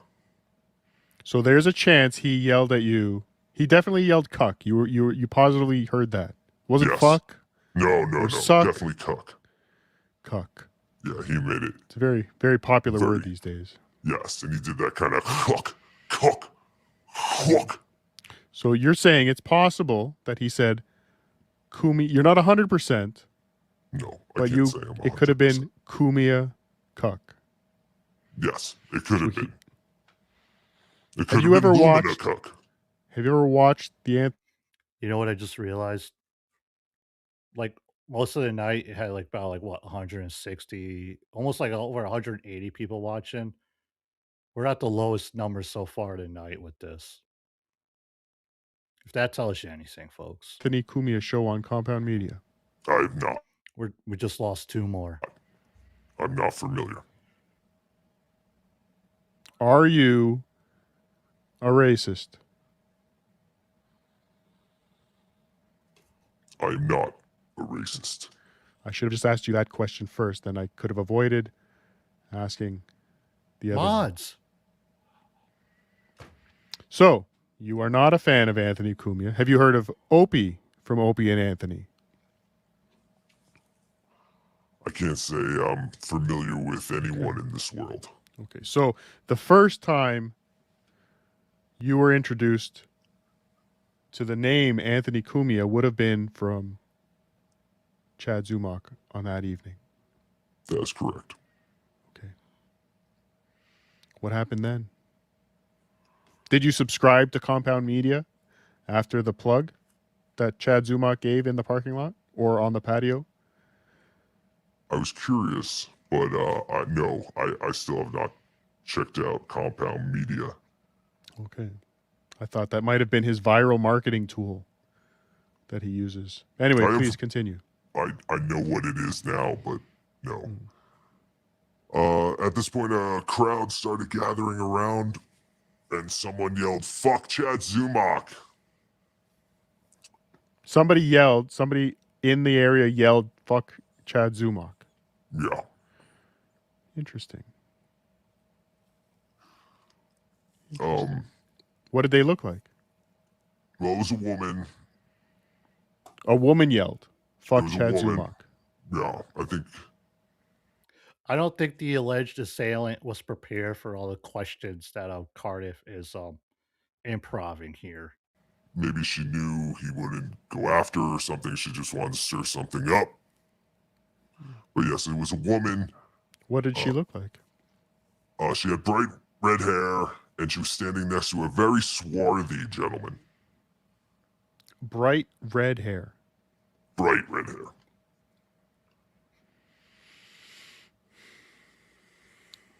Very interesting. If you could bear with me for 1 second, I'm going to bring up a picture and just tell me if this looks anything like the woman you saw yelling. What were the words that she yelled? Fuck Chad Zumach. Fuck Chad Zumach. And you said with a swarthy gentleman. Yes, very swarthy. That is extremely interesting.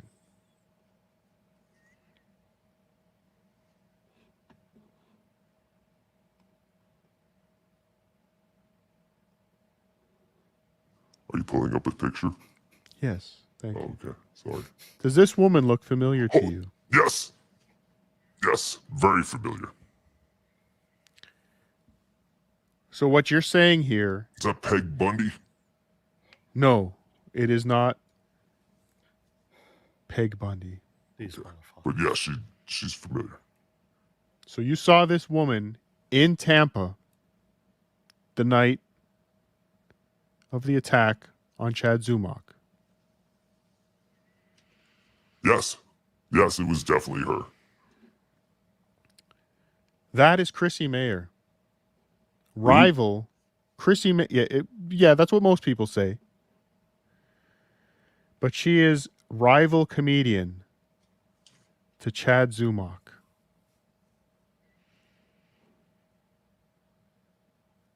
They compete for stages all over the United States of America. And I think it's very interesting that she was there that night. I have no idea who she is. Did she look like she was part of the used auto parts business that Chad Zumach was running out of a shopping cart? No. I'm sorry. I accidentally took you off the stream. I can't confirm or deny. I will say she had no oil on her hands or face from using. Did Chad have oil on his hands and face? Oh, absolutely. I mean, it seemed like he was pushing that cart around all afternoon. Interesting. So, of course, you're going to get some oil on your hands and your face. Very, very interesting.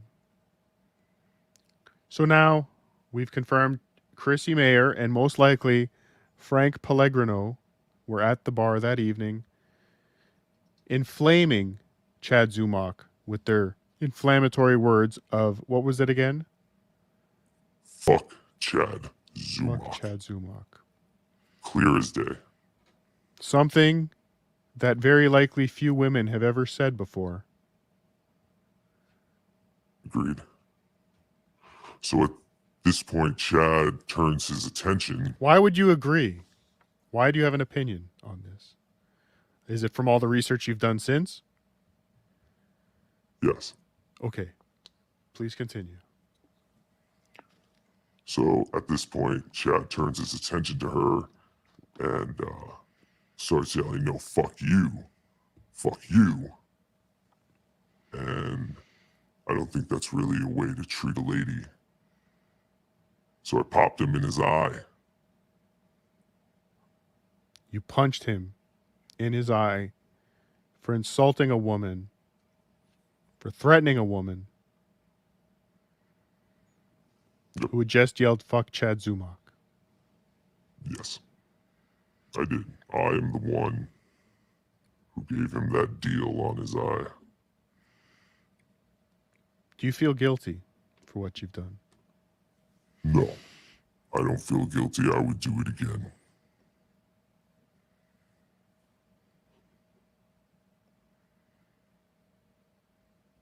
It's fascinating. Do we have any questions from the chat for this defender of women's honor? Especially today, on St. Patrick's Day, when the great St. Patrick went and did what he did for all the Irish women. We have this brave soul here. What do you do for a living, sir or ma'am? I work for an auto parts store. An auto parts store. There was no way that part was in the script. Yes. Do you think Stuttering John will return to podcasting? Who? Interesting. Interesting. Well, I'd like to thank you for your time. You're very welcome. I'd like to thank you Yes. for your defense of women. Even though some in my audience right now are upset with what they've heard, like Sam V here, they're obviously upset. All 520 something of them. Yes. They're obviously upset. I don't know.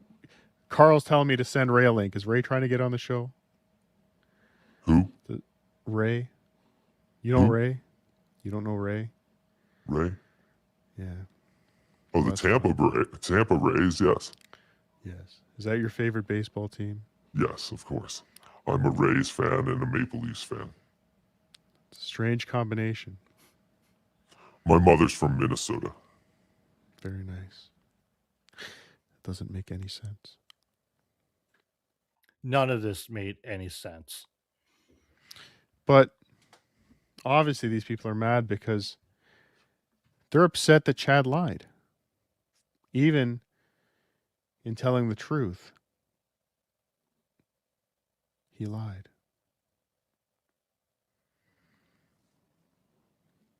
I have been watching some things about this. I was kind of curious after I punched him and realized he had some form of celebrity, but I haven't been watching that much stuff. All right. And, Well, I'd like to yeah. thank you for joining welcome. us. You're welcome. I'd like to thank you for telling your story. Thank you. Is there somewhere people can send you money for ice for your fist? Does your fist hurt? No, it was like punching a bag of shit. Oh. My fist is fine, and no, there are no need to donate to anything. Okay. Well, I'd like to thank you for coming on. I'm not sure how I feel about what's happened here tonight. I know how I feel. Yeah, I think I do. Well, thank you, kind sir or ma'am. You got to remember, I'm sure like a lot of you, I know Dan Lizard remembers this. We were all very excited for this because I admit I fell for it. Guilty. I bought in and I knew within 30 seconds who exactly it was and what was going on here. But you gotta admit though, it was a great bit. And yeah, there was a script written up, and I believe they kind if I remember correctly, I believe they submitted it to like Bob Levy to like, hey man, what do you think about this? Um, I know Carl was watching this and just shit on the whole thing. He thought it was the fucking biggest disaster ever. Um, but it was it's a classic moment. And I know Cardiff lost his channel, and luckily all those videos that he had on his channel, he does have. And if you're a member of Cardiff Electric's Patreon, patreon.com/Cardiff Electric, he's been putting out a lot more of these older videos for everybody. This one he held off on because he knew I was going to cover it. And so I thought I was like, yeah, man, just wait until after I cover it. And then I'm pretty sure like within a week that you could catch this if you want to watch it again. I'm sure some people, I imagine are people watching tonight that haven't seen this yet. They could probably already tell like what's going on and who's behind it all. But you all will be revealed here in a minute. I'm sure Chrissy Mayer appreciates what you did for her. You're very welcome, yes, and I would do it again in a heartbeat to defend the honor of a woman who says fuck Chad Zumach. Yes, as is her right, because I don't believe we should tell a woman what to do with her body. And if she wants to use her body to yell fuck you Chad Zumach, then that's her right. Thank you for your service. Good evening. Good evening. Sorry, I got all political there, folks. Now he had to know like what a fucking disaster it was that they just did. But they kind of say they come back around here. But I felt it's what needed to be done. Thank you for the 220. Jimmy I, Chad may have to do Cardiff Cucks tomorrow. Possibly.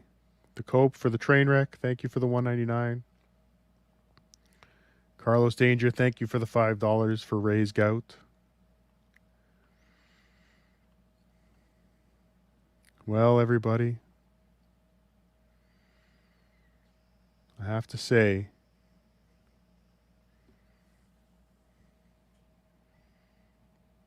the chat is definitely angry at me right now. People were very upset. because we were fooled. They got us. They got everybody. And I'm pretty sure that's all they wanted. They just wanted, like, how can we fuck with, how can we, how can we fuck with people with this? And it was great,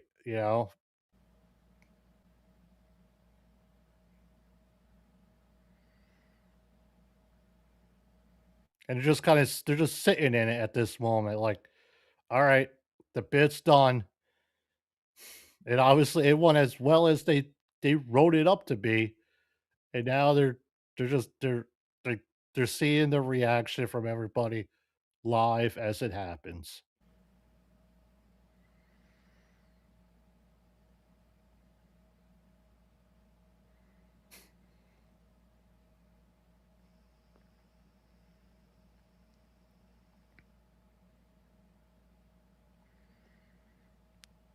Thank you for the $10, Eddie Coyle. Cardiff, you're a great investigative journalist. Great scoop. Well,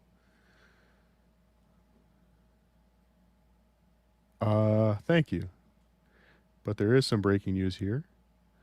The attacker will be on Red Bar live in studio next week. Is that for real, Jules David? Is that for real? That can't be for real because they just interviewed the attacker. Hello, Anonymous. Are you still there? Hello? No. Oh, hello. How are you? I'm okay. How are you? Good, good. I'll let you go, but if somebody else wants to come on later, they have the link. Thank you, Anonymous.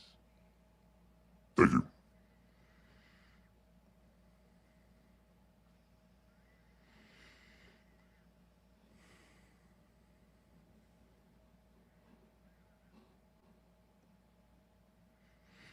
No, he's just waiting. He's just waiting for who to show up. I'm sorry, everybody, if you didn't appreciate what I've done here tonight. They can't all be winners. They can't all be losers. Mhm. But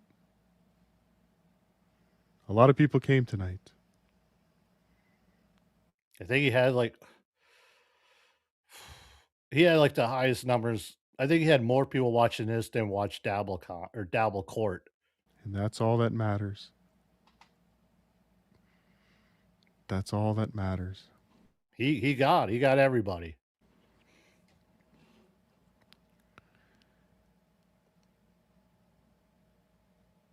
But Chad, I know you're still watching. Please unblock me. That's all I want at the end of the day. Is to unblock me. Did I lie tonight? Maybe. Did Chad lie? Maybe. Maybe not. What is a lie? What is a lie? Some people would define a lie as an untruth, an inaccurate statement. That's how I would define it too. But how do we know when a lie is a lie and the truth is the truth? I have a special guest joining us shortly. He'll let me know when he's ready. Hello, BeDabbler. How are you? I'm doing well. Whoops.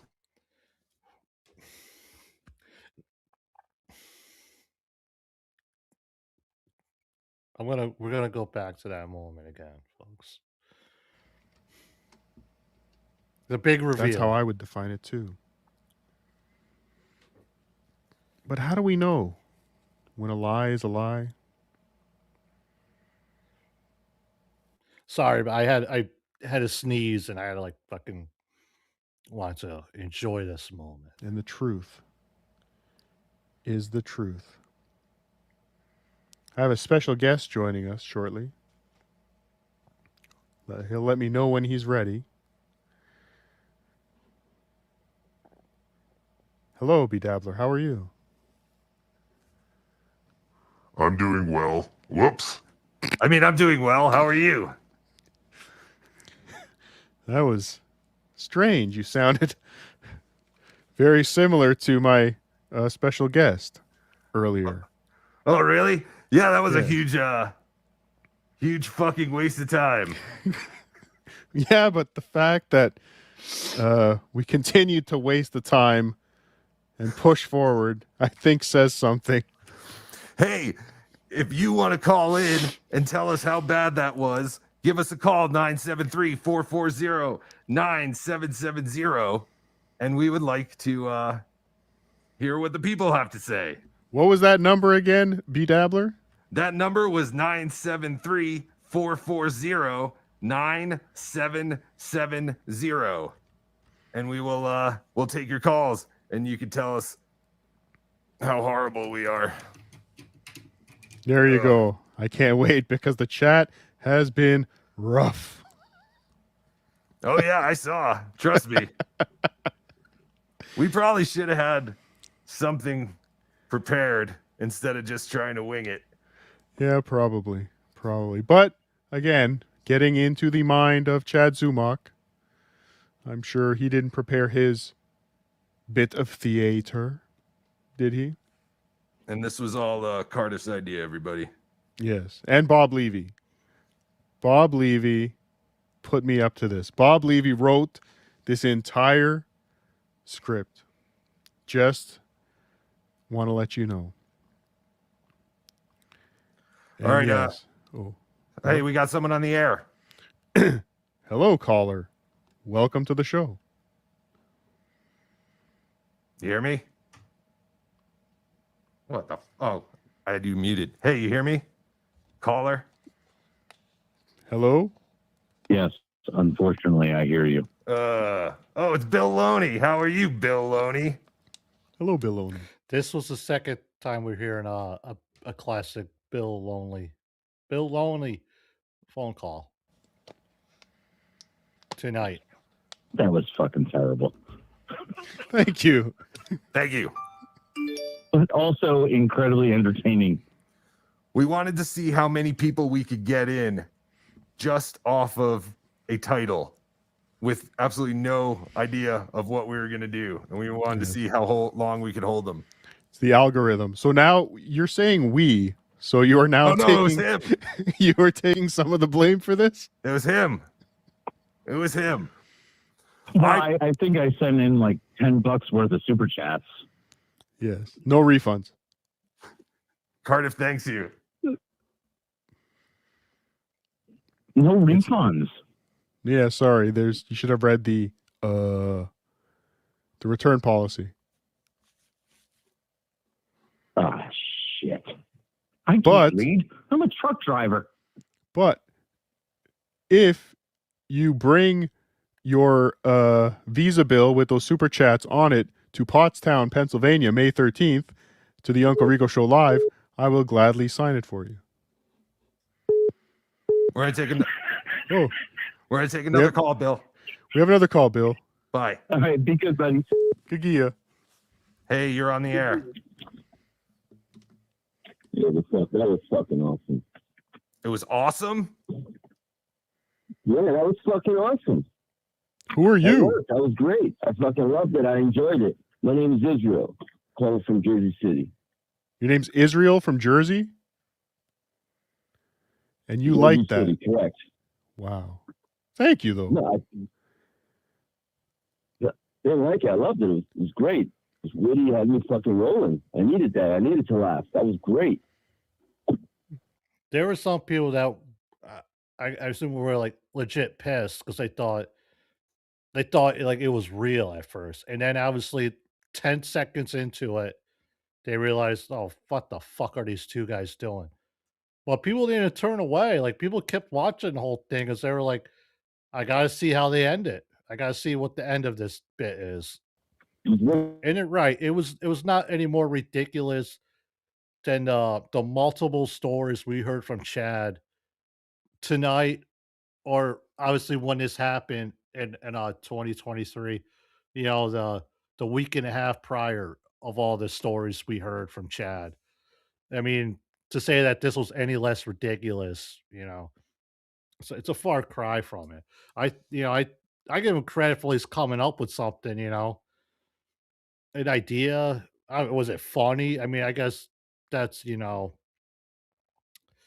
that's neither here nor there. I mean, it's up to your own individual perspective. It's like a piece of art.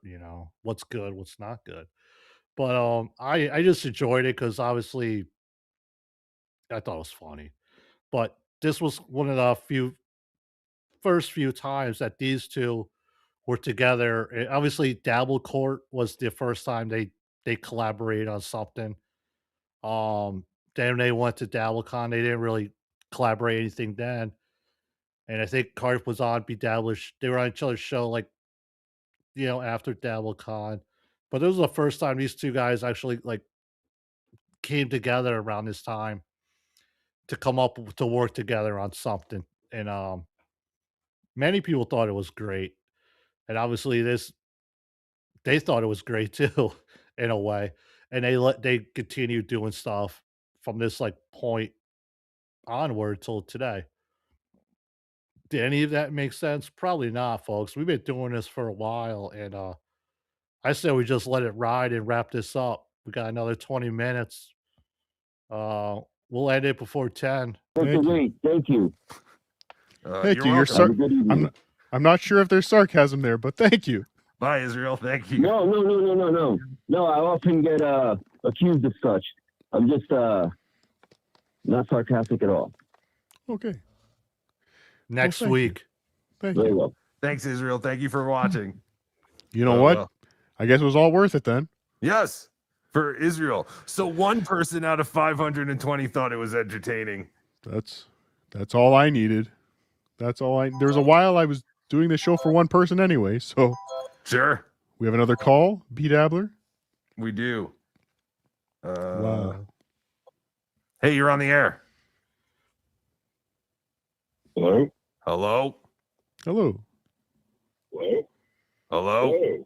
Hello. Hey, it's Grizzlehorn. Can you hear me? Who? Can. I love the bit. Love the skit. Cracked me up. Like the Israel dude needed a laugh tonight. Cracked me up. Really? Perfect swerve. Dude, I'm telling you. Love it. Perfect swerve. But it was great. Thank you, Stato. Thank you, BeDabblin. You guys rock. And have a good evening, Jen. Hey, what was your name again? Hey, what was your name? Grizzlehorn.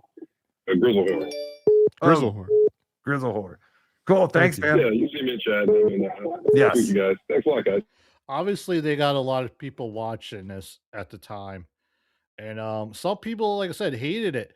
And I think, there was might have been a little split between, people that enjoyed Cardiff and BeDabbler and people that enjoyed other shows like MLC or Shuley or just WATP. But I don't know. I thought it was great. Of course, I'm very biased when it comes to these two. Go figure. Take care. Thank you. Thank you. Check me out. Thanks a lot. Good gear ya. Hey, you're on the air. Hey, I was watching First Take this morning, and I just thought it would be like hilarious if they had if we could somehow make it a possibility that like they brought up the Chad Zumach, not even First Take, the one with Skip Bayless and Shannon Sharp. They brought up the Chad Zumach. Wouldn't it be so funny to see Skip talking about Chad? What does this have to do with me?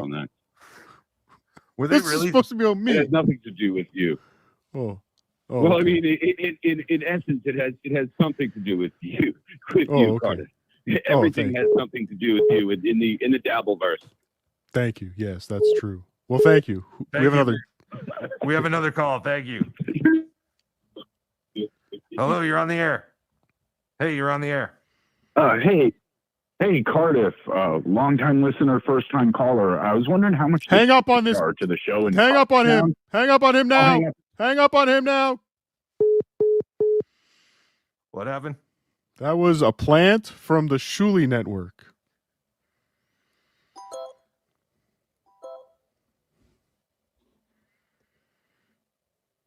Oh, we got so many. Another caller? You're on the air. Wait, what happened? Yeah. Oh, hello, caller. How are you? Hello. Good. Listen, you had one shot. It would have been so easy to make it even decent.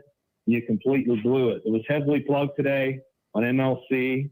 Yes. I thought maybe it was real, maybe it wasn't. I thought it I'm listening back to this again. I keep trying to put a name to like some of the callers back then. at least it would be interesting, compelling, funny. I agree. It was so bad. Ugh. And you damaged your reputation. Yep. And you kind of jumped the shark tonight. So I agree. Man, you a did. big miss, Mr. Cardiff. Yeah. You really screwed up. This you're guy's going right. to be in Potsdam, Cardiff? Yes. Well, maybe not now. Maybe Well, Bob's going to fire me. There's no way Bob put you up to this, and there's no way Bob had anything to do with any of the writing for this bit. Yeah, he's Please right. don't blame Bob for this. Yeah, don't blame Bob. He would never put dog shit like this on the radio. Okay, hold on. Wait. Before you let go of this customer go, would people believe Mike Morse? You mentioned the one person in America with less talent than you, so I don't have an opinion on him. Okay. What if it was I have Brent? a shop vac in my garage with more talent than Mike Morse. What if the puncher was revealed to be Brent Hatley? Mildly believable, mildly funny. Thank you. The whole premise of what you started with, the car parts. Chad's not a mechanic. He's not. He don't deal with car parts. He can't. That's what you he got can't from change that? A light bulb. You got that we were saying He Chad's a can't change it. mechanic? No, Chad was a auto parts dealer or salesman. You started talking about auto parts right away. We knew it was a Next lie. caller. All right, The next worst thing I've ever caller. listened- Hey, you're on the air. This is me laughing at you failing. Yo, you guys. This Is that Mammy? Hey, you're on the air. Hey, this is Obnoxious John. All right, this one's Carlos. Sounds like him. Smells like piss.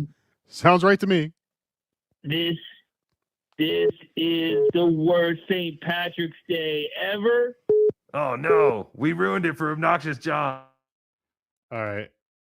That wasn't Mammy. It was Gina Bobina. Forgive me. And Ted MLC. Remember Cardiff had the guy on who punched Chad?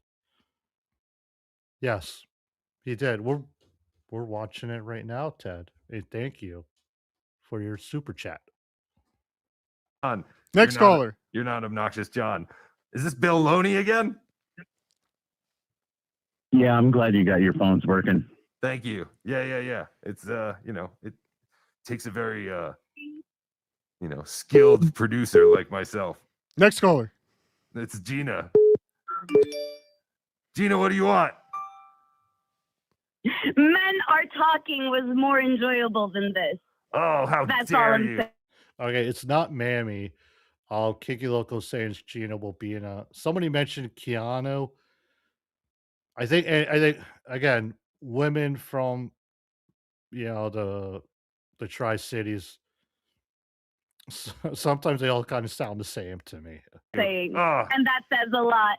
Oh no, how could you say that about Cardiff? Goodbye. Okay, that's not Keanu. With Anthony Zenhauser? What is that show? I don't know what that show is. Man, I was on it once. It's Men Are Talking. No, I don't know that one. My bit didn't work with their bits, so I kind of bailed. They have a bit. I have a bit. Any more callers? Yeah. Hello, you're on the air. Hi, Fez. Hello? Oh, wait, hold on. Why are you not? Hold on one second. Why did it all of a sudden go off of Bluetooth? it wouldn't be until like a year after this that he got the phone system that we use now, or the program. I think it was all Curtis. Dr. Steve came up, or was used it. It basically it's not Skype or anything. It's kind of like this web based application that you're able to like take calls, and you don't. There's no more the delay. There's none of that annoying call waiting beeping in the background, or the like alerts you get if you listen to shows that use Skype and people call in. Uh, it works pretty good, and then it has the screening feature on it too, which um, BeDabbler enjoys, because we all know he he models it, or he uses, like, a lot of his shows kind of reminiscent of Ron and Fez and everything like that. So the idea of, plus obviously Joy's also taking unscreened calls, which, job security, man, put me out of work. You there?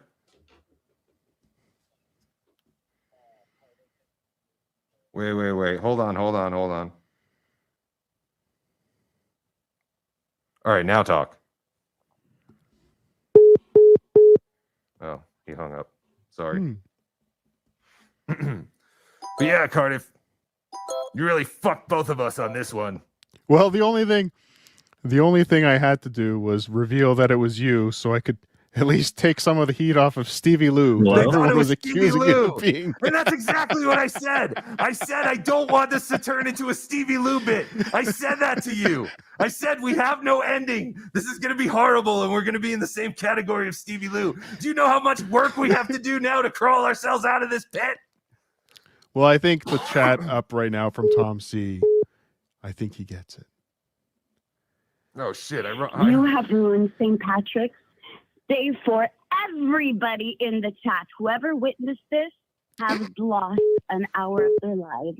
They will never give back. Thank you. Georgia, you're on the air.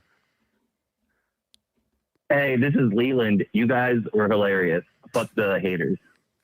Thank you, Leland. Thank you, Leland. You're obviously very high. Yes, So I knew it was.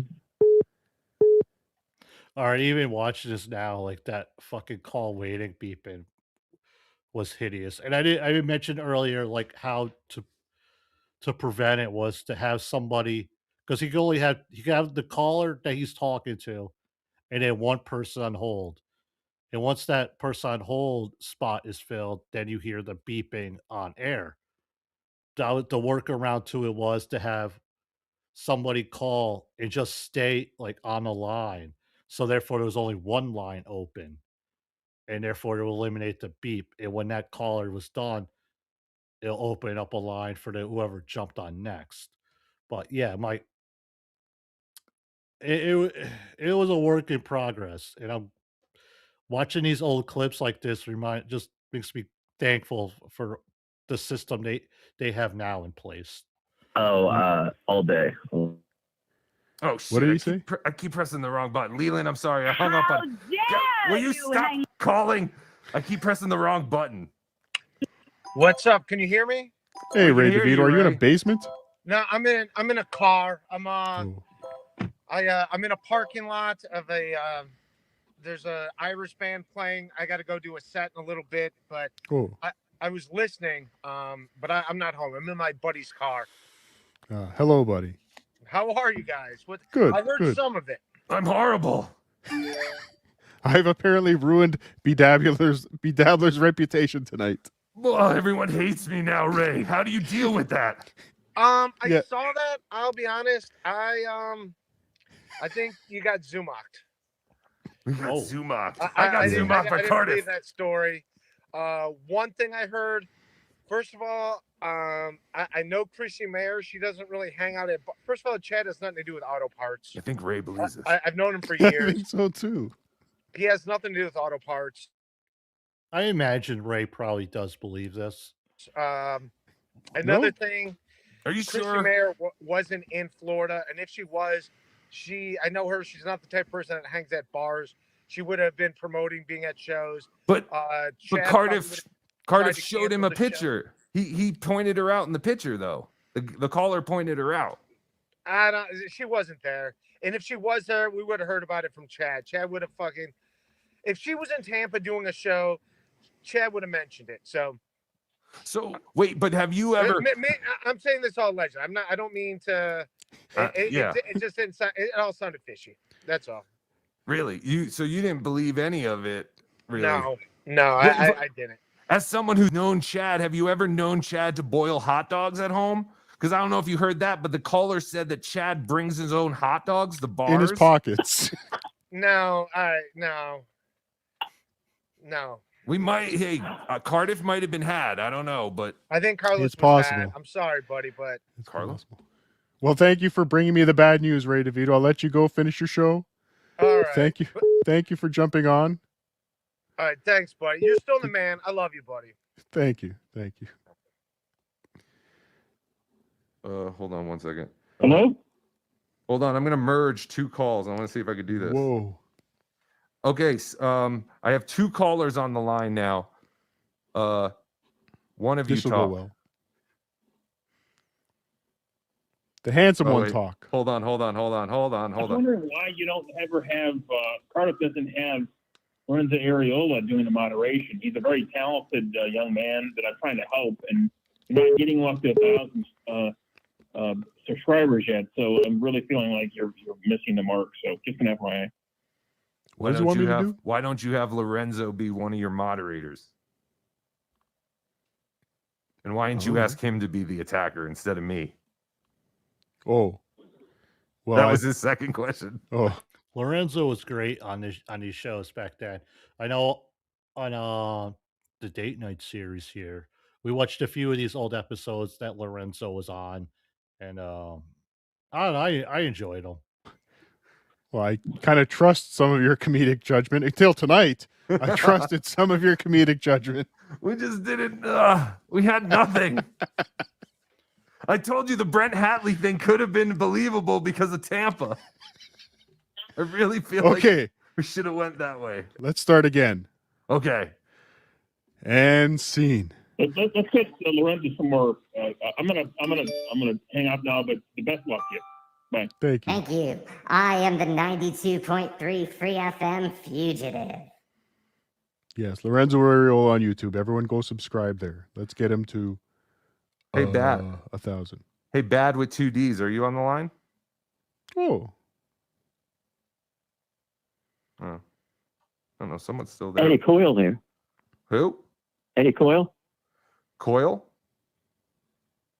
Coyle. What? Butt plug. Quail? Butt plug? What's happening?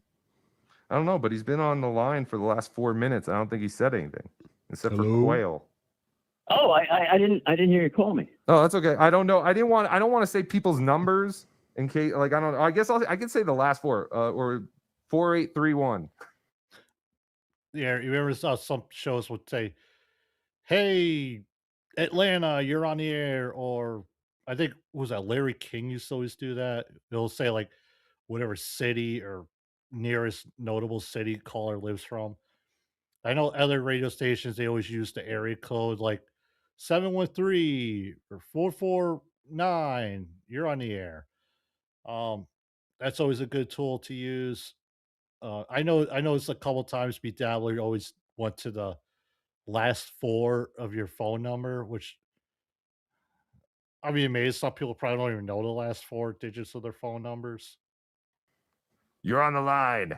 Yeah, Eddie Coyle. That's me. Oh, hello, Coyle. I was just going to say it was great tonight. I came in at 28 minutes, and you could catch you in a couple of minutes that you.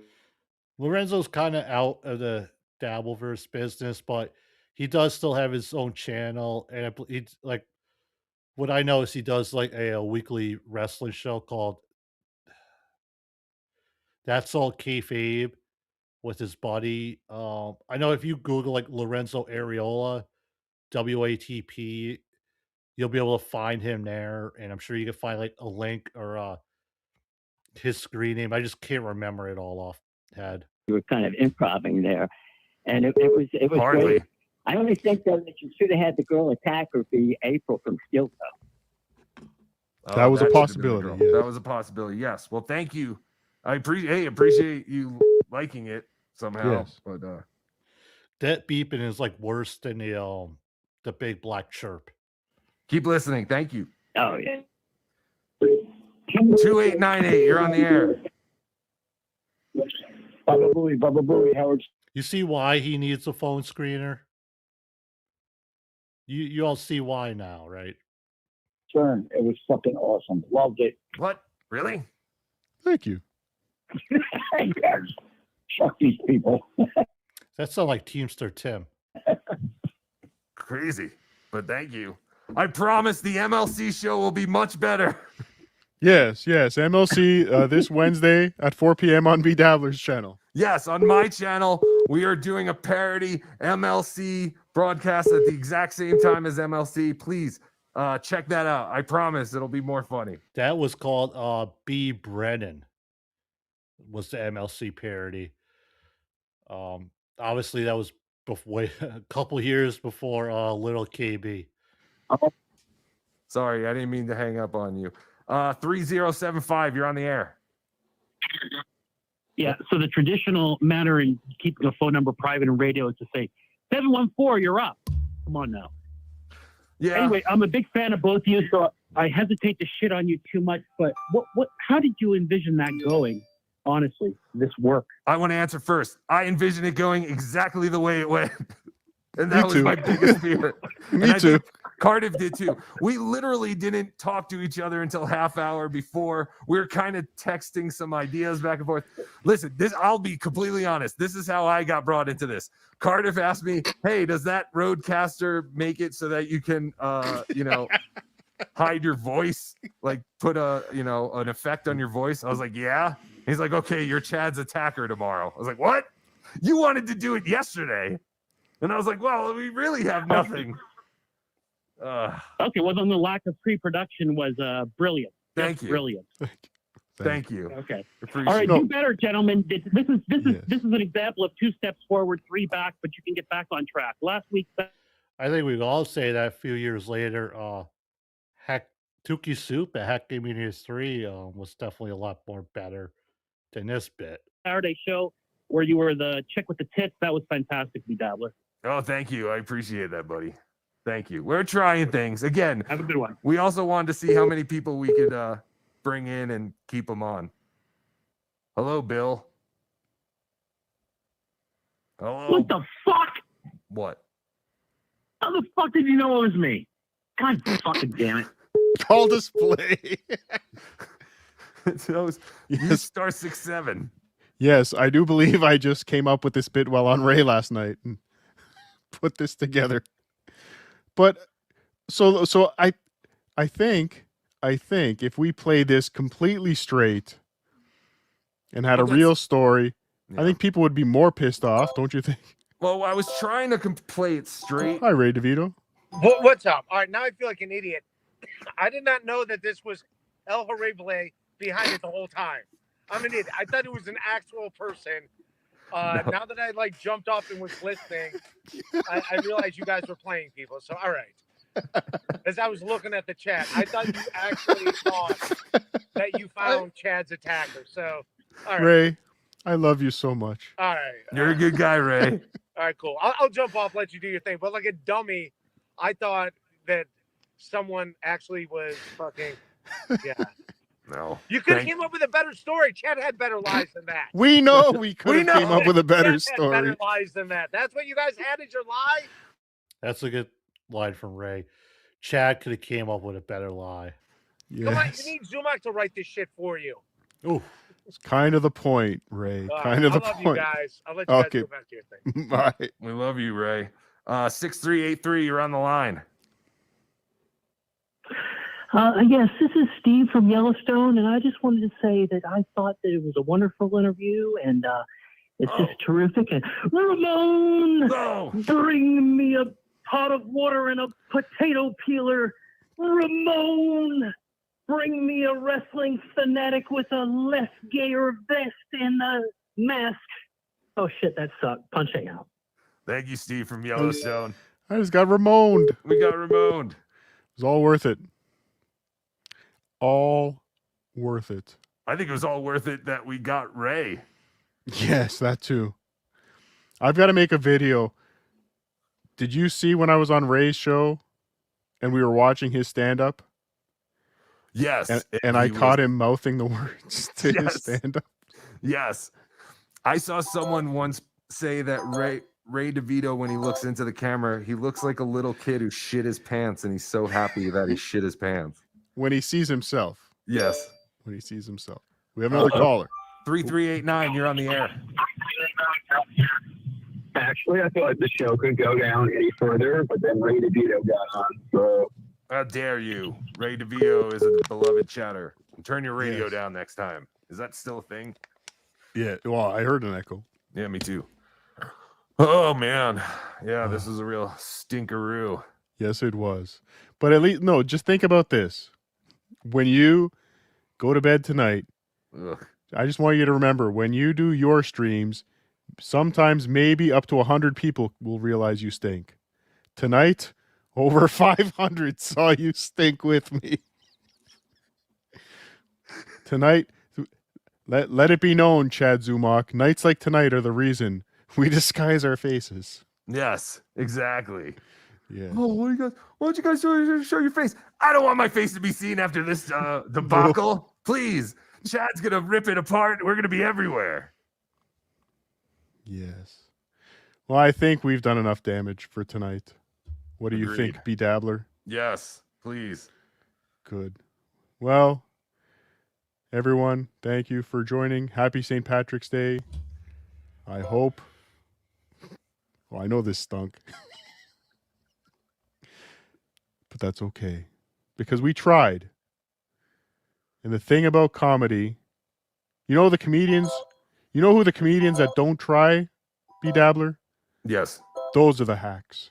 Yes. Agreed. Hey, we might want to take Those this call because it's from PA. Maybe they're going to your show. Oh, thank you. Again, this was the Pottstown show was coming up. You know, obviously the if anybody listening remembers, that was Shirley did it. They put a show together in Pennsylvania. They had Bob had Perry Caravello come out, and the one takeaway from it was obviously the poster gate. And obviously there might be a few other things that came from that comedy show. But that's for another day and time. But if anyone watching is wondering what they're referring to when they say Thank you for the $5, Jules David. Pottstown. Hold on 1 second. 8608, you're on the air. Hey, yo, cocksuckers, it's Chipper. All I can say is home run, hurry, play, home run. Fuck yeah. Fuck yeah. That was Chippa. Fuck yeah. Wow. But yes. Fuck yeah. We took a shot. We took a shot. You know, who was it? Wayne Gretzky said, "You miss 100% of the shots you don't take." But you know what else? What he didn't ever said was, what Deanna Scallons, member for 1 month. Forgive me if I mispronounced your name. I mispronounce everything. I stand with Emily, as so do I. Justice for Emily. JT rules.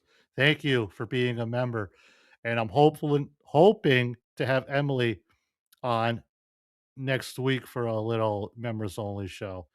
And a lot of times my members only shows, they're available for everyone to watch live. Might just make the chat like members only, and then maybe like 48 hours after the show's live, it goes behind the paywall. So hopefully everybody could check that out. And thank you for being a member for 1 month. The video here, we got about 2 minutes left in it, and then we're going to close it out. I was aiming for 10. We might go a couple minutes over. Thank you. And they don't boo nobodies, right? Yeah, they must. Hey, we must be doing something right. They're talking about us. 9024. You're on the air. I'm not moving in the script. Oh no, we've been movie in the script. No. Oh no. We were movie in the script. Is that what he does? Is that melted? Is that a melted thing? Yeah. That's what he calls the Steel Toe Show, which we have no business making fun of anyone today. No, just the goatee. Just the goatee. Okay, last call. 1717, you're on the Hello. air. Yo. Hello. Did you know that you Opie again. has better guests than you guys? Did you know that he had the Corndiff? corn on and it was freaking hilarious? And now look at you. Oh, you witch. Oh, you wicked witch. Oh. Pour water on you and watch you melt. How dare you? We should send Corndiff a link and have him save the day. Yes, obviously I need Corndiff. Corndiff stock. His stock has gone way high this Yes. week. And we just fucking tanked like that Silicon Valley Bank. Thanks, Joe Biden. All right. Thanks, everybody. Thanks, BeDabbler, for ruining my show. I'm sorry. What? It's all your Wait. fault. Cumia, everybody. Any plugs, BeDabbler? No. You don't want angry people going after your No, shit? please stop calling me.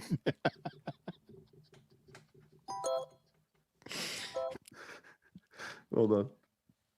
Why do I have to fucking do it every time? 761 or Uncle Freddie? What? What do you say?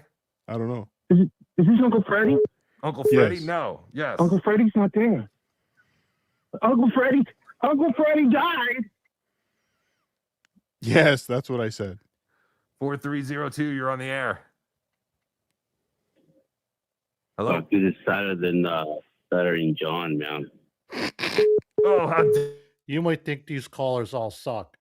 What I think, this is job security for myself. dare you? Oh, you son of a bitch. You know just how to stab us in the heart. All right, BeDabbler. I think we've done enough damage. Good night, everybody. Cumia.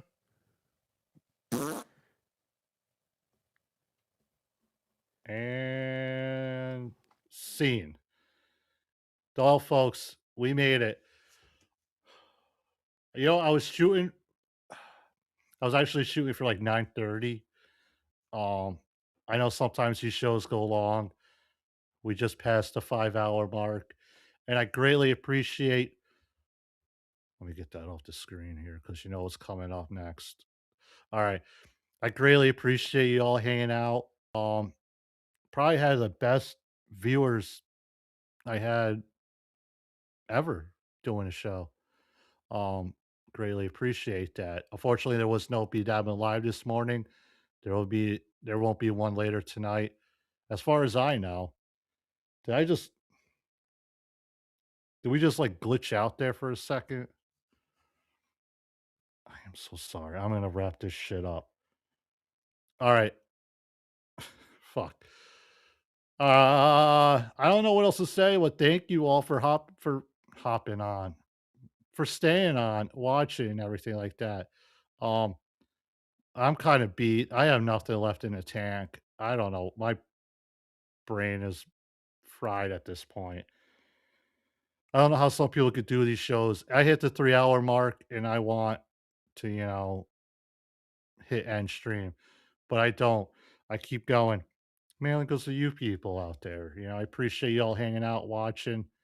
Next week, probably do this again, hopefully. We're gonna go into the Tampa Accords. That kind of wraps up what happened post Puncher. Well, Chad gets fired from MLC, spoiler alert. And we're gonna dive into a lot of that stuff. Check your check notifications for BeDabbler. He may do a show tomorrow. I haven't got the official word yet. Next week we're also thinking about doing a members only thing with Emily, like I said. Folks, that's it. Thank you again, all of you. Holy shit. A lot of people watched it. I was glad. Thank you. I thought it was a good show. Hope I didn't bomb too bad. But before I leave, as always, there's only one thing left to say. My name is El Horrible. Welcome to BeDabblin Live, the only show in the dabbleverse who's not afraid to say that Kevin Dumbfuck is talentless.